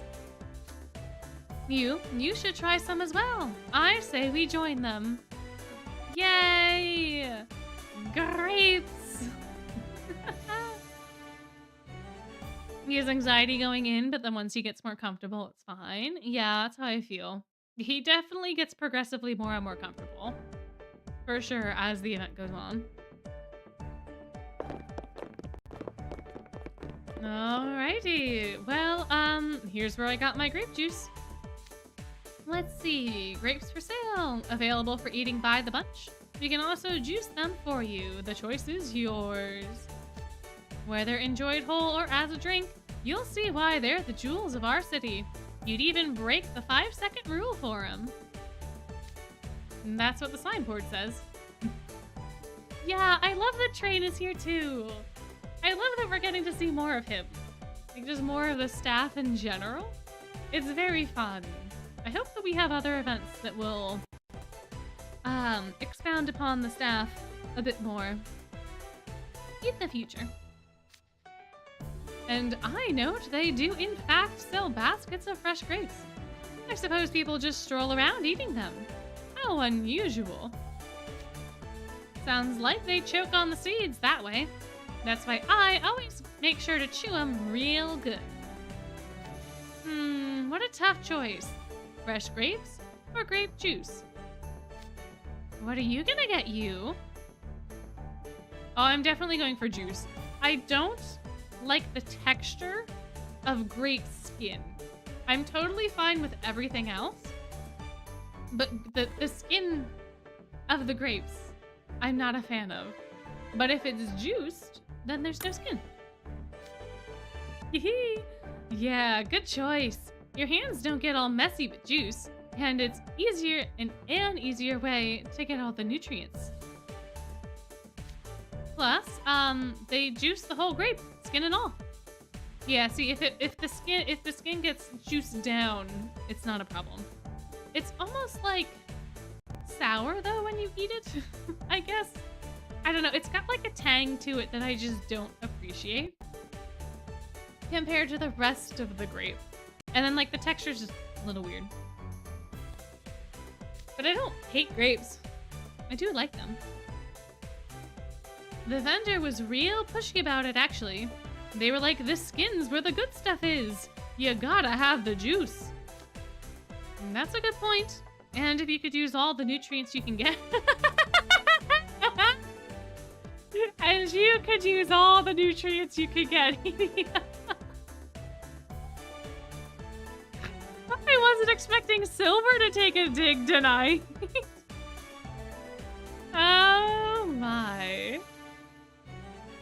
Oh, frozen grapes? I haven't had those. Oh, and okay, it just shoom. No comments. Okay, that's fine. He is being thoughtful, but it does come across a little bad. You all made it harder to decide. Now I want both. As much as I'd like to buy you both, it wouldn't be fair to the other students if I did. Oh, Silver is canonically cheeky in the manga? Oh, that's so fun! Yeah, it's the gym bro thoughtfulness. For sure. You must be judicious with the funds the head mage gave you. Oh, so he did give us money. He must have given us money for souvenirs. Obliviousness has its benefits? Yeah, I guess Silver and Kaleem insult people in the same way, right? Like, they don't mean for it to be an insult. They think they're being considerate, but it can come across in a not so considerate way. Because Kaleem does that too. Never fear, Grim. I shall pay for my dear underclassmen. Wow, for real? Nice. You're the man, Brooke. Huh? Okay. I'll pay too. Oh dear, my apologies, Edia. Have I overstepped and put undue pressure on you? This is simply my way of showing gratitude to our group for spending the day with me. Think nothing of it. Oh, is Aurora playful in the movie? Oh, interesting. Sleeping Beauty's another one that I have not watched in forever. But that would make sense then for Silver. True. That only adds to the pressure? Here. I mean, it's not like a few drinks are gonna break the bank for me anyways, so, I'll cover half. True, they're both kind of rich, no? Rook and Edia? You will? Thank you. Sweet, now I can get both. Thanks a ton, guys. I'm greatly humbled by your generosity. Hunt and Shroud, you've both shown laudable consideration. I hope the rest of you appreciate it. Oh, you bet I do. Edia, Rook, you guys rock. Thanks a bunch. I'm gonna start with the juice. Now that's a tart one. It goes down so smoothly. Perhaps because it's a concentrated juice with the rich grape's flavor is enhanced. But in any case, it's delicious. Grapes are rich and satisfying on their own as well. Wow, it's like sweeter than sugar. I have never had grapes this sweet before. The vendor told me they've got vineyards outside the city. That's right. Grapes are one of Fleur City's specialty crops, and they're a popular thing to give loved ones. Oh. Even now, the people running the vineyards selectively breed their grapes to try to create better varieties. So I could have eaten even better grapes next time I'm in town? Already planning your next visit, huh? You might be getting ahead of yourself, Grim. Phew, that was a real treat. Well, I'll be checking on the other groups now. Do continue learning, everyone. Thank you for the lovely time, Professor Train. And of course, you and Grim, too. See you soon. Later. Bye, guys. Oh, yeah, because he's doing free con for Ortho.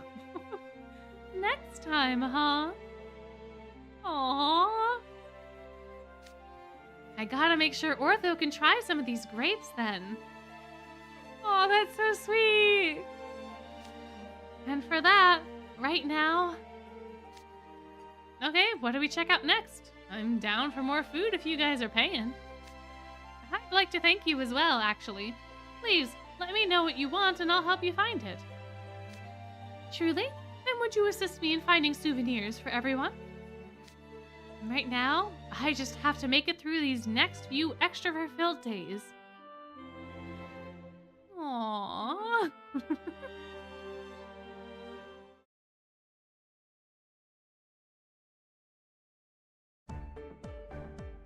Group 4! The best group, save it for last. Group 1, assemble! You don't have to shout at the top of your lungs. We can hear you just fine. We must not keep Malleus waiting. Everybody, drink your water. Sebek's back, which means it's time for hydration.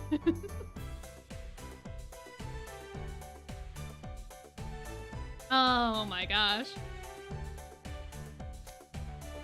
If you want to, you do not have to participate. So group 1 is myself, Sebek, Roseheart, and Viper. I hope we'll have a good time. So do I, Malleus. I was worried when Sebek started arguing and insisted he joined Malleus's group. But honestly, I'm glad he has a proper guard. Oh, that's true, because then Jamil doesn't have to worry about it. He already had to do that once, so he doesn't want to do it again. Of course, Malleus's safety shall always be my first priority. For my part, I'm interested in broadening my horizons by learning more of the city's history. I did some reading prior to our departure, but that's no substitute for experiencing a place firsthand. What of the rest of you? I certainly have no objections. I think that's a wonderful approach. I was also hoping to learn more about the city. Agreed. I'd like to see the sights and get a real Fleur City experience. So you're all interested in learning more history. I applaud your mindset. Jeez Louise, I thought this was group 1, not group boring. Well, I respect their attitude anyway. It's good to be nerdy sometimes. Are there going to be gargoyles here? I don't think so. I think we get the gargoyles at the start, and then we get the gargoyles towards the end, but I don't think they show up in between. And yeah, Jamil finally can relax. A little bit. I'm sure he's still kind of worried about Khalib at all times anyway, but... Yeah. There are some spots I could recommend. They impressed me greatly when I saw them years back. They're not for tourists, though, so you won't find them on your maps.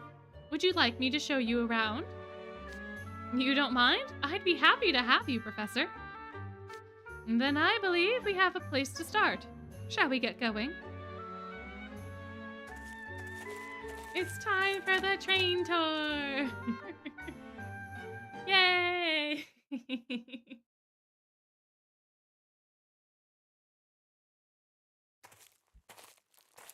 'Tis a simple question. Here we are.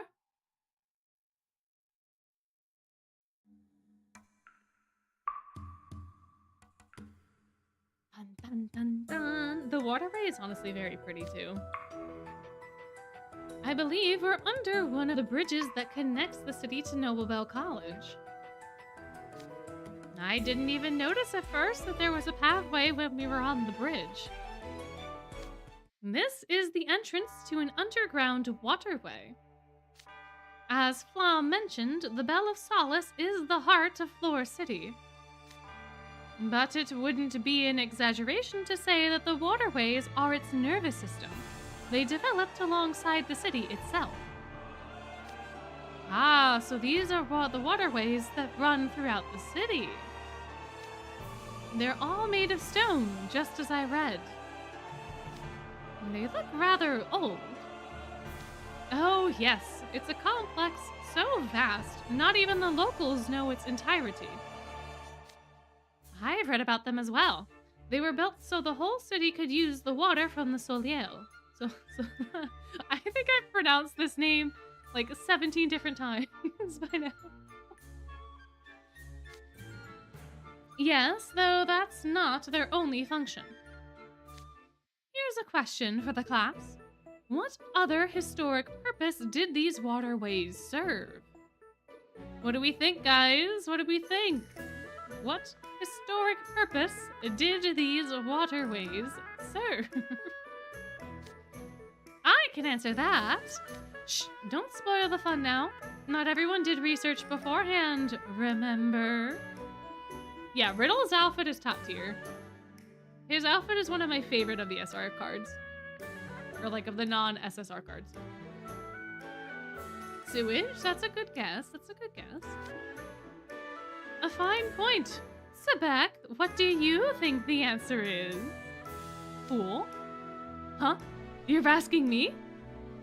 Oh, you're not answering the question since you remember the answer? Fair enough, fair enough. Another one! I'm in my liege's presence. I absolutely have to get this right. Professor, I request a hint. How gallant. Very well. This isn't the only entrance. There are many hidden throughout the city. True, true. Sebek does not know, apparently. But yeah, all the senpais are ganging up on their kohai for sure. Throughout the city, you say? Sebek, the waterways are right in front of you. Enter them and look around for yourself. Hiding hole? Good guess as well. Good guess. Yes, sir. It's pleasantly cool in here. There are pathways wide enough for people to walk down on both sides of the water. It's too dark to see much, but I presume the walkways continue for a while. Judging from the wind, there are side passages as well. It's no use. I feel close, but the answer still eludes me. Staying hydrated, true. There is water, so. Okay, bored now. How about you give up on this stupid question and move on? It's been mere minutes. Give me a little longer. Ooh, shortcut for the city is also a very interesting guess. Here's another hint. What would you do if your liege tried to take a walk through here alone? My liege? Alone? Yet another shot of water? Why, I would insist on accompanying him, of course. Who knows what manner of miscreants could be lurking in the shadows, waiting to strike. Ah, I have it! Did people used to hide in these waterways? Correct, Sebek. Many tales claim that this place served as a hideout for some residents. Not even I know what sorts of people would stay here. But it's quiet and cool down here. Perhaps it was actually comfortable. The literature I read said that some residents even refer to the hideouts as a port. It's fascinating. Yes, yes, the underground waterways were the refuge for people. The Court of Miracles, yes, yes. Such is the reference that they're going with here. Indeed, indeed. Well done, Zibbold. That little hint spurred your imagination and led you to the correct answer. Ha ha ha! 'Tis a simple question indeed for a proud guardian of the great Malleus. This is like the 6th water shot so far. My goodness. Whatever. Even I got it. Even now, these waterways mark the lives of people who are often made invisible by Fleur City's outward prosperity. Not familiar with the waterways, but knew it was in the catacombs. Yeah, I think the waterways are like the equivalent of the catacombs, or like part of that system, at least for how this is set up. I think. Anyways. I'm not sure. Yeah, chug whenever Sebek is here. Basically, is what the challenge is turned into. You're correct. Anytime he's on screen, you know you have to, like, take at least 2 sips of water. They're a great way to learn about the area's history. Yes, and I much prefer the quiet here to noisier sections of town. I could spend a rather long while here. Yes, they're not exactly a tourist attraction. The most foot traffic they get is from the occasional local out for a stroll. I happened upon this place when I vacationed here years ago, and it was just as quiet then. It was a great spot to relax after many hours of tiring sightseeing. So this place was really more of a memorable date spot for you and your wife. Ooh, spill the tea! Terrain, is that true? My own history is hardly a topic of interest, I assure you. Oh, but Train, we want to know. Train, please elaborate. Come on. Come on. Where did you rest exactly? I'd like to see it myself. I'm interested to hear more about your travel adventures with your wife. Me too! Come on, Train! Spill the goss! Let's go! Come on! This discussion is over. Aww. Oh, well. Yeah, we barely get any romantic chatter. Come on, Train. For what reason? Malleus just asked you a question. You owe him a proper answer. True, it could give us a deeper understanding of this place's history. By all means, tell us more. I do want to see the rest spot too, but I do also kind of feel bad for Trade at this point. I said the discussion was over. Oh no, we pushed too far. I apologize. I was only engaging in some light banter. I had no idea those 4 would show such an interest in the topic. Oh yeah, replace your water shots with tea. There's basically just water with leaf in it. Good, you could. It was about to be scalding too, my goodness.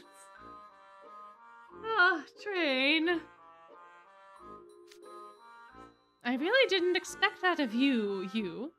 My word, youth these days. Listen, I just wanted the tea. I have not had any good gossip in a long time, Trey. Go on. Ah.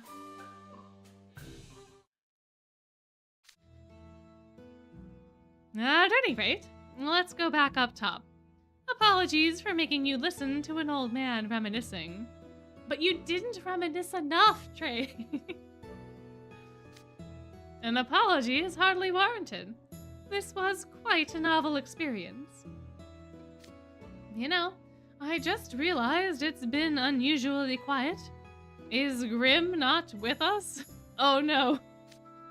Now that you mention it, he isn't. Where did he go? He better not be causing any trouble. Grim?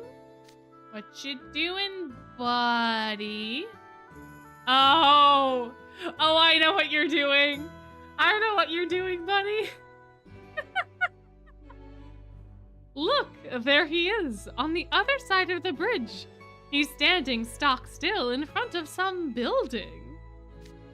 When did he sneak off? What is Grim doing, I wonder? I remember. But my.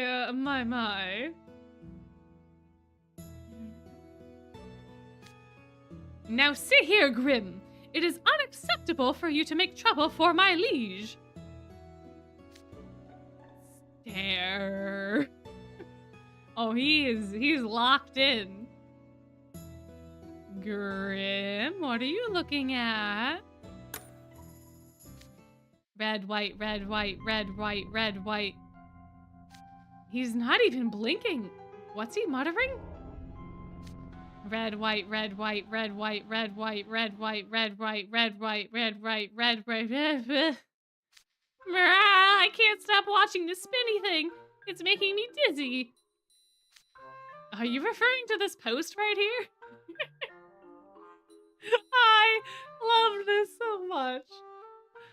Grim is truly a kitty cat. That's a barber pole. They typically indicate a barbershop.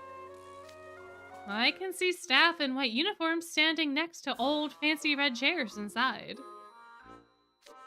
With all that on top of using a barber's pole in this day and age, it must be a pretty old-fashioned operation. Yeah, hypnotized by the pole. Yeah, red rum. He is very cat-coated, this is true. You think so? Barber shops in the Briar Valley all look similar to this one. Seeing it rather takes me back. I wonder if my old barber is still faring well. I used to go in twice a month. Twice a month? That's a lot of barber visits. My sister only goes once a month for a trim. A proper guard of Malleus must always be properly groomed. I approve of how immaculate your hair always is, Zigbold. Many of our students could learn from your example. It's the least I could do in service to such a noble figure. How often did you get your hair cut back home, Jamil? Jill? Oh no, my brain didn't read the A or the M. I've been growing my hair out since middle school, so I didn't visit the barber too often. I get the ends evened out once every few months, at most. It's more work to take care of my hair, though. If anyone here is stringent about their appearance, it's Riddle. What would you do about your hair in the Queendom of Roses? I would go to the barbershop once a month. My mother scheduled my appointments for me. It was always at the same time, with the same person, and the same cut and style. It's important for everything to look neat and trim. That's why I keep my hair short. I cut it myself when I first came to our school. Truly? Do you still do so? Cater didn't want me doing it for some reason, so now I go to the barber in town, just like everyone else. Oh? No. Cater didn't want you doing it for some reason, huh? Just some reason. Oh man, I do feel very bad for him. With the mom thing. Like, she just has so much control over him. It's very concerning. But yeah, it could not have been good. You should probably thank Cater for that. What about you, Malleus? I would summon my personal hairdresser to the castle. Goodness, that's royalty for you. but I grew tired of how much of a production it was each time. Sometimes I'd ask Lilia to cut my hair when he was doing silvers. Oh? You're right. He's giving himself the unsupervised toddler with scissors special.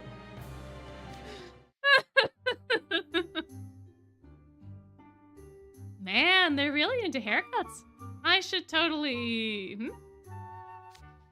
The shop's got a poster. What's it say? Elevate your trip by trying a traditional Fleur City hairstyle. Ah, so this shop offers a traditional hairstyling for tourists to try. I've seen businesses like that in the Scalding Sands. Ooh, really? Can I try one?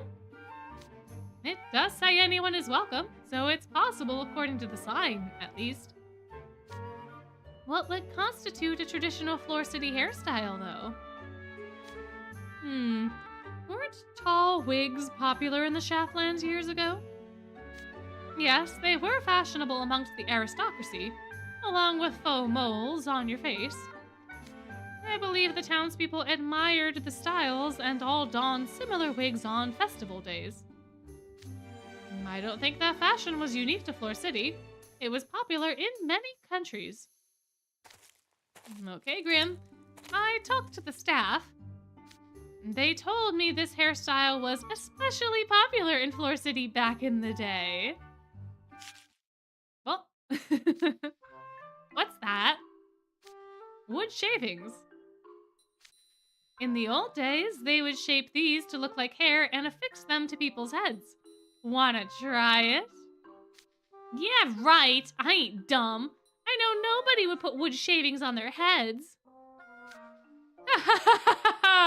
What better decoration could there be for someone who thinks not but of eating, sleeping, and frolicking? Oh, yeah? You look cool just the way you are. I don't want a fight to break out. Not right now. You're clearly the only one who appreciates my charm, you. Huh, even the most obvious flattery goes over your head. A wig of wood shavings would suit you well indeed. And come now, it's rude to cause such a commotion in public. If you freshmen don't rein yourselves in, it'll be off with your heads. Yeah, so Becca's literally just beefing with a cat. I mean, Jamil did start it, so... But still. Pardon the segue, but speaking of commotions... For all the people here, no one seems to realize that the Malleus Draconia is with us. I wonder if that's due to his hat camouflaging his horns. Is this not the second time that Jamil has been concerned, or at least noticed, that people are not picking up that Malleus is Malleus? Didn't he also have this happen to him in the fireworks festival? Am I having deja vu? Yeah, you're a little too concerned, Jamil. Plenty of people are dressed in much flashier ensembles. Maybe they think the horns are part of his costume. Yes, it was in Firelit Sky. Okay, then I'm not crazy. I was like, this feels so familiar. He really just needs to relax. Like, no one would... I don't even think people know who Malleus is. Like, sure, he's one of the top 5 mages in the world, but... he never goes anywhere. And as far as people are concerned, dragons don't really exist, I don't think. Or at least they're exceedingly rare. So I don't think people would even know who he is. Like, know that who he is.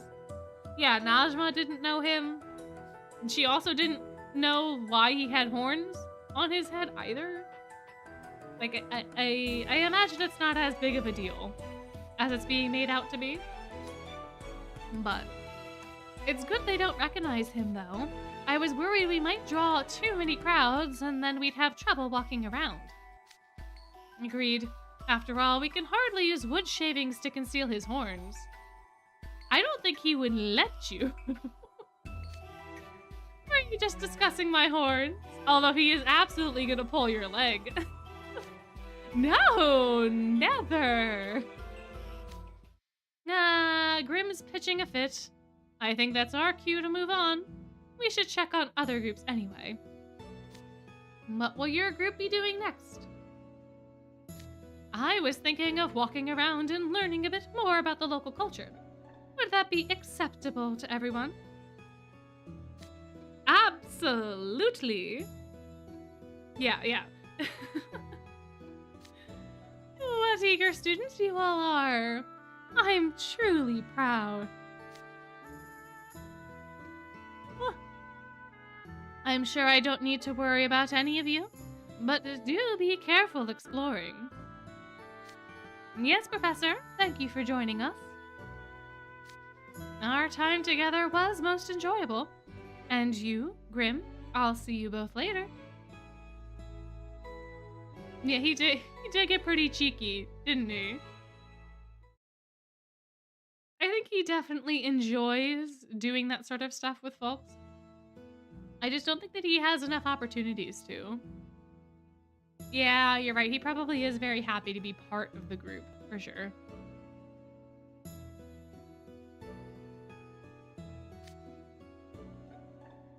Where to next? According to the map, the shopping district is right ahead. Bah! Ah! It's a white goat, and a small one at that. Oh, well, have a good evening, have a good night, get good sleep. Thank you for coming and hanging out. Hope you had fun. Yeah, he's absolutely giddy because of yeah. He is invited to a thing. There's no reason for him not to be excited. And yes, it is the goat. It's the goat. A goat in the middle of town? It doesn't have a collar either. Does that mean it's wild? Look again. It has a golden earring. It doesn't appear to be wild. Bye-bye. Oh, you're right. It's friendly too. It's clearly used to being around people. Do not cozy up to Malleus, goat! Now you're jealous of a goat? This is so pathetic to watch. I wonder if it ran away from its owner, though a goat is an unusual choice for a pet. That goat is no pet. It's not wild either, mind you. Oh, hello there, Rolo. Are you making your rounds? Just so. I was slightly concerned about how you all were faring. If the goat isn't a pet and it isn't wild, then what is it? It's cared for by the whole city. You might call it a community goat. I've heard of community cats, but never goats. We consider goats to be bringers of good luck here in Fleur City. We treat them with care. They say if you're kind to one, it will come running to your aid when you're in trouble. Interesting. That fact wasn't in any of the books I read before coming here. They're considered ordinary animals here, the same as cats and dogs. It hardly merits worth writing about. If they're highly regarded here, then we must be careful in how we treat them. So cute. It seems to have taken a shine to you, Malleus. Look at the way it follows you around. How unusual. Most animals tend to be afraid of me. You must be quite fearless, little one. Wait a minute. What is it, Jamil? Nothing. Jamil, what did you want to say? You clearly stopped yourself from saying something. It makes me wonder what you're hiding. Come on out with it. I was just thinking, maybe the goat saw Malleus's horns and thinks he's one of them? That's a wild conclusion, but okay. One of them?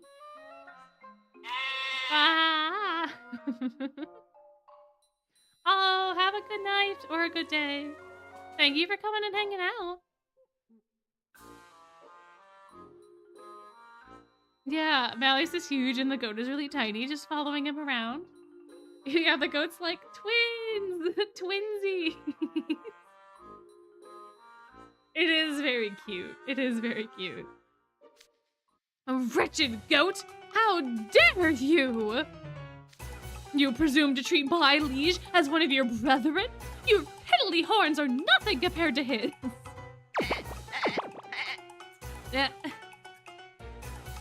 Now you're leaping and bounding about? Get back here! You shall pay for your insolence! Yep, water shots, water shots. Don't chase it. What part of we treat them with care did you not understand? I apologize for his appalling lack of manners. Look, the goat's hopping just out of Sebek's reach. Is it teasing him? Oh yes, our city's goats are rather clever. They also sometimes help local businesses by hauling goods. And the smarter they are, the more mischievous they can be. But we love them all the same.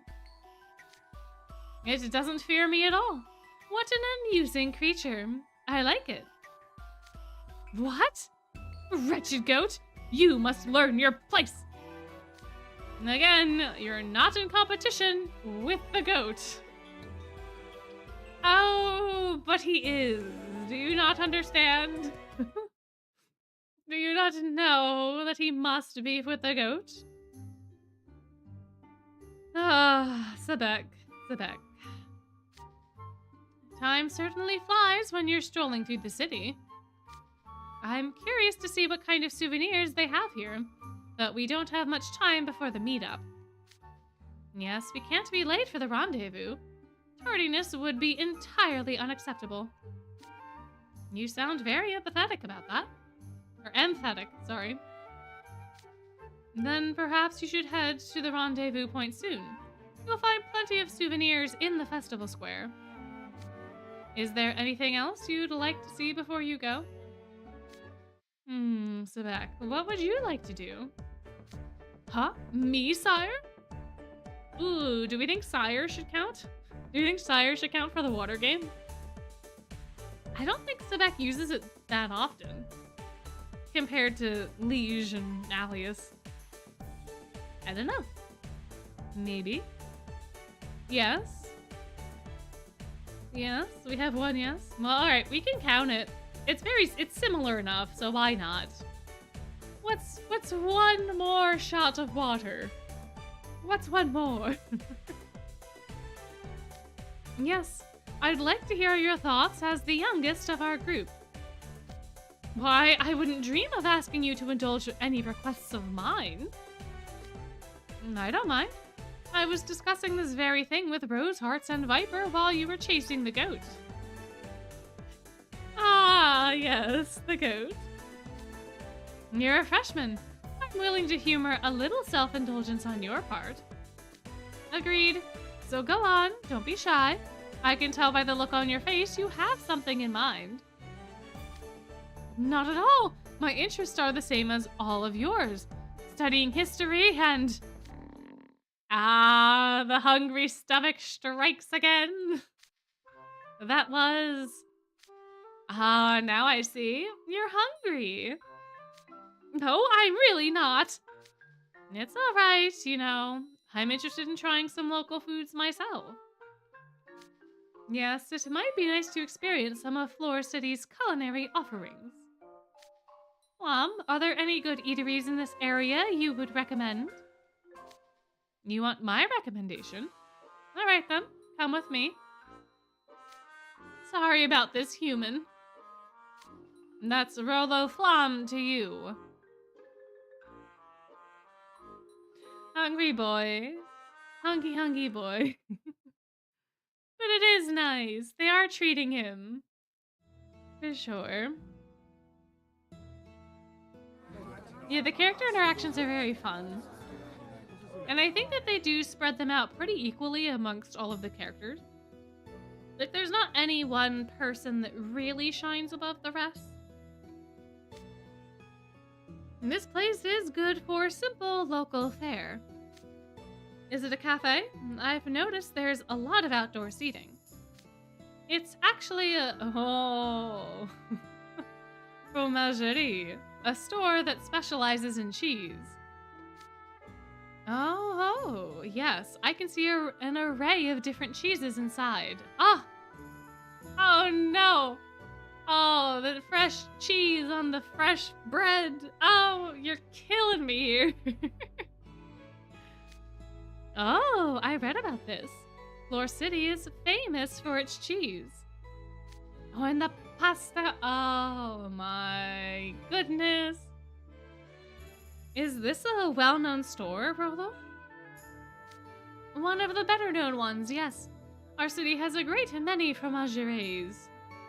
I know fromageries.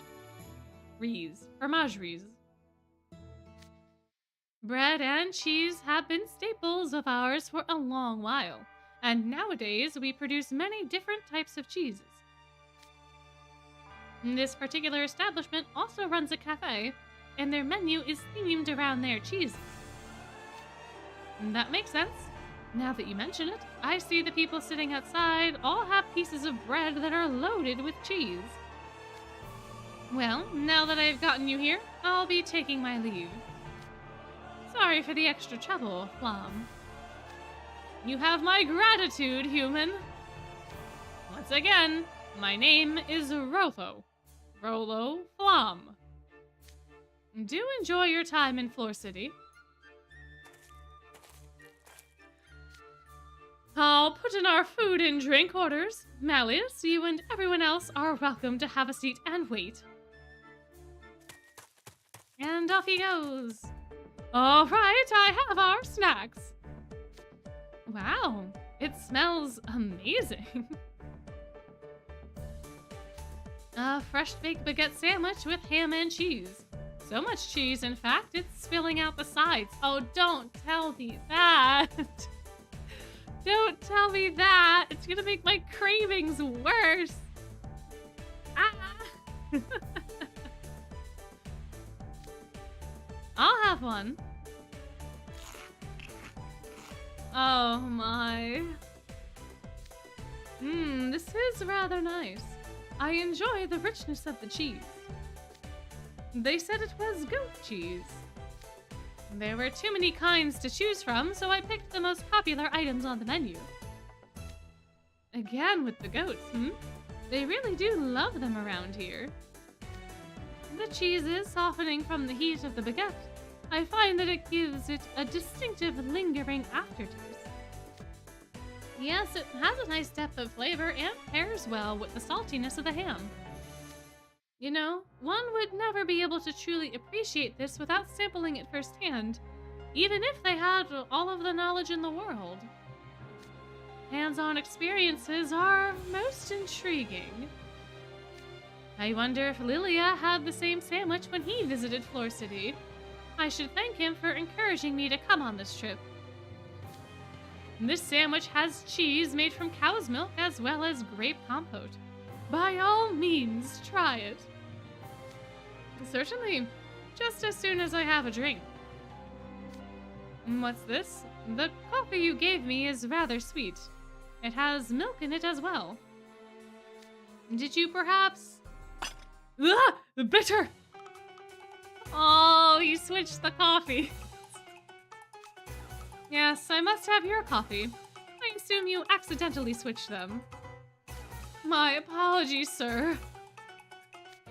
Oh, you take your coffee with the milk and sugar, Sebek.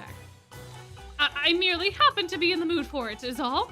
It's not like I can't stand black coffee or anything. Listen, Sebek, you don't have to be so macho about coffee. You're allowed to like lattes. It's fine. It's totally okay, buddy boy. There's no demerit for liking a latte. Yeah, Malleus just drinks straight black coffee. Yeah. I mean, depending on the stage of my life that I've been in, there have been times where I just crave a nice black coffee. Like, I don't want any milk. I don't want any sugar. I just want the bitter coffee. Nowadays, though, I do like a little bit of cream. I don't generally put sugar in it, though. Oh, yeah, the ice cream and coffee. He's got to have both sides. Why are you so defensive? It's nothing to be embarrassed about. People have different tastes, you know. Sebek's just getting teased. This whole group is just teasing Sebek. But... oh, that's right. I think Sebek is upset because he can't do the same thing that Malleus can do. Or that he doesn't like the same coffee that Malleus likes. I think that's what he's upset about. You get hung up on the strangest things. Not everything has to be a point of pride. Jamil's right. In fact, there was an incident just recently where you dug your heels in over a matter of personal pride during a club meeting, and I would prefer if you refrained from discussing my blunders in Malleus's presence. Actually, I would like to hear those, Rose Hearts. I'm most curious to know what Sebek is like normally. You have it all wrong, my liege. I always comport myself in a way that befits my status as your guard. I'll content myself with knowing that you're bonding with people from outside Briar Valley. It's reassuring. Oh, Mal. Oh, you just made his day. You just made his day. He's gonna be riding this high. Oh, Malleus. Such oh, he's crying. Oh, Sebek, sweetie. And to think, if he wasn't getting teased, this never would have happened. True serendipity. Yeah, what was that, like 3 back-to-back water shots? Nearly? Are you crying? This cheese is unusually salty. Those are your tears. Let's finish up and move on, shall we? We still have much more of the city to enjoy. Oh, cutie patooties. Oh, the cutie patooties. Yeah, he's crying onto his cheese. Yep. Yep. It is very cute. It was very wholesome. Such a wholesome little time they had all together. Oh, it's festival time.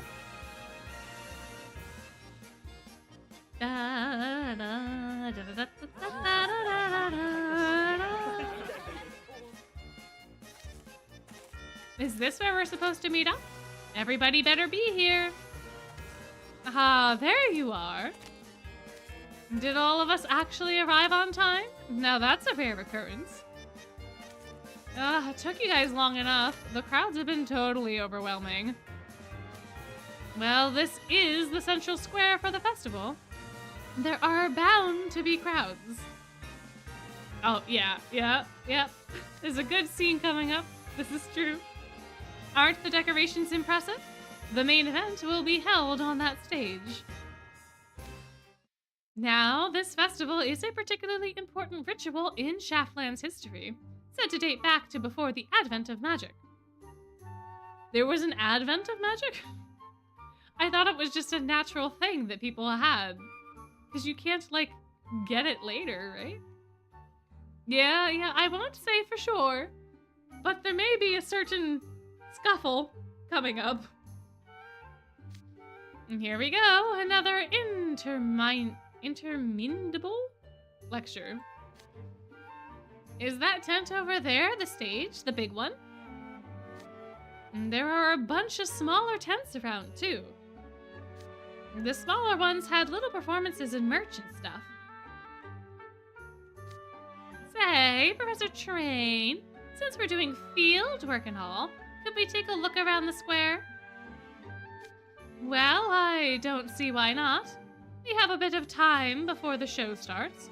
All right, everyone go observe the festivities.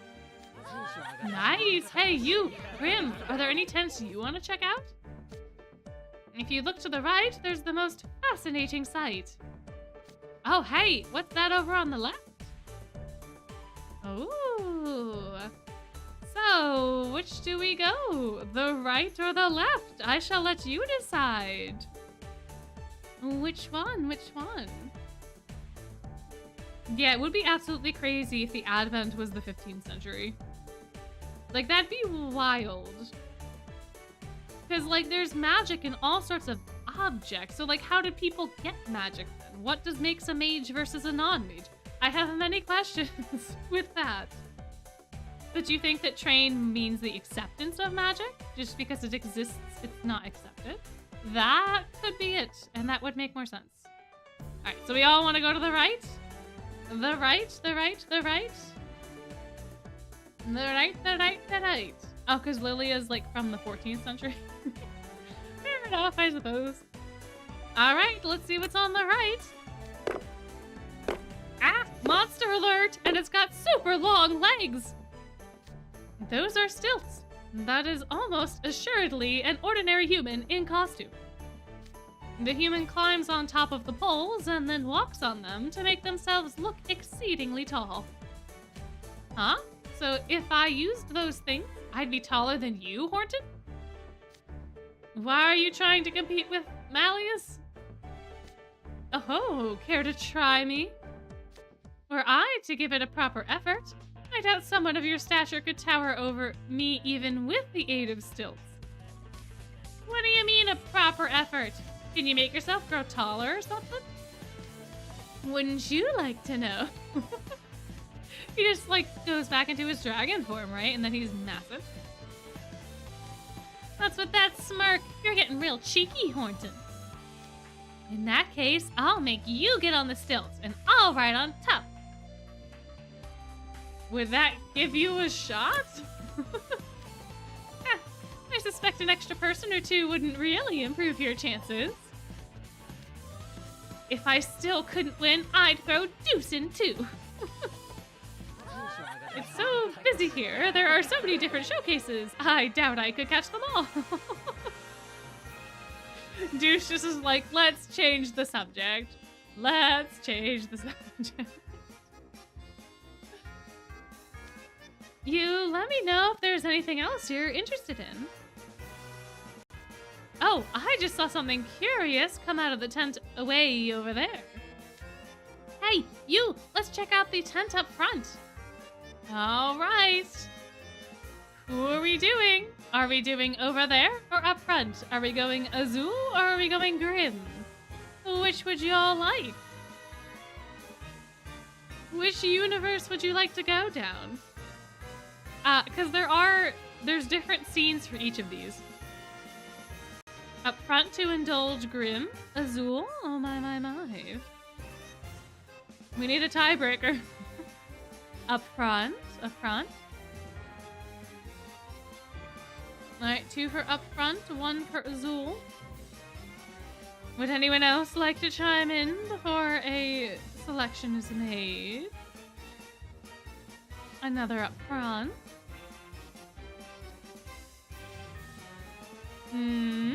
Seems like that's our consensus. Alrighty, up front we go. Yeah, no one wants to indulge Azul. That's okay. Oh, check it out, you!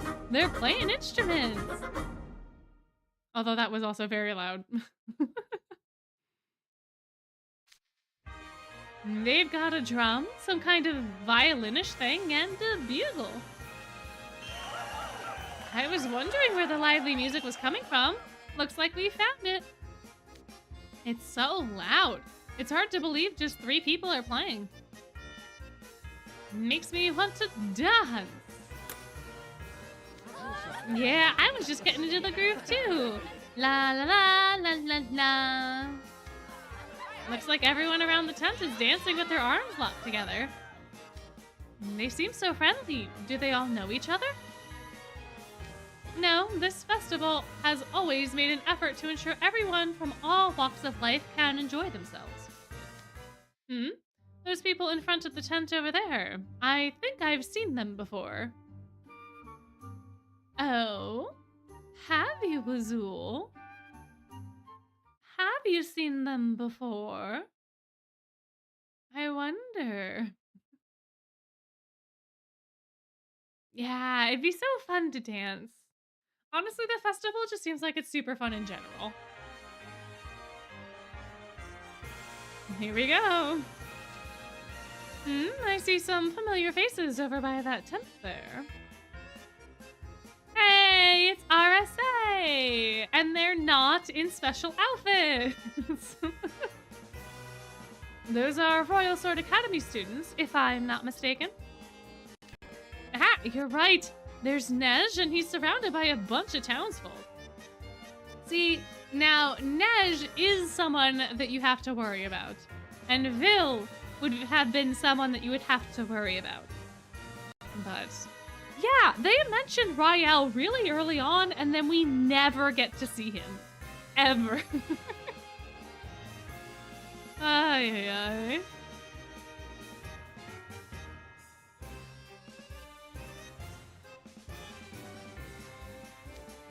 I see Chenya as well. I wasn't expecting to run into him here. There are more of them too. The whole area is crawling with sparkly Royal Sword Academy Prince archetype. I guess all the preppies turned up for the school social too, huh?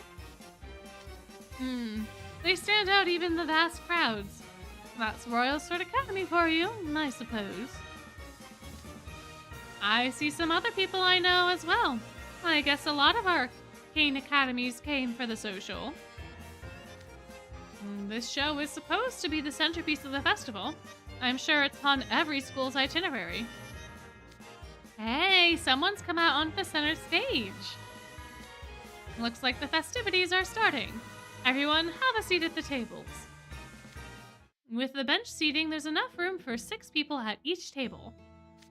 I'll sit with Professor Train. I'm sure it will be quite educational. Yeah, I'll sit at that table too. That way I don't get stuck as the odd guy out. Very well, you come join us. You can stand to learn more about this world. Then I shall join your table as well. I'd like to hear you's thoughts on everything. Oh, well, aren't we a special snowflake? Hey, I'm sitting next to my henchhuman. Someone's gotta look after them. Guys, I can sit in the middle. It's fine. Is that right? Then I shall sit next to you, Grim. I trust you won't mind. I guess, if you insist. Now hold on! I would also like to sit at my liege's table and hear his insights. Sit elsewhere, Grim, and I shall take your place. That will make 6. You're not the boss of me. I don't really care where I sit, but I don't like your tone. So nah, I ain't moving. Have you no appreciation for what an honor it is to sit next to the great Malleus? That seat is wasted on you. Yikes, here we go. Another endless circular argument over something completely trivial. If someone doesn't step in here, we're never gonna get the seating figured out. How about we settle this with rock, paper, scissors? Oh, a simple and straightforward approach. Very well, Grim. To battle. 1, 2, 3, shoot! What? Woohoo! I win! Ugh, how bitter defeat tastes. That's what you get for leaving your fate up to chance. If you don't want to lose, you should be better prepared. So this is where the Night Raven College students are sitting. Hello, Flom. Are you touring the festival as well? Yes, it's part of my duties as student council president, since I invited all the schools. Yeah, Sebek lost to Grim. I don't know how, but he did. Ay. The fighting over this seat is hilarious. The fact that he loses is also hilarious, but the fact that he didn't think of the alternate reality that will shortly come to pass is also ridiculous. Might I join your table? I'd enjoy the chance to chit-chat with you all. By all means, you're more than welcome. There's not enough space, however. Oh, that's an easy solve. Grim can sit on Yu's lap. Didn't think of that, did ya, buddy? Of course, any opportunity to chat with a Nobel College student is an honor. I'd be glad to have you join us. Aw, man, I don't want to be stuck on someone's lap. Well, you could always sit with, me. That grin's giving me the heebie-jeebies. Sounds like an even worse option. And Edie is living for this. He's like, oh, well, you know, I've always wanted to hold a cat. You scoot back and make extra room for me to sit. Apologies for the trouble, but thank you for having me all the same. My word, I hadn't even thought of that option. Azul, why didn't you speak up when I wanted that seat? Because he wanted to preserve his hearing, obviously. Idiot coming out with the straight facts. I demand that someone other than Malleus let me sit in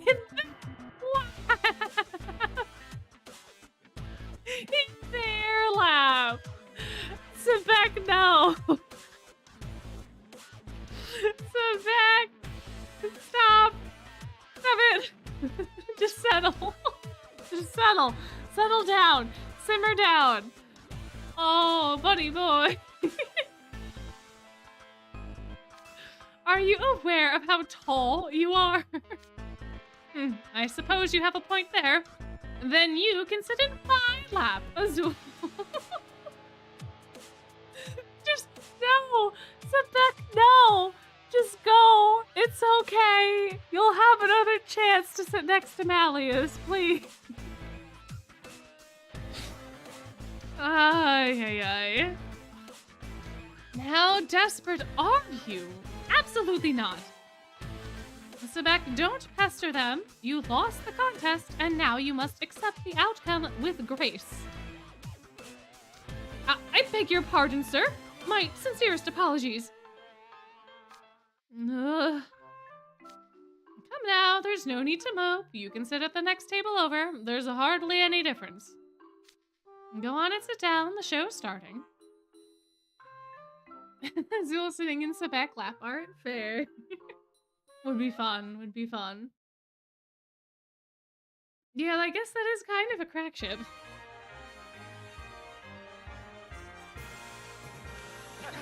Your attention, please. It's time to put down your work, leave your worries at the door, and celebrate Topsy-Turvy Fest.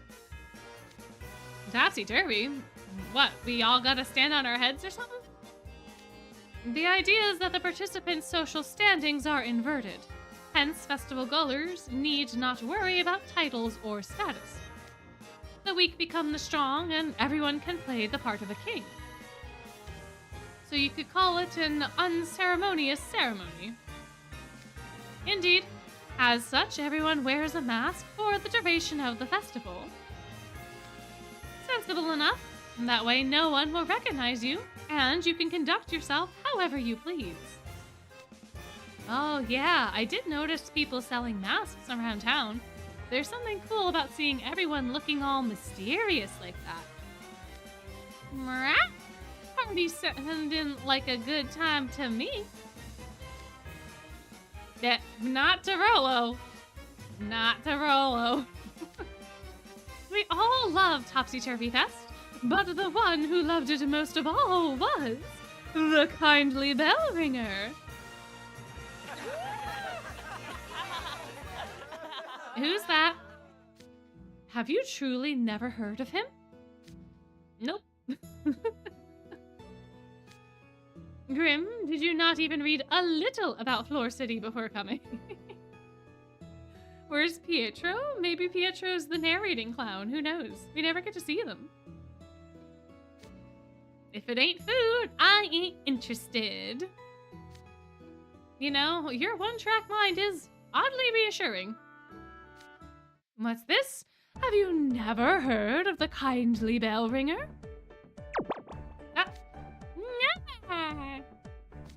Really? Really? That guy's talking to a hand puppet.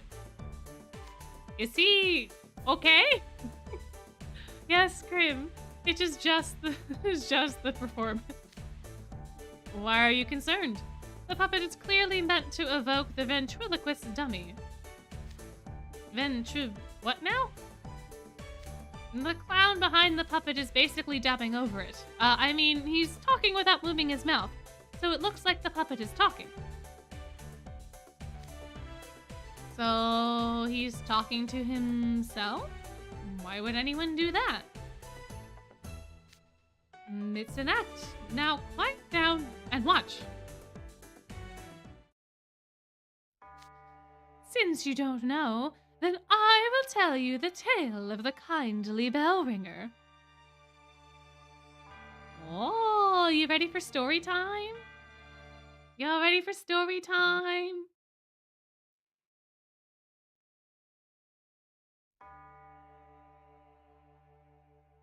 And I will tell you the tale of a man and a monster. Since you don't know, then I will tell you the tale of the kindly bell ringer. Our tale begins in the small city where the righteous judge lived. The righteous judge was fair and just. Everyone respected him and abided by his judgments. And that's the personage Flame told us about at Noble Bell College. Oh yeah, there was a big stone statue of him in the front of the school, right? So you remember. I'm surprised. Wow, Malleus really is being such a cheeky little guy. He's really been cheeky this whole event so far. My. Oh yeah, the score at Punchback and like the vocal songs are so good, so good. But yeah, Malleus is being sassy today. Hey, I meant that. Of course I remember something I learned today. But there was no one who adored him more than his own disciple, the kindly bell ringer. Oh, so the guy on the horse had a student. Indeed, the kindly bell ringer is beloved through the Shaftlands, much like the righteous judge. Judge Frollo. Yeah, Minister Frollo. Oh yeah, Malleus and Idia are getting very, very comfy. Neither rain nor wind would deter the bell ringer from ringing the bells to announce the time throughout the town. But one day, disaster struck the peaceful city. You know what? I've been wondering about this since I first heard anecdotes about the righteous judge. What exactly was this disaster? I tried looking into it before the trip, but I couldn't find any useful information. I should think not, since no one knows for certain. None of our literature goes into detail about it. The only writing we have on the matter is disaster struck, enveloping the city in a shroud hued the same as a fiery crimson lotus. Crimson, Does that perhaps suggest a great fire? Oh, yes, I understand fires can be devastating on land. It's a frighteningly powerful element. Plus, back in the old days, they didn't have any building codes or regulations, so the buildings were probably crammed way close together. The fire must have been worse than anything we could imagine nowadays. Yeah, it probably was a legitimate fire. Although I do also have a feeling that perhaps it was a Crimson Lotus event as well. Maybe, perhaps, but it would make sense if it was a fire, because then they would have lost a lot of their historical records from it, sure. The fiery crimson engulfed the city, throwing the people into terror and chaos. But the kindly bell ringer rang his bell and gave courage to the people. He then valiantly fought to protect the city. Wow, neato. What a brave man he was. Huh, so he was basically a cool, gallant guy. Sounds like me. They say the bell ringer upheld the righteous judge's teachings in everything he did. What devotion! They must have truly trusted each other. Yes, none of that would have happened if not for the righteous judge's exceptional character. And what did the kindly bell ringer love most of all? Topsy-Turvy Day! A long time ago, when the festival was called Topsy-Turvy Day, the townsfolk chose the bell ringer to be their king, and oh, how they celebrated! What a wonderful man he must have been! And what a wonderful celebration this is! Do you appreciate it more now? Yep. Absolutely. I appreciate it too. We've got lots of fun in store, whether you're local or just visiting. It's time to kick off Topsy-Turvy Fest. Yay! Festival! Now some people in fluttery costumes are coming out. Okay, who's ready for some topsy-turvy fun? Hey, tambourine! That's some rather impressive tambourine playing. They move so fluidly with those scarves fluttering about. It's like they're floating on air. Extrovert energy, too strong. It's traditional to perform a dance with scarves and tambourines at the show. Hey, what's with the sparks that happen every time they shake the tambourines? Those are a form of magical fireworks. Oh, then is everyone dancing a mage? No, most of them aren't. The sparks are produced by magical implements. The organizers work with mages to produce the magical tambourines. That way, anyone can use magic during Topsy-Turvy Fest. Interesting! So in keeping with the Topsy-Turvy theme, non-practitioners can use magic. In a sense. They merely produce sparks, and you're all content with such trivial feats of magic? It would be so much more enjoyable if they performed grander feats. Okay, Malleus, well not everyone can. What's the fun about banging on instruments so old they might as well be fossils? You could totally upgrade those. Although just explained they are traditional implements. Using the same ones is the point. It's not about the grandeur of the magic. What matters is that everyone can enjoy them. And this Insipid Festival is nothing but a gathering of shameless, magic-addled fools.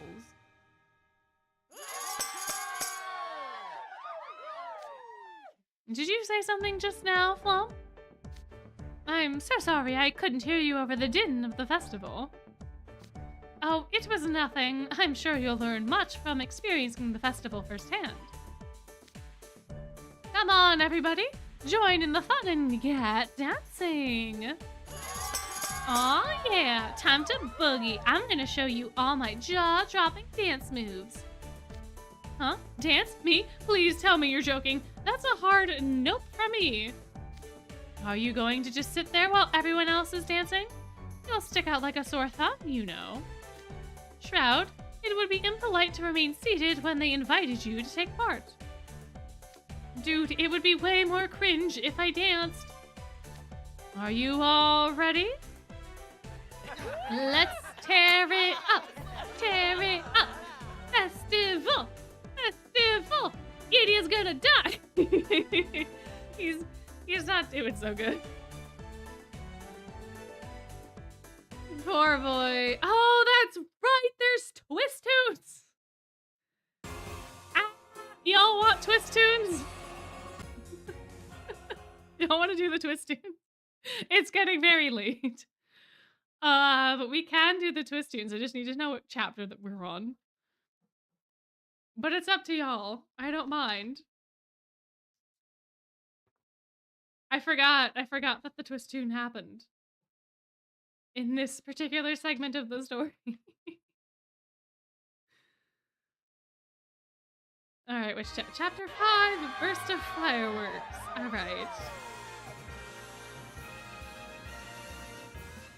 Perfect. All right, do we want... All right, let's, the twist tune's not that long. I can do it. It's fine. I want to give y'all the full experience. That's my job, right? But Lord, if I can remember where things are. Quite bad at that. All right, all right. Where are you, glorious Masquerade? All right, y'all ready? Y'all better be ready.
I didn't get back in time for that, but Helicopter Grave is so cute.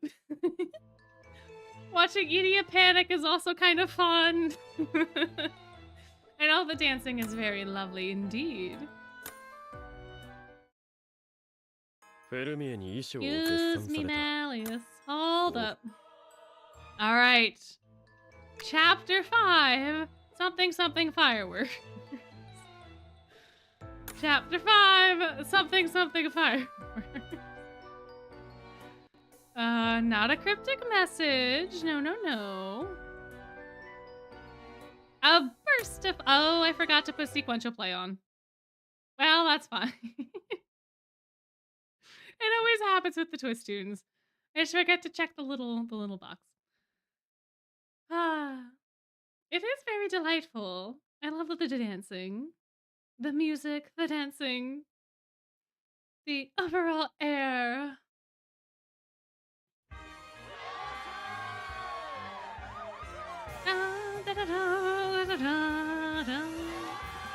I can't keep this up. All the spinning is making me dizzy. Everyone's totally dazzled by me. Let's crank up this party. Hey, wait, where did all the tambourine sparklies go? Those tambourines are simple magical trinkets made specifically for this dance. I imagine the magic they were imbued with has run out. It's finally over. Well, everyone, let's say we wrap up here and adjourn back to campus. I don't wanna. I'm just getting started. Time to really spice things up. Fireworks? Grim? My. Ooh, fireworks. Where are they coming from? They're so pretty and sparkly. Way bigger than the ones from the tambourines. Check it out, you. Everyone's going gaga over my magic. Grim, you should know better than to just fire off magic in the streets. You're just jealous because everyone's impressed with me. We are no such thing. Your antics risk my liege losing face. Okay, everyone, quiet down. It looks like some mischievous fledgling mage decided to gift us a little present. And hey, this festival only comes once a year, so let's forget all our cares and party down. Yeah. Train was like, no magic, please. And Grim was like, hold my beer. Hold my tuna can. I got this. But you're right. You're right. It could have gone off terribly if he had accidentally started a fire. And it's honestly ridiculously impressive that he was able to do them correctly. Yep, another shot. Another water shot from Sebek. Drink up, me hearties, yo-ho. He is improving, this is true. That was so cool. Do the fireworks again. Come on, everyone. Let's dance some more. Looks like all the festival goers are happy. Good for you, Grim. Now Professor Train will let you off the hook for using magic. Fat chance. Scratch that. He's totally peeved. I should think so. Someone as strict as Professor Train wouldn't just let you get away with breaking the rules. Poor Grim, he's gonna get the lecture of a lifetime when we get back to Night Raven. Still, the festival goers enjoyed it, and that was a fine way to energize the event. Perhaps I could put on a performance I had prepared as well. So slow down, Malleus.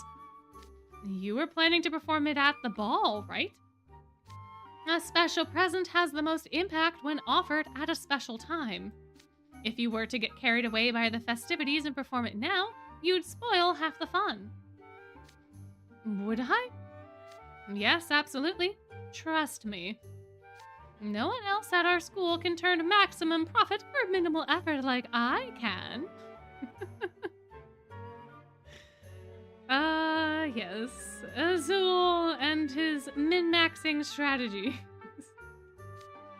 Personally, I kind of wish you just forget the whole thing. This again, you really don't know when to let something go. You're just going to have to deal with it. Then I'll take your advice, Ashen Grotto.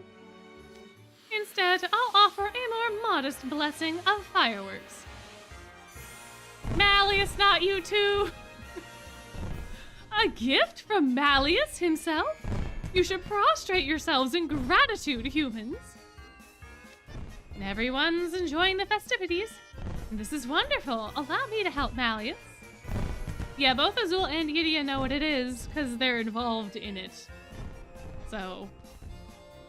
And honestly, good on Azul for stopping it from happening right now.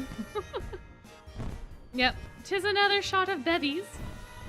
'Tis another shot of water for those participating in the game. A gift, huh? I don't really love just giving away stuff, even if it's not worth much. But hey, a little magic's a small price to pay for a debt of gratitude. Here goes. Oh, the shot game? So every time that Sebek says Malleus, my liege, or sire, you drink some water or whatever your beverage of choice is. That is the shot game. It's how we're staying hydrated tonight. Oh, the scene freaked you out last year? I guess it kind of comes out of nowhere. I mean, Grimm's causes chaos and then it just becomes a lot. Oh yes, and Waka-samas count as well. Indeed, indeed. Looks like the Night Raven College boys are the ones sending up all these fireworks. What a perfect time for me to join in with a little whimsical magic of my own. Check it out. Chenya, you know better than that. Then again, if it's making everyone happy, maybe I should do a little too. Is this part of a social? Let's help liven things up. Regardless of how this happened, I wouldn't want Night Raven to be outdone. Agreed. Let's show them what we're made of. Ah, the crowd is so lively and full of smiles. A French word that I don't know how to pronounce. Allow me to contribute as well. I suppose after getting the locals' hope up, it would be poor form to disappoint them. Fine. I'll allow it as long as you remain on your best behavior. Certainly. I'll make sure to liven things up in an appropriate way.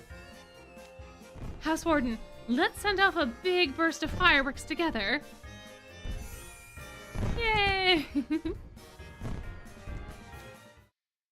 Magic-addled fools, the lot of them.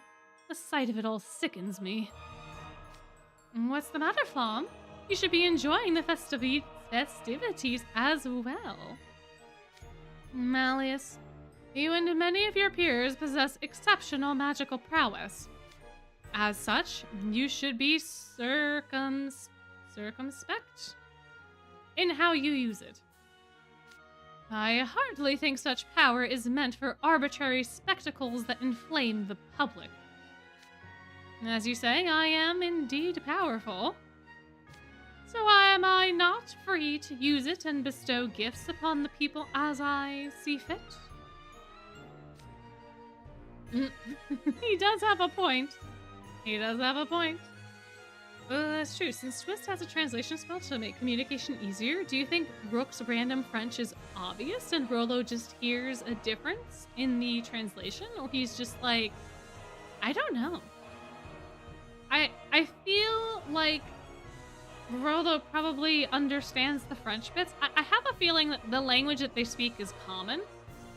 So you know how in like D&D and other fantasy-related or fantasy-adjacent franchises, there's usually a language that everyone can speak regardless of where they are in the world? And then there's like the actual languages that are like native to certain regions and certain groups of people. I have a feeling that Rook is always speaking common, but he's just like throwing in random French phrases here and there. Well, not random per se, but the French phrases in for flavor. More so than to confuse anyone. Although I think it still confuses people. I don't know. But yeah, Malleus does interact with Rollo a lot, but I think it is probably because he is invited by Rollo. And I also think that because Malleus is Fae and he can hear better, I have a feeling that he's hearing Rollo mutter, but he's not able to pick out what Rollo's actually saying. So he's like, Rollo, are you okay? Hey, Rollo, are you okay, bud? Hey, Rollo, you're talking under your breath a lot. Are you okay? I have a feeling he's just maybe a little more genuinely concerned, perhaps. Book 7 does mention a common language. Yeah, okay. That's what I think is going on with Rook. Possibly. The people enjoy seeing our magic, and that's sufficient enough reason for me. If there's a spell, it probably cancels out when natives are conversing. It might. It might. I don't know how much energy you would have to spend to keep that up, though. Because the fairies have, like the fairy bells to communicate with one another instead of constantly casting a spell. So I wonder. I mean, it could be a really interesting, like, unique magic, for sure, for someone to do. I think, anyways. Yeah, Rollo, are you okay? Are you okay, Rollo? Rollo, are you okay? Are you okay? Are you okay, Rollo? Oh, man. You join us in the festivities. I'll be right over there.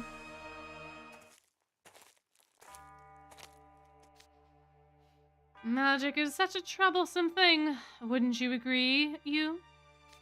I can only imagine how arduous it must be to spend your days surrounded by a gaggle of rambunctious, foolhardy mages. The world would be much better off without magic and the chaos it brings. Surely you must have had similar thoughts. I mean, it's chaos, but it is very fun. Magic, at least in this universe, is a very neutral thing. Because it really depends on the person using it as to whether or not it is good or bad. And the control that they have over it. So magic is what makes things so fun. Fun? You actually enjoy all of this ridiculous horseplay? Oh, how terrible. Your mind's clearly been poisoned by the mages around you. You'll see soon enough that magic is not something to be lionized. Hey, you! You've got better things to do than stand around. Check this out. I call it the Great Grimm's Ultra Deluxe Golden Megafire. Oh! Yeah! Oh, Grimm. Don't test spells during a festival where there's hundreds of people that could get hurt. Grimm, don't do that. Ah! Yeah, it worked. What amazing fireworks. The festival this year is something else. Keep the fireworks coming, mages, and I want to see everybody dance. Oh, yay. All these foolish mages. Dun dun dun, dramatic music. Okay. Our president. There we go.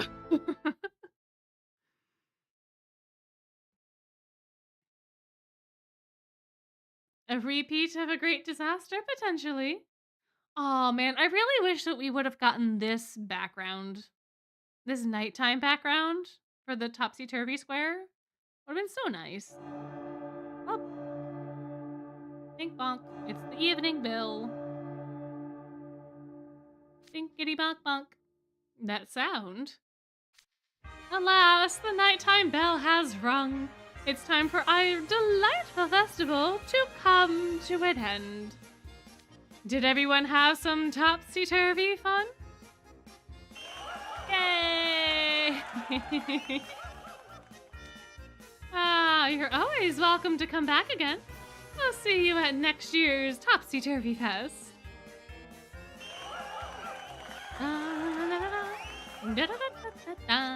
Boy howdy, my cheeks hurt from laughing so much. All the locals looked like they had a blast. What a great festival. Attention all arcane academies attending the social. It's time to return to Noblebell College. I don't see Flom around. President Rolo already went back to school. I'm sure he's making preparations to welcome everyone. I see. I feel bad putting him to so much trouble. Considering how many mages you're hosting, it must have taken a great effort to get things ready for today alone. Yeah, honestly it did, and our president's been especially busy. He's worked harder than any of us to make this social happen. Say what? So Rolo's the kind of guy who looks all chill and detached, but who secretly wants to make friends? No, actually. He generally prefers to keep to himself. I was surprised when he brought up the idea of the social. I'm sure he did all this to open up new learning opportunities for us. He's strict with everyone, including himself, but he's very diligent. He's also self-disciplined and discreet. His grades are outstanding. He's got magic in spades, and he's truly imaginative. Every student at Noblebell College looks up to President Rolo. And meanwhile, Rolo is having a rendition of Hellfire in the student council room. And ridiculous, all of it. Magic, a blessing, a gift, fun. Lies, all of them. Utter tripe spewed by complete fools. Otherwise, what am I doing this for? But I won't dwell on it. The suffering will finally be over soon enough. The time has come. Whoa, ominous. Like these flames They will engulf everything, and I shall be right of this sorry state of affairs. I can hardly wait.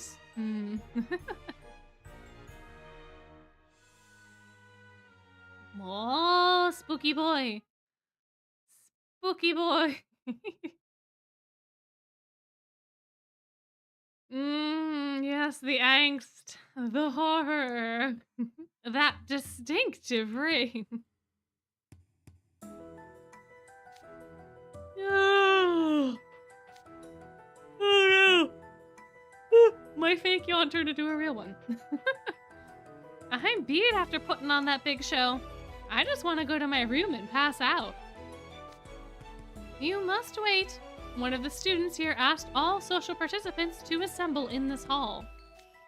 I think all the students from the other schools are here too. Perhaps they're going to give us our schedule for tomorrow. Uh-oh. Uh-oh. Oh, it's the bell. Is that the Bell of Solace? It must be. There's no mistake. That distinctive ring. I thought the bell only rang at morning, noon, and night. And the nighttime bell has already rung. So why is it ringing this late? Yes, it has been 6 hours. I'm starting to think that Glorious Masquerade is more than an 8-hour-long event. The chapter I had planned on stopping at is very soon, though. So I'm good to hang out unless everyone is super tuckered out. But we'll, at the very least, end this chapter. But... listen. You know, it's 88 chapters long. If you figure, like, I don't know. Anyways. Is there some sort of flame in the corner of the hall? Uh-oh! Looks like a flower, actually. Oh, look! There's a bunch of pretty red flowers by those pillars. I remember them being... I don't remember them being there when we first arrived. Why do these students look like the most generic Disney princesses? They're beautiful. I've never seen anything like... Down they go. The bodies be hitting the floor. Did that guy just touch the flower and collapse? What's happening? I'm getting dizzy. Bodies hitting the floor. Bodies hitting the floor. The students near those flowers are fainting, one right after another. And more flowers are popping up at an alarming rate. I don't know if it's just me or what, but I'm feeling kind of lightheaded. No, it's not just you. I'm having a dizzy spell too, it seems. It appears that the people closest to the flowers are fainting the fastest. What a sinister glow they have. It's enough to give me pause. Is it possible? Am I actually frightened by these tiny blooms? Uh-oh, no. The propagating flowers are climbing up my legs. But what is this strength fading? The more they cover me, the fainter I feel. I fear I may be... Malleus! Shot of water. Are you all right? I'll get these flowers off immediately. Sit tight, please. Ghastly plants, how dare you swarm our liege? Begone and wilt. Yeah, Malleus could have been a goner, for sure. Silver, Sabek, you came through for me. Please step back and allow us to handle this, Malleus. Mere weeds dare harm the great Malleus? Shot number 2. My magic shall obliterate you. Oh, spicy battle. Spicy.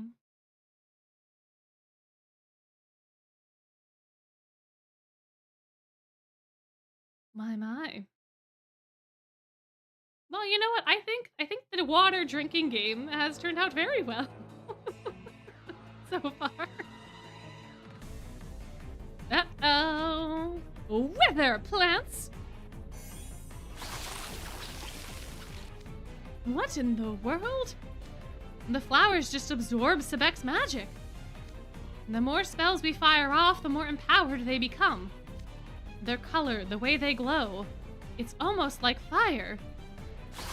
Careful, you! There are flowers sprouting up behind you! You, get away! Well, we won't make it in time. You! Oh no! Hey, I'm fine, guys. Yeah, with especially how long the stream has been going for, Sebek has been really helping out.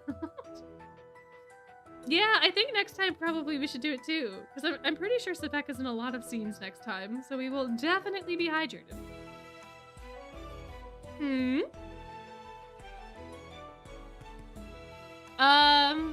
Nothing happened, guys. What? They ain't doing anything? Great, you had me worried over nothing. So you're all right, you? Aha, I have it! Everyone put away your magical pens. Huh? But won't the flowers swarm us if we do that? Ethel, we must listen to our wise professor. So for Sebek, that goes for you as well. Do as Train says. Yes, sir.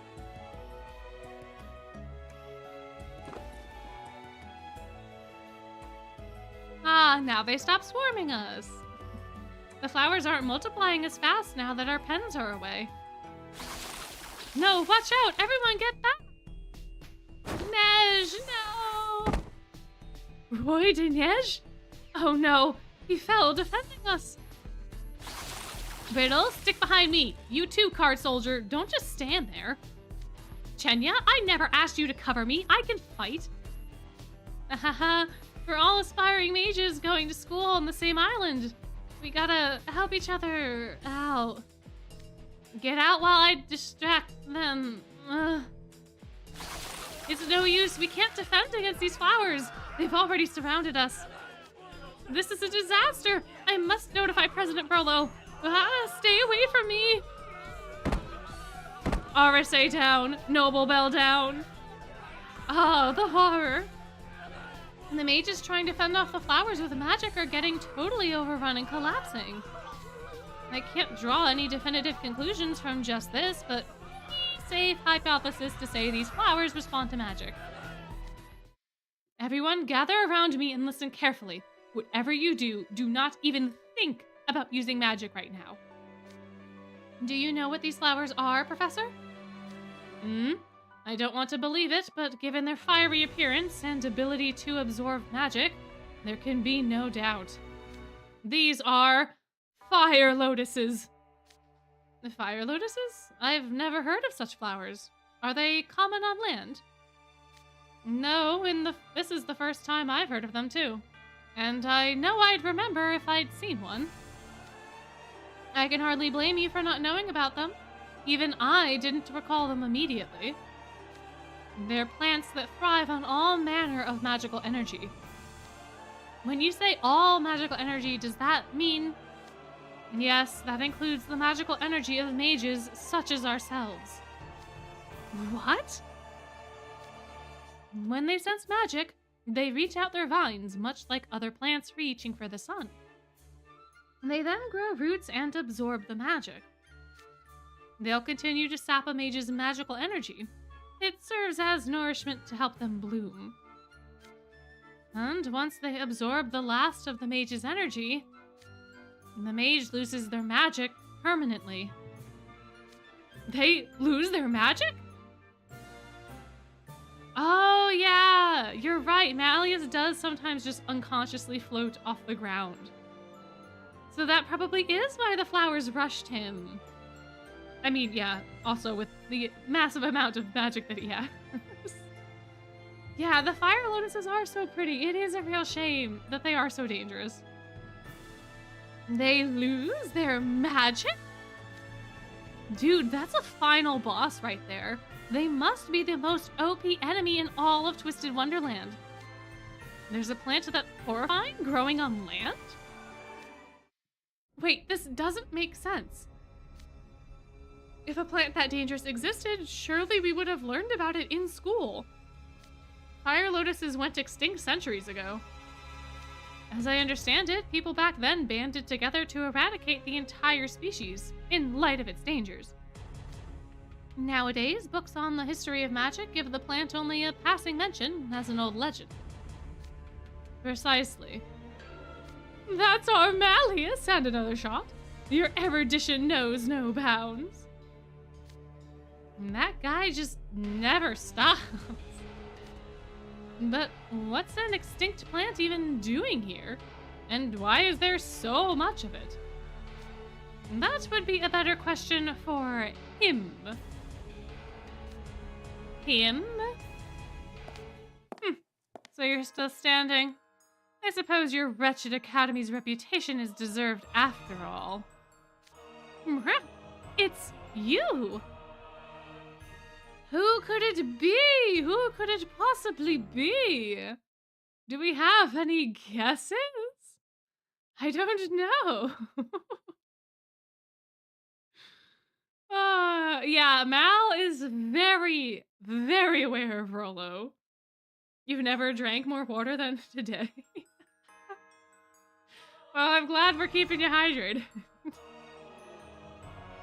Oh, you think it might be Nej? That's a good guess. John Cena? That would be a wild crossover. The aid? Aw, poor baby. So you're still standing. I suppose your wretched academy's reputation is deserved after all. It's you. Rolo. Rolo. No. How could it be Rolo? Hey, no fair standing up there where the flowers can't get you. Was all of this your doing, Flom? Indeed, what an astute observation, considering what utter fools you are. What did you just call us? You wish me to say it again? Utter fools, all of you. Oh, you can scarcely imagine how hard it was to contain my laughter. As I watched you blithely indulge in your merrymaking, completely ignorant of all the fire lotuses I was setting out. My, that was quite a predictable villain line, you know. Wow, guys, I can't believe it's Rolo. Silence, you're the villains here. And what's more, you flaunted your magic and mesmerized our good citizens with it. You mages cannot be suffered to exist. But worry not. I shall bring salvation to incorrigible villains like yourselves. I shall engulf the world in the fiery crimson of these flowers, and strip every mage in Twisted Wonderland of their magic. Say what? Malleus's man.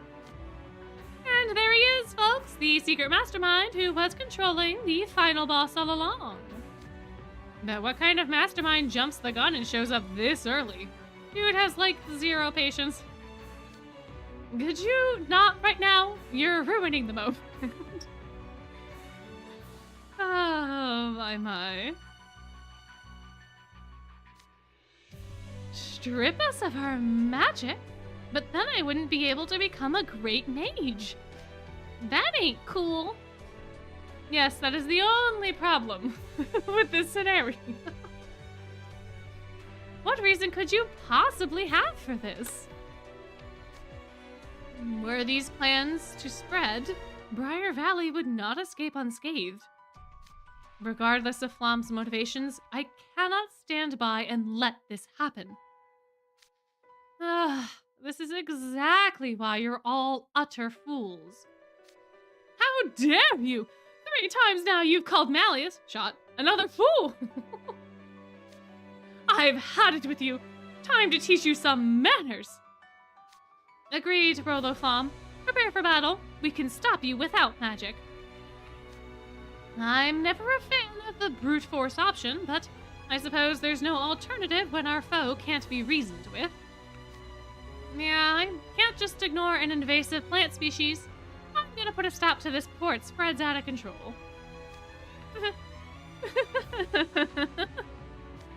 What's so amusing?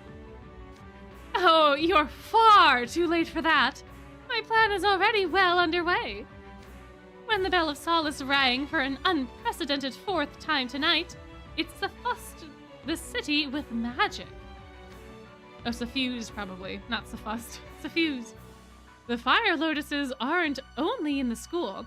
They've spread throughout the city and are sapping the energy from every mage living here. They've spread throughout the city? Everyone, look outside! Oh, no!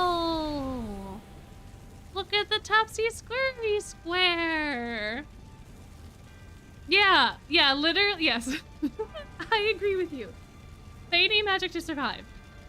This is effectively genocide. You are correct.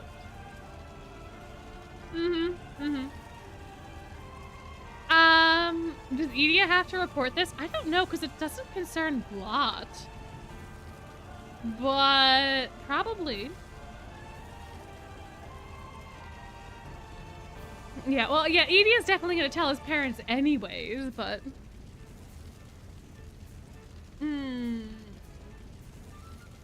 Interesting. My word, what a sight! The flowers are glowing brighter and brighter at the expense of all the people.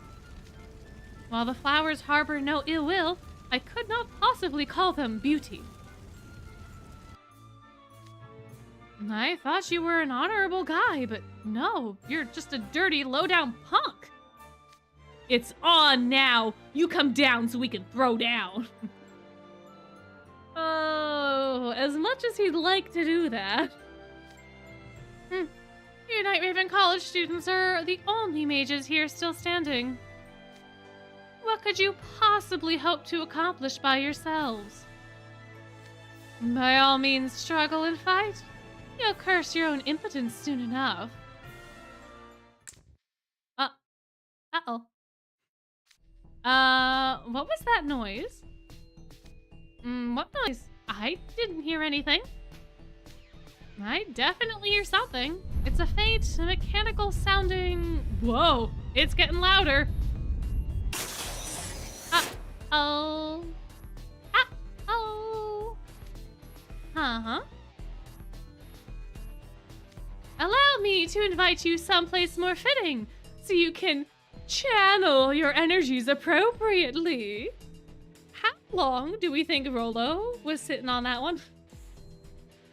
How long do we think Rolo thought about this line? How long? How long? How long? Oh, yay. Ah, the floor's gone. I'm falling. Ah. Oh no, I'm also falling. You. Away we go. My, oh my.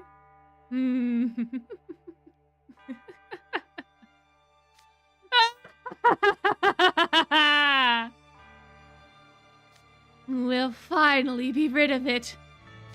And those accursed mages, with the Malleus Draconia foremost among them, they'll all be finished.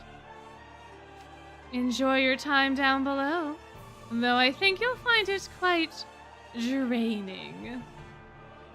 At long last, I shall finally met out my justice. Oh, what a silly sausage! Oh no! What are we going to do? We've fallen and we cannot get up. We've fallen How could we possibly mend this? I don't know. We'll have to find out next time.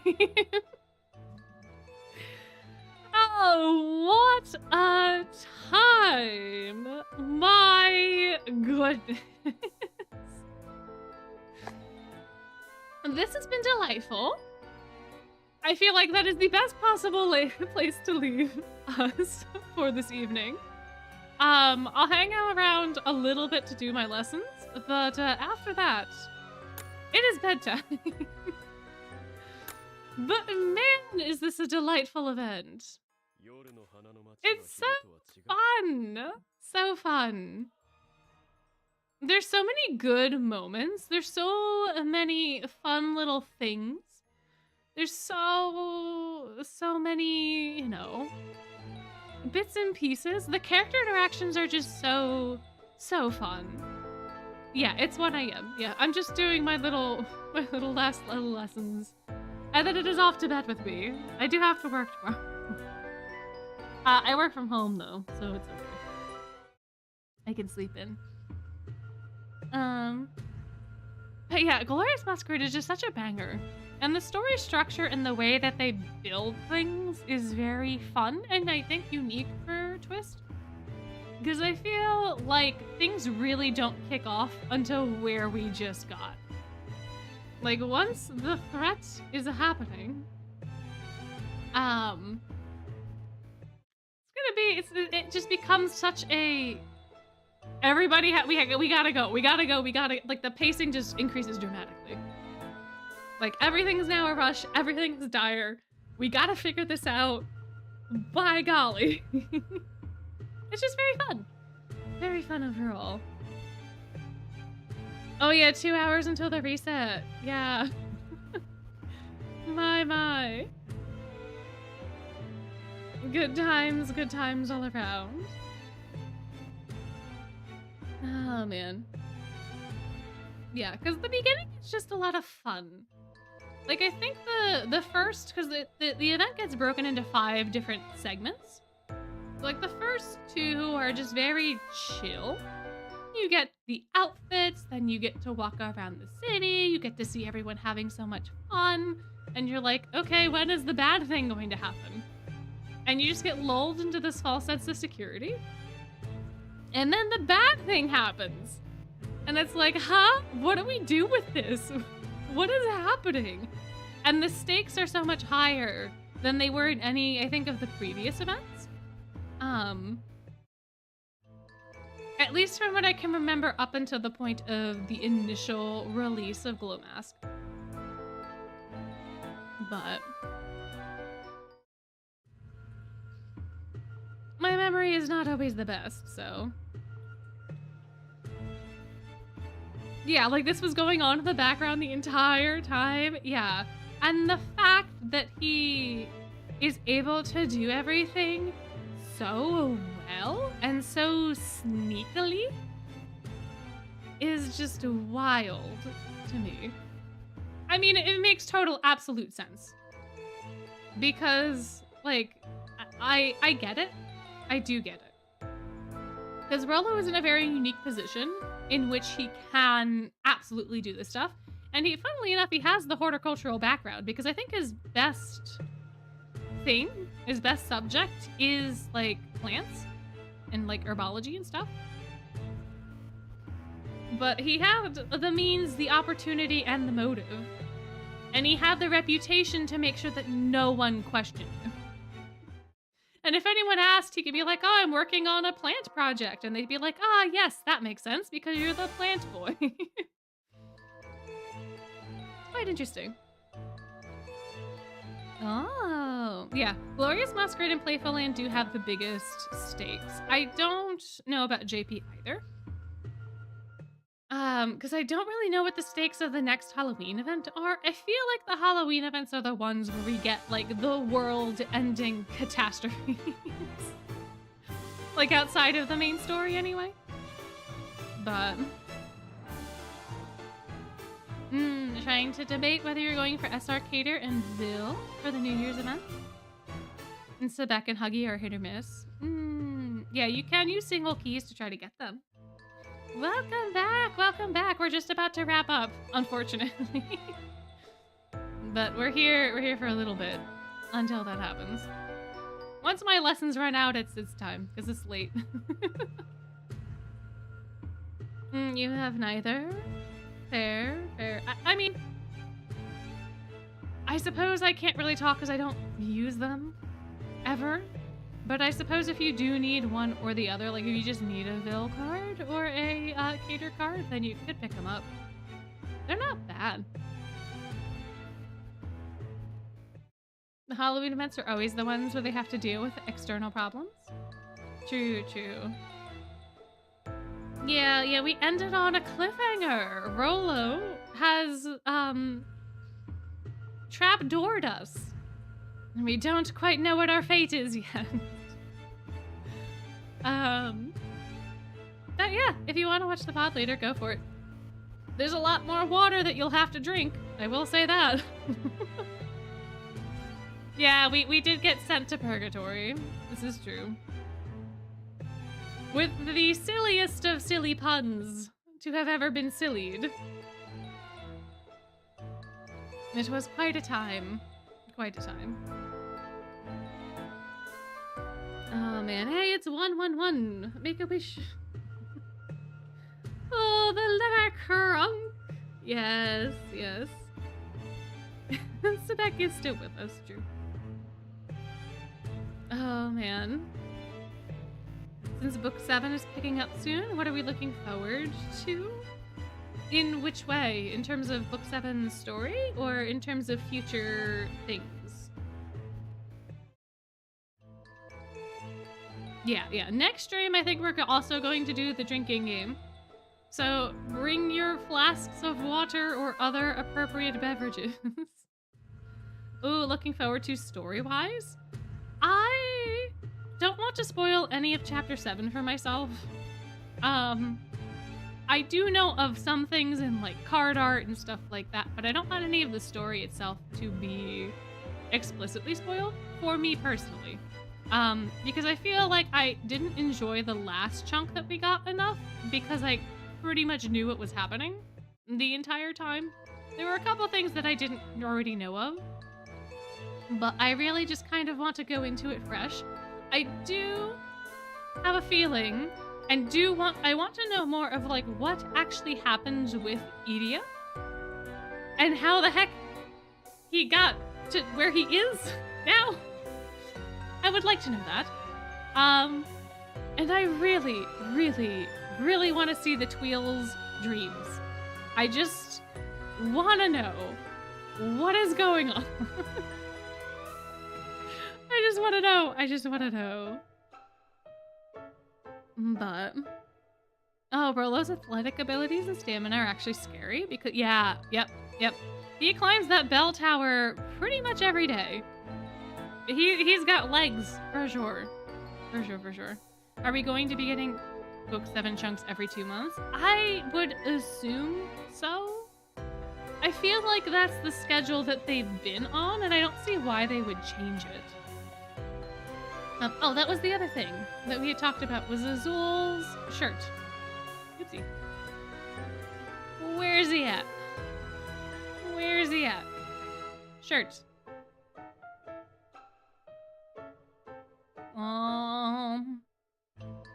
Is it easier to see in his initial thing? Y'all, I'm blind. I cannot see the sheer. I can't see the sheerness. I don't know. It definitely seems like there's sheerness in the lace. I just don't know that there's sheerness in the shirt. It would be fun if we got 2 chapters every week, but I think they just need... Oh, it's Mally's? I thought we talked about Azul. My bad. I thought Azul had the sheer shirt, not Mal. Oh, well, yeah, Malleus has the little grate up here. Yeah, Mal has the, yeah, like at the top. So if you look past, like, his couch cushion chest piece, but below his neck collar, that little chunk of skin is also sheer. Yes, this is correct. Okay. I thought I was going crazy with Azul. Wait, both of them have sheer, so Azul also has sheer? You can see the sheer in the one with his chest with visible in the light. Huh. Marius has it for his arms, but Azul has it for his chest. I didn't see it in Azul's. Alright, hold the phone. Go back, please. Alright, Azul.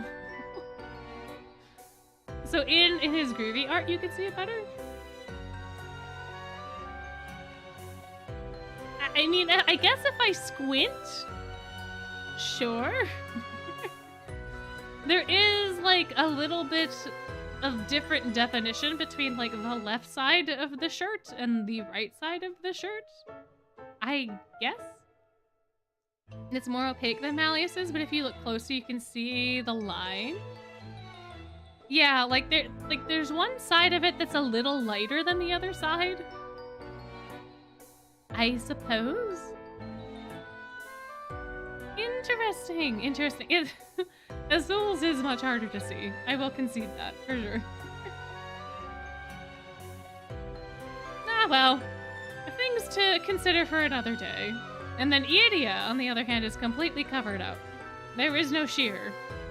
It is just mountains of fabric. Although I really like his groovy art. Well, oh, okay. Hello. There we go. I like the orange and the blue. It just, the contrasting colors just is so nice. Such a nice time. But alright, on this note, it is time to go to bed. Unless Edia's pants are sheer, let's hope not. Let's hope the pants are opaque.